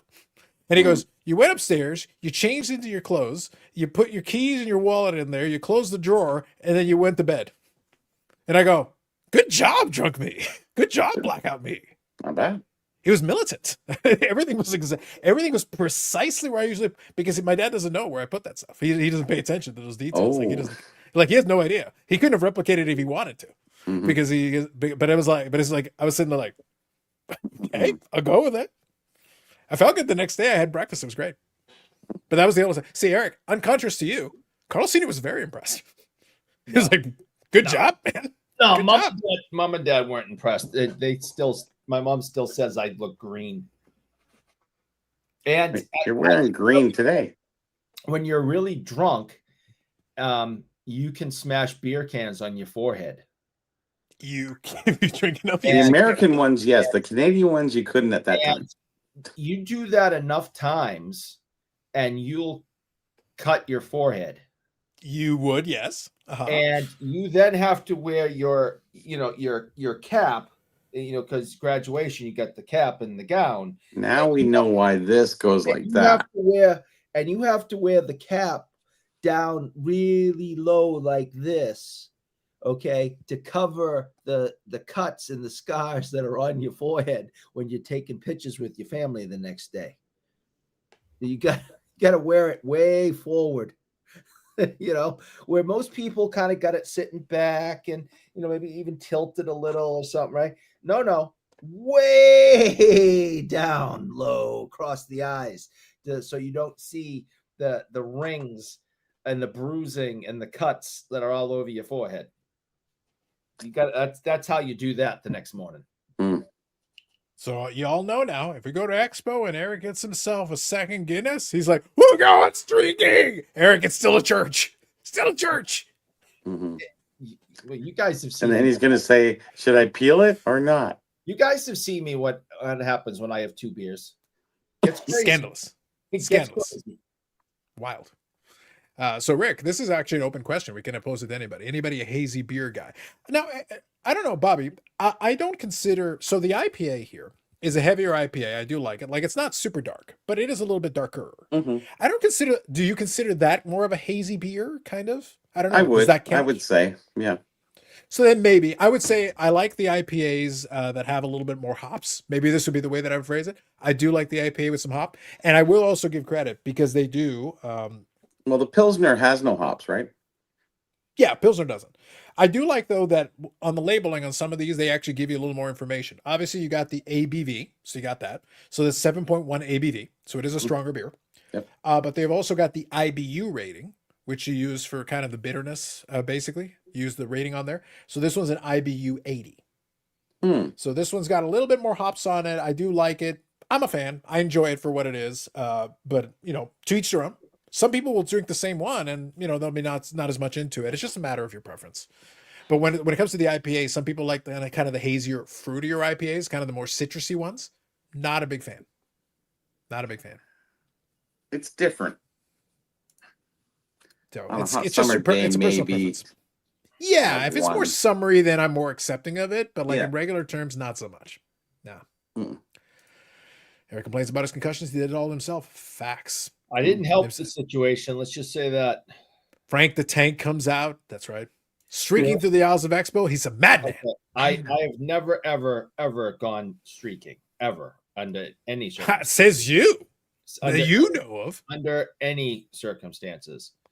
But it was there was 1980. Oh, sorry. Go ahead. The year was 1994. okay, Local man, local witch runs streaking uh, through the streets. there was definitely some Frank the Tank esque attitude that night for sure. Mhm. But the clothes stayed on most, I think. So you claim. Most, I think. So you claim. Yeah. I streaked in the 70s. There may have once. there may have been my shirt may have come off, but the pants I'm pretty sure stayed on. Like I said, 1994. There might have been some shirt waving at some point. Greater Salem area. I don't remember. Naked man runs streaking through the streets, Mm-hmm. screaming, Buckner! Still bitter about 1986, apparently. Speaking of that, and on somewhat serious note, we lost Mike Greenwell today. That is true. That is true. He was battling cancer, and we were hearing rumors that things were getting worse through some of his ex-teammates and other baseball players that we have connections with, and that was sad to wake up and see that he had passed, because he's so young. He's like 62 or something. I mean, but yeah. So 86 Red Sox. Mike Greenwell passed away today after his fight with cancer. So that was kind of sad. Indeed. R.I.P. R.I.P. Apricots. And he had a good run. Greenwell had some good years, actually. Oh yeah. Like, Oh, yeah. if you go back in time. He's a Red Sox. Now, make sure you hear me correctly. He's a Red Sox Hall of Famer. Mm-hmm. Yeah, because I remember Greenwell off the back of some baseball cards. He had some monster years, if I recall, or at least some very strong years. Like 88, he was 22 home runs, 119 RBIs, and a 325 average. That's very good. Oh no, It's quite good. It's quite good. I think that was the year, because there's one year in particular that he came in second in MVP voting. That's the one. That was the one. This one I specifically pulled out. And I think either Canseco or McGuire won it. And If it was 88, it was probably Canseco. I'm double checking. And yeah, it was Canseco.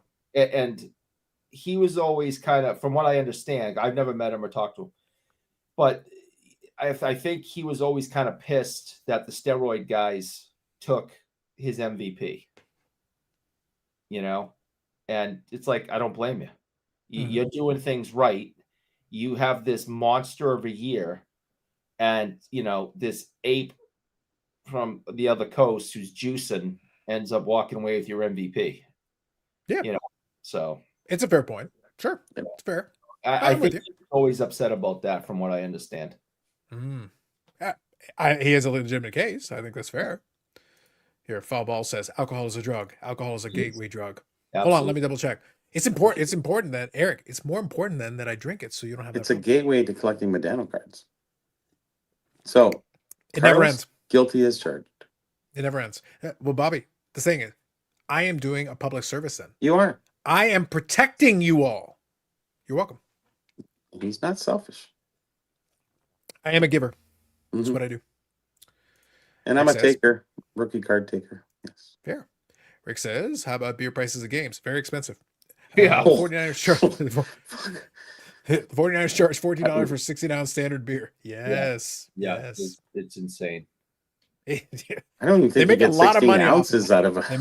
They make a lot of money off of that. Holy crap. Way too much. Yep. Eric showed Petey Pablo how to take his shirt off and whip it around his head like a helicopter. He was doing a lot of scandalous things back in those days. It was just really one night. Eric, think about how many scandalous things you did in one night. It was a couple. That it changed the trajectory of the world. There may have been a butterfly effect or two. Yeah, it was Eric, did you mention like so? What month specifically in '94 did this specific incident occur? June, May of '94. Hmm. Interesting. Yeah. I think the directory baseball strike happened that year, and even Yeah, true. the time ripples. Oh, It was so bad that O.J. Simpson's Bronco chase happened before, but was affected by Eric's drunkenness. I think so. Wait a minute. That's how strong the ripple effects are moving in time. Mhm. Was like Think about it. Otherwise, those gloves would have fit. I watched the Bronco chase at a Chinese restaurant. I was not drinking or drunk at all. You don't like Chinese food. What are you doing? I was at a Chinese restaurant in Beverly, Massachusetts, which no longer exists. And Beverly or the Chinese restaurant? And I was at the bar drinking a soda and watching the Knicks. Zima soda. I was watching the NBA finals, and they interrupted it for this stupid Bronco chase. And so, what year was the Bronco chase? 94. It was 94. Same year. Okay. Eric, the reason I was looking for the month is I was hoping the Bronco chase was just after because it would have fit my narrative. Oh, even perfect. Better. Even better. It would have been, Bobby, I was so close. Because I knew it was 94. I knew it was 94 off the top of my head. I was like that close. I remember singing karaoke that night. I sang Johnny Be Good at the Chinese bar karaoke. Wow, that's a big song. And I went in to get a soda at the bar, and I was watching the Knicks game, and then we interrupt this and next thing you know, there's this white Bronco on the highway. With a bunch of police cars following it. I remember watching it for like a freaking hour or more. Everybody watched it for 2 or 3 hours. Yeah, it's like we didn't even the NBA finals was on, and it was like, no, we don't care about that. We're just watching this slow moving SUV going down a highway with like 50 cop cars behind it. See, Eric, the problem is innocent. Eric, that you failed the opportunity. I was 11 at the time, and even then, in my house watching this, I could state correctly, he could go all the way. You got to do it. Yeah, it was right there. Oh God, it was something. Yeah. It was right there. Right here, indeed. Yeah, so I covered that. So, foul ball, in reference to this, Eric was talking about that, and he claims to be sober during it. As far as I'm concerned, alcohol is the least of our worries. Whatever's wrong with this man, that's a different issue entirely. We wish it was alcohol. Yeah, that's right. Alcohol would have made it then decent. There'd be an excuse. Correct. Do as Carlos says, not as he does. Thank you.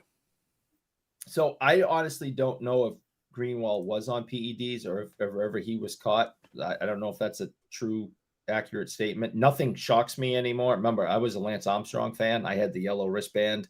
Eric, you're on PEDs right now. I am? Yes. I didn't know. Why don't I ride my bike better then? Well, you just suck in general. Oh, think of how mediocre you would be if you didn't have the PEDs right now. You wouldn't even be able to get on the bike. You would literally just fall off as you're trying to get on the bike. That's how bad it is without the PEDs. True that. Thing for PEDs then. Exactly. But I don't remember Greenwell ever being caught for that or on a list for that. But Eric, hold on. I understand it's later in the evening, but it is appropriate here. To be fair. To be fair. Indeed. Foul ball preceded that with discussing alcohol as a gateway drug. And I, in full agreement, say, do as I say, not as I do. So, we have to take it with a grain of salt. Foul ball might be on performance-enhancing drugs right now as a commenter. I don't know. Mm-hmm. Where's my favorite commenter who comes up with the hockey names? He didn't show up tonight. Didn't see him. Mm-hmm. He's probably watching the baseball game. It's still going on. It's in the 12th inning right now. Guy has one job. Show up here and try to stump me with a hockey name. The guy's got one job. Doesn't show. It's Eric sang like Marty McFly in Back to the Future. Yes. Wow. That was because that came out in 85. And that was 94. So, yeah, it was still in my head. So probably. Brandon Ryan said, "No YouTube Hall of Fame for Eric with PEDs." Luckily, he's only reaching for. Luckily, Eric is only trying to achieve adjacency. Yeah, I'm not. Yeah, I don't want to be a Hall of Famer. I just want to be Hall of Fame adjacent. Mm-hmm. Guilty until proven innocent. See, Eric is on PEDs. I told you. Mm-hmm. See, adjacent lacks commitment. It does. That's the thing. It does. I don't want to be in the game. I want to be around the game. Yeah, that's all. Mm-hmm. There's too much pressure to be a Hall of Famer. I don't want to deal with that. If I become a Hall of Famer, people are going to want my autograph all the time. They're going to be stopping me like at the store. I'm going to be grocery shopping. You've been on 5 years on the internet. You're a GOAT now. Hall of Famer is just the next step down. It's just too much pressure. All right. And then I have these standards I have to live up to. It's like, but if I'm Hall of Fame adjacent, people are going to look at me and go, that guy looks familiar, but nah. And it's going to leave me alone. Maybe. But if Carlos becomes a Hall of Famer, he's not going to be able to leave the house. Probably not. And I don't want. I would accept those terms. I like staying in my house. I'm very comfortable in my house, Bobby. It's really good. I understand. I'm chill. The same. Honestly, I got my space. Everything's set up more or less the way that I want it to be. I could tweak some stuff, but for the most part, things are where I want them to be, and it's good. It's nice. So I can take some credit and feel good that I've accomplished something, but I don't have all the pressure that goes along with it. You know what I mean? So scandalous. Yes. Truly scandalous is what it's all. That's where it's at, boys and girls. So you must own exhibits too. Anyways, maybe I don't own any. So two quick things. This actually reminds me indirectly of two quick things. I do want to make reference to this. It would be an appropriate moment to mention it. I will mention two things in separation.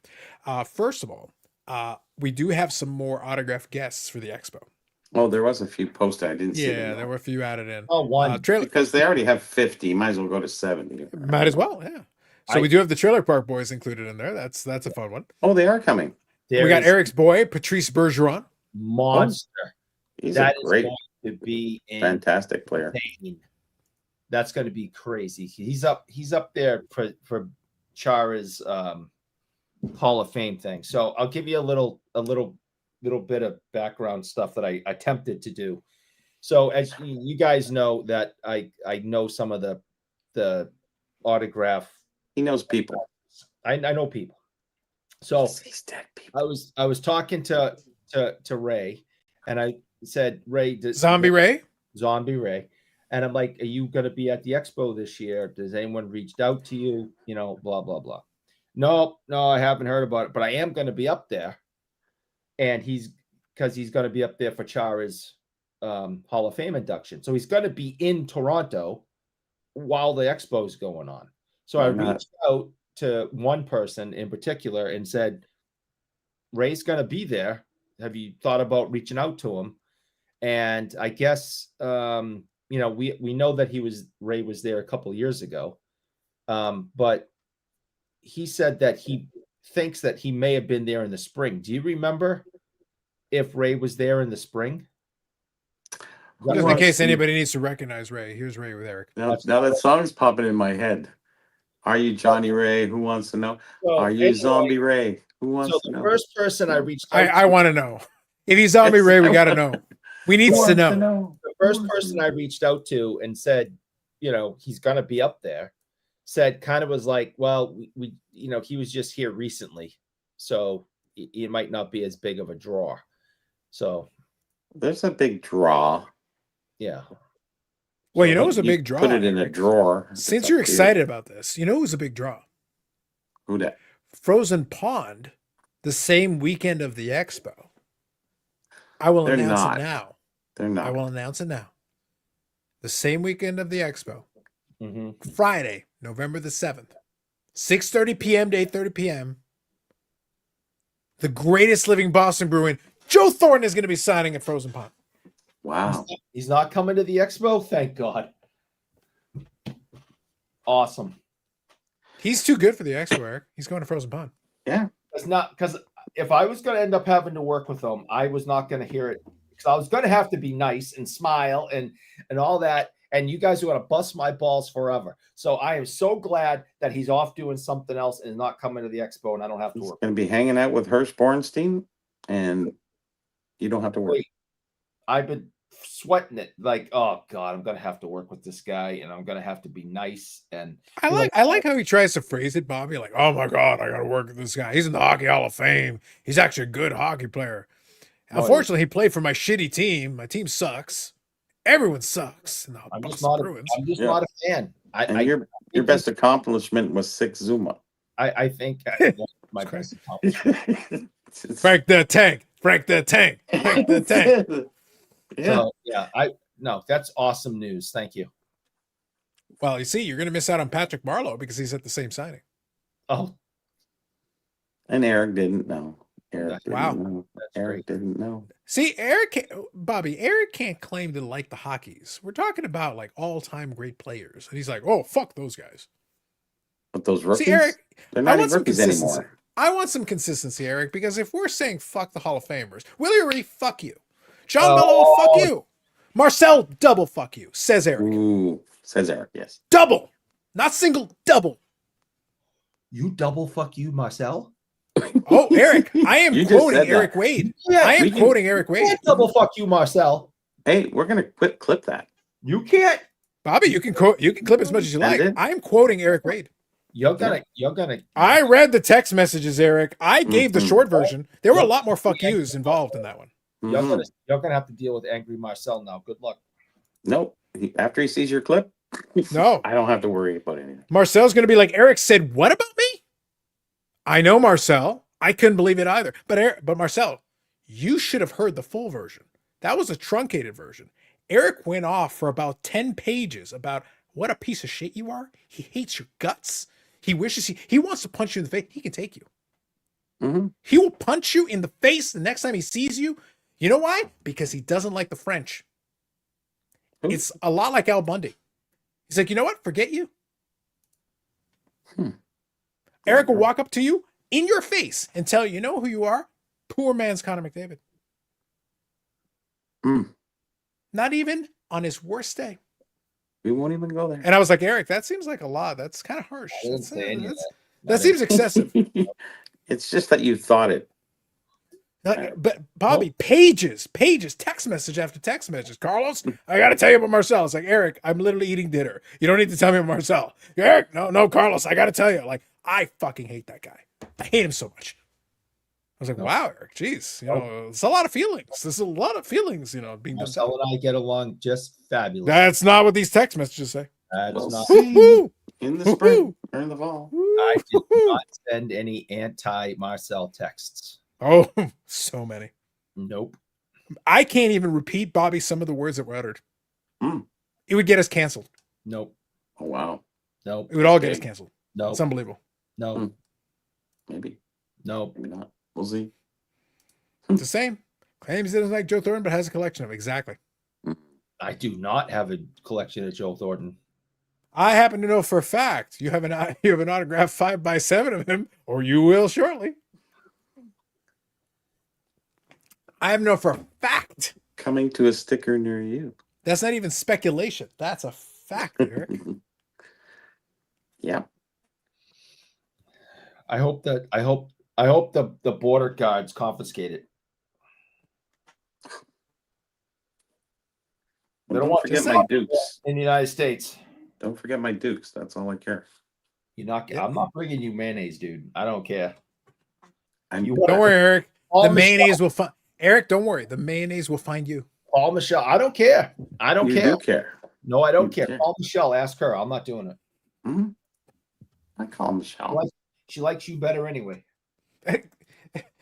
Everybody likes everybody better than you, Eric. Yeah. The bar's low. Yes. That bar is very low. We don't even need 6 Zimas to get them on board with this. We're good. We got them. I wouldn't drink that gasoline piss no matter what ever. Are they still in business? Do they still have Zima? I think so. They made a comeback a year or so ago.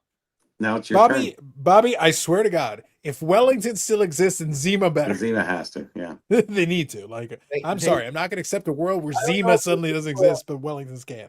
I don't know if it was for a short time as kind of a promotional gag or something, but a year or so ago, they marketed it. It was out again. I'm sure. Yeah, of course. Why not? It is just disgusting. Everything that's old is new again. They can always bring it back around. So it is whatever. So now, quick, I was going to mention also. So the other thing I was going to include in here, and I'll include a link in the description to it. The last video that I made on the channel was my conversation with Steve Angel, and it was relating to So we were having some fun and talk. We did talk about the Saskatchewan card show. So Bobby mentioned the Saskatchewan card show earlier tonight. And obviously, Steve lives, it's his neck of the woods. So, it was him. He decided he does set up at the expo as a dealer. So, like, he does obviously have a lot of experience with that. But for this show, he was there participating as a person walking the floor, hanging out, and also purchasing items and participating from that. So he supported the show as someone buying merchandise and, injecting some money into the room, so to speak. Because obviously, as you buy some stuff, it moves the money around the room and helps it. But we had a good conversation because we were able to talk a lot of different things. Obviously, we had some fun, but then at the same time also, he gave his opinion on kind of the repack side of it and the reason I broached it with him is because at Expo, a lot of times some of the repack guys for Hit Parade will come and buy items from his table. So they'll go and pick some items and they'll grab it. So he can give some perspective from the dealer side of the table, selling to the buyers for it. And it came as part of the conversation with AMG. Somebody had a comment that I touched on the last episode. And they had, by the way, a valid comment, a valid critique, Bobby. So I touched on it. And, they were saying like, oh, it's unfair that, the people going to the store, they don't get these nice cards because they're all in the repack. And I did. And I thought it was a fair critique, a fair question. But I did point out that I just said, well, the thing is, when a repack happens and any arrangement, I don't care whether it's AMG or anybody else, these buyers then become the buyers of these items. So in this case, when they came together and they said, hey, can we partner up on this? We'd like to do a repack. We'd like to have these kind of cards. In effect, what they said is, we have this want list of things that we want to include. We'll buy these from you at whatever, and they're going to be included in our product. Well, that means you've got a customer built in for these items. So what it does is, yes, you're going to look through your inventory and find anything that fits the criteria that they want. That's part of it. But then also you're going to try to seek out some items that are going to fit the criteria. Well, that means you're buying stuff that you might not otherwise buy necessarily for your customers, or you'll pay more aggressively for certain items because you already have a buyer for it. Because it fits the exact criteria you're looking for, you may be willing to pay a little more because it's already going to go somewhere. You already have a buyer for it. So as a dealer, and you can understand this one, Bobby, as a dealer, if you already have a buyer for something, you may be more willing to then, okay, I can be a little bit more aggressive with this because I have a buyer for it who will be comfortable paying whatever, as opposed to, yeah, that's a cool item, but I don't have an immediate buyer for it. I may have to hold it for a while. Therefore, my offer may not be as strong. I might still be interested, but not necessarily at the same level. Yeah, so sit on it for 6 months or a year. Yeah, of course. Exactly. So some of the stuff they're buying, they bought because they knew they already had a buyer for it. It was already going to go somewhere. If you're running a card shop or you're a dealer or whatever, if you have to hold something for 6 months or a year, yeah, you might still be interested, but you may not be as aggressive for it. Whereas opposed to, oh, I know exactly who would buy this. I'll buy this right now. I'll pick up the phone. I'll call them. They'll run right in and buy it from me today. If that's the case, I'm going to be more aggressive. So that's why I kind of gave the differences. There is a difference in the two. If as a dealer, you already know you can sell it to somebody right away, well then, yeah, you might be a little bit more aggressive with it because, hey, you already got a buyer for this. It's good to go. Comes in. So the problem is, as a person walking in the store, you're never going to have a chance for that stuff. It's the same as at a card show. If you're set up as a dealer, you got a chance to buy stuff that may sell 2 or 3 times before you get a chance to even look at it. So the price tag that you're looking at is after 2 or 3 people have bought it. You're getting 4th dibs. You're not getting 1st dibs. You're getting 4th dibs. Well, your price is going to be different than the other guys. That's not unfair. That's part of the business. That's the way it works. Yeah. So I wanted to give that context. I thought it was an interesting question, but I wanted to also give a little bit of, hey, you got to understand something. That is part of the business here. Dealers also, their goal is to make money. Ultimately, the goal is to generate revenue and make a profit. So if you're a good customer, if you're a very valued customer, you're going to get first shot at a lot of stuff, but that also means they know they have a buyer in it. So they'll probably be willing to make more aggressive bids on stuff versus buying it for the store when you don't know if anybody necessarily is going to walk in and buy it. you're probably not going to be as aggressive. So you may or may not even get the item because the seller may not want to sell it at that price point. Mm-hmm. So that's an important distinction because, like I said, I thought it was a valid critique, but also I kind of need to push back because I said, hey, you got to understand, hey, it works both ways. As a dealer, your job is to make money because imagine if Sports World didn't make a profit. They could not pay Eric the millions of dollars a year he gets paid to break Bobby Orr sticks. I do get millions. It's true. Millions. Yep. Unbelievable. Lots of the millions.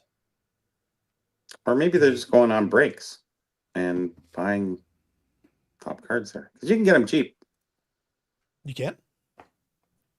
We'll have to tune in to Dave's show one time. It's so funny to watch. He's actually done really well. But I shared with you now that Dave is famous. He's getting shouted out on videos. He's shouted out. He's big time. Mm-hmm. That's right. Yeah. I wonder if he'll even talk to us or hang out with us next month. Well, he'll be hanging out with me. Well, yeah, you're big time too, but you know, I'm just a peasant. I don't know if now that he's big time, I don't know if he'd hang out with me anymore. I might have to clip out Eric saying he's a peasant and just play it on loop. It was good, yeah. Wow. Mm-hmm. All right. So last thoughts or comments. We'll put a couple of last thoughts or comments if you folks in the chat have anything to finish off with. So hopefully you have some fun. I'll include a link in the description to my chat with Steve because I do think it's illustrative if you're interested. He does give a good perspective from somebody. It is going to be more niche, though. I understand that. I always knew that going in. Yeah. But it was kind of fun. It was kind of enjoyable because Steve is actually funny. This could be a separate topic for another day. But Steve is a good example, though, of somebody who is online, but he doesn't really follow YouTube. He doesn't really listen to podcasts. Like, he kind of operates in his own space. And Eric can attest, he's a big time collector who also deals in cards and he buys and sells a lot. So he's very well tapped into the hobby side of things. He doesn't listen to hobby podcasts. He doesn't watch YouTube. He barely gives a shit about any of it, but he knows his stuff inside of the realm of the. So when you go to the expo, you'll see his tables full of stuff. And he's there doing commerce all over the place, left, right, and center. But he's not existing inside of this world. It's only because we've known each other so long that he was willing to come on and have a nice chat with me for a while, talking about it. Otherwise, it wouldn't even come up. He doesn't appear anywhere.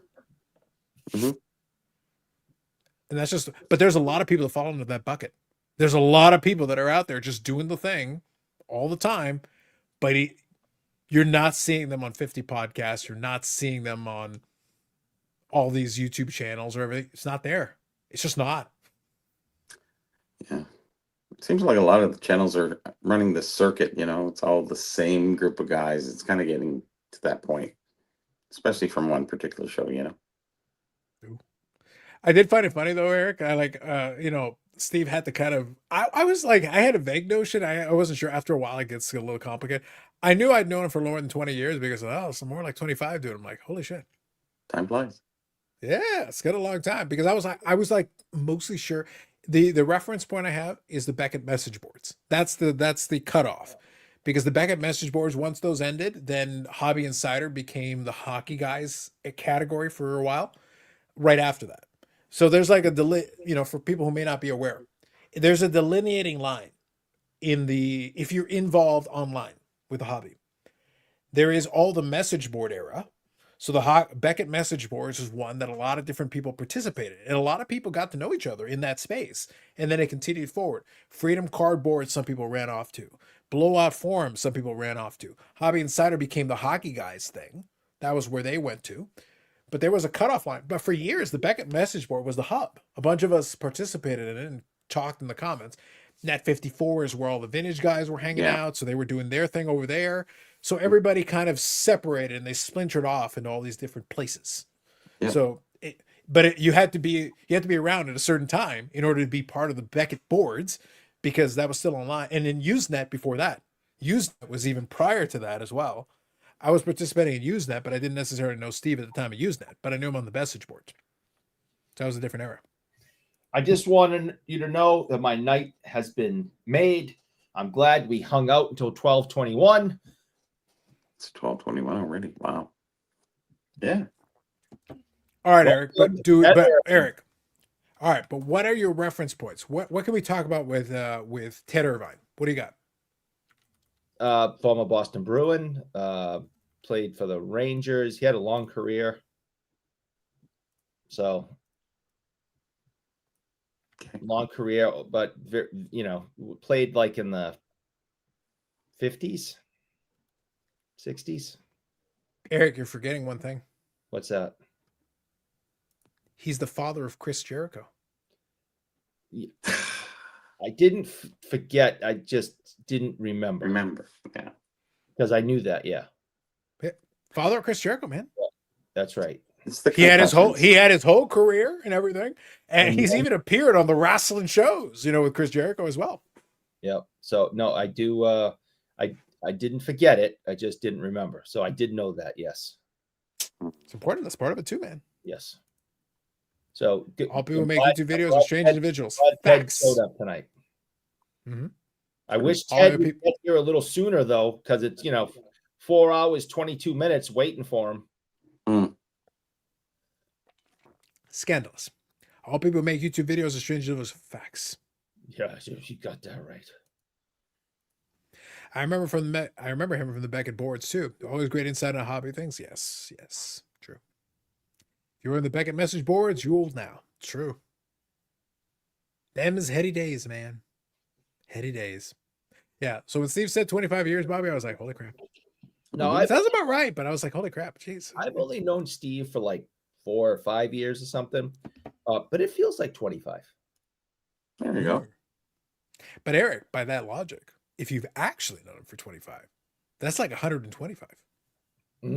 At that point, yeah. We got to use the multiplier, right? Yeah, that's a good point. Ooh, man, it's a long time. Too long to know anybody. I know, right? It was good though. It was fun. I think the thing I enjoyed the most is what you got was a snippet of Steve and I having a conversation. Obviously, we're recording it, and we knew we were recording it. But at the same time, like the conversation we're having is the conversation we'd have. Kind of some tangents and some things and bring it back around. Obviously, I have a little bit of structure because I'm actually trying to ask certain specific questions. But it was kind of fun because, like I said, for the most part, he doesn't do a lot of those things anyway. So it's nice to have a different voice that's outside of it.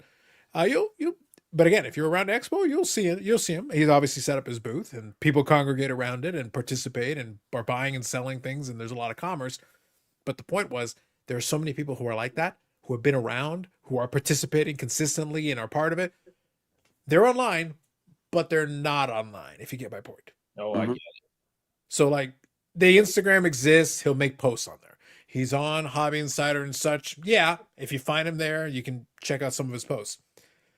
But you're not going to see him on podcasts for the most part. You're not going to see him on YouTube for the most part. He's just not participating in those. He's not watching. He's not listening. So he's kind of, but there's a whole segment of the hobby there, a bigger percentage than I think some people realize. Yeah. That are kind of outside of it. They're not in this bubble at all. And I think it's important to remember sometimes. I think that is important because everything doesn't revolve around the internet as much as people think, with news and all the other stuff. It's like, yeah. And that's how a lot of that stuff goes down because a lot of times people are like, oh, how could people have not heard of it? They're not online. They're online. But again, I'm making the difference. In the right places. They're online, yes. But they're participating in these very limited segments where they're interacting with specific people. Yeah. They're not interacting in the hobby whole. The zeitgeist of the moment, whatever is the thing that's freaking people out, they're not even catching it.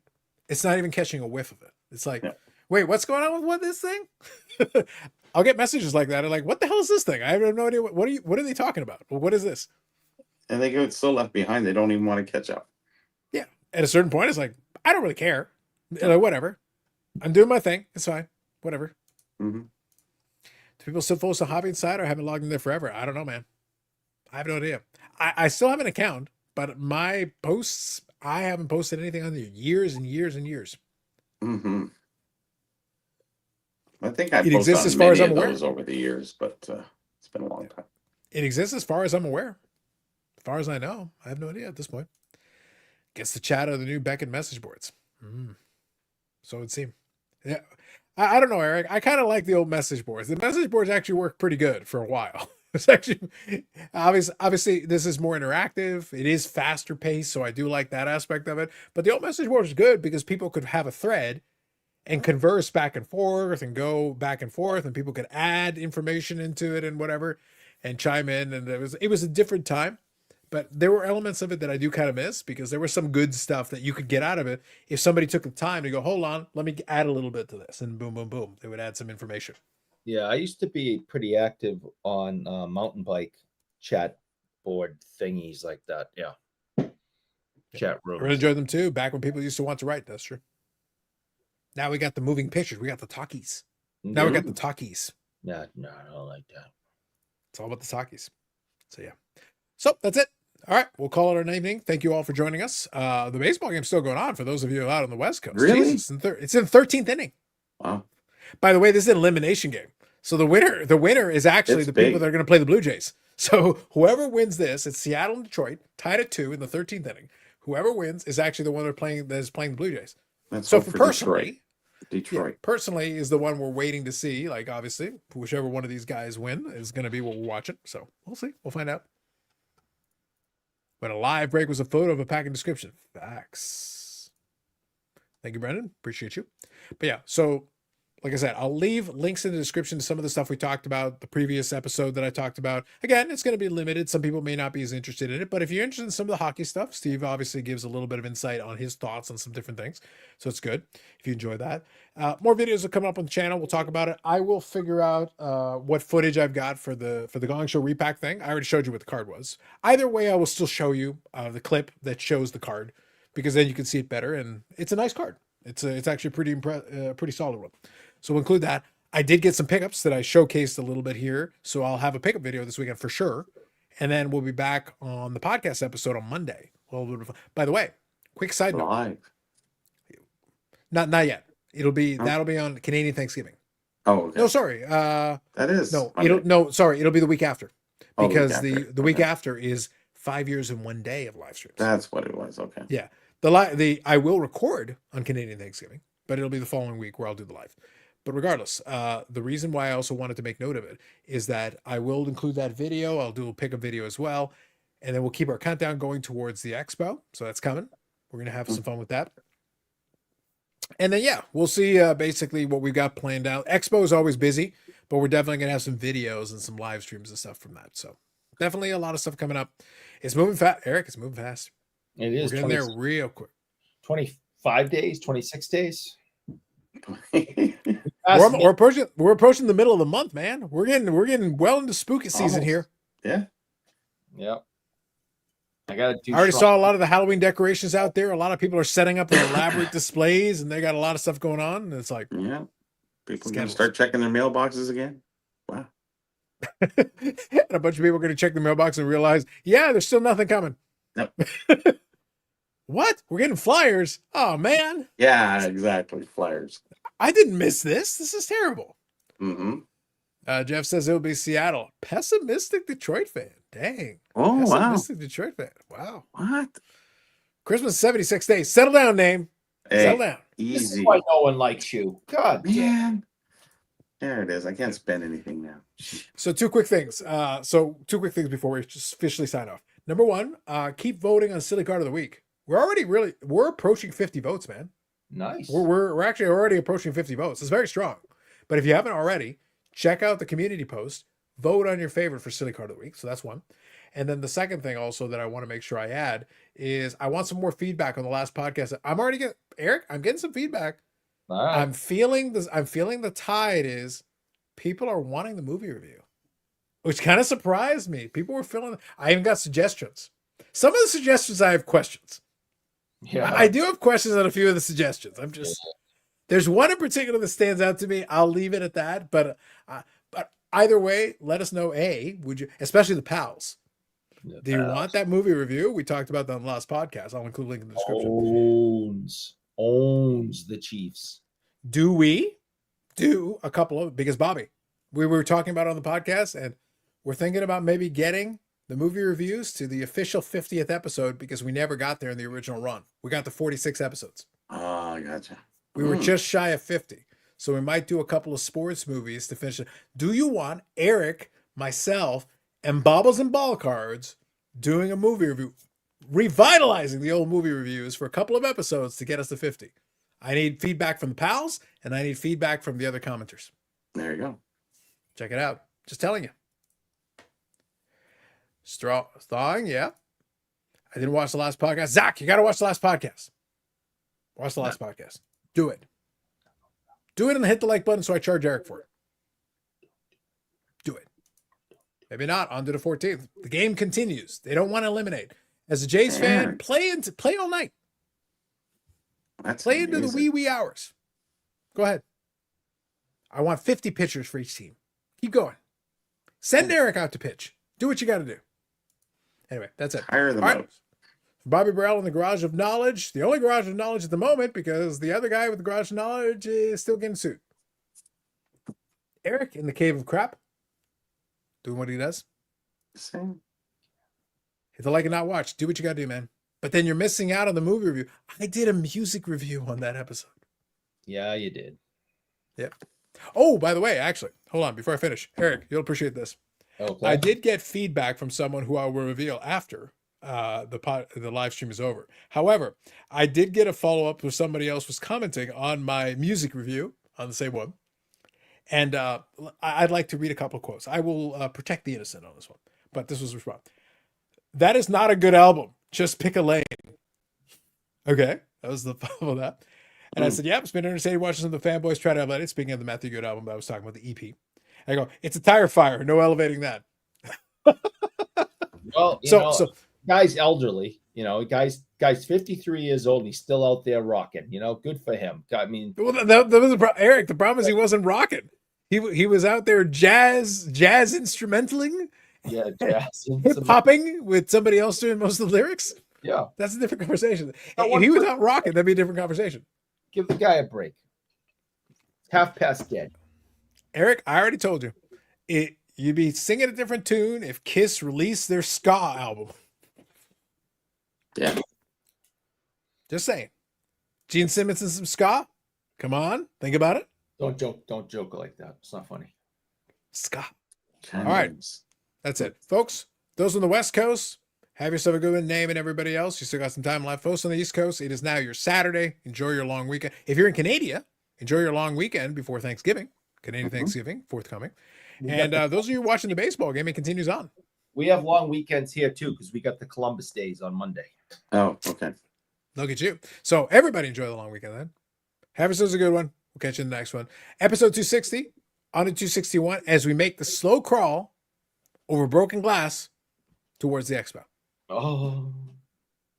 Getting there. Catch you in the next one.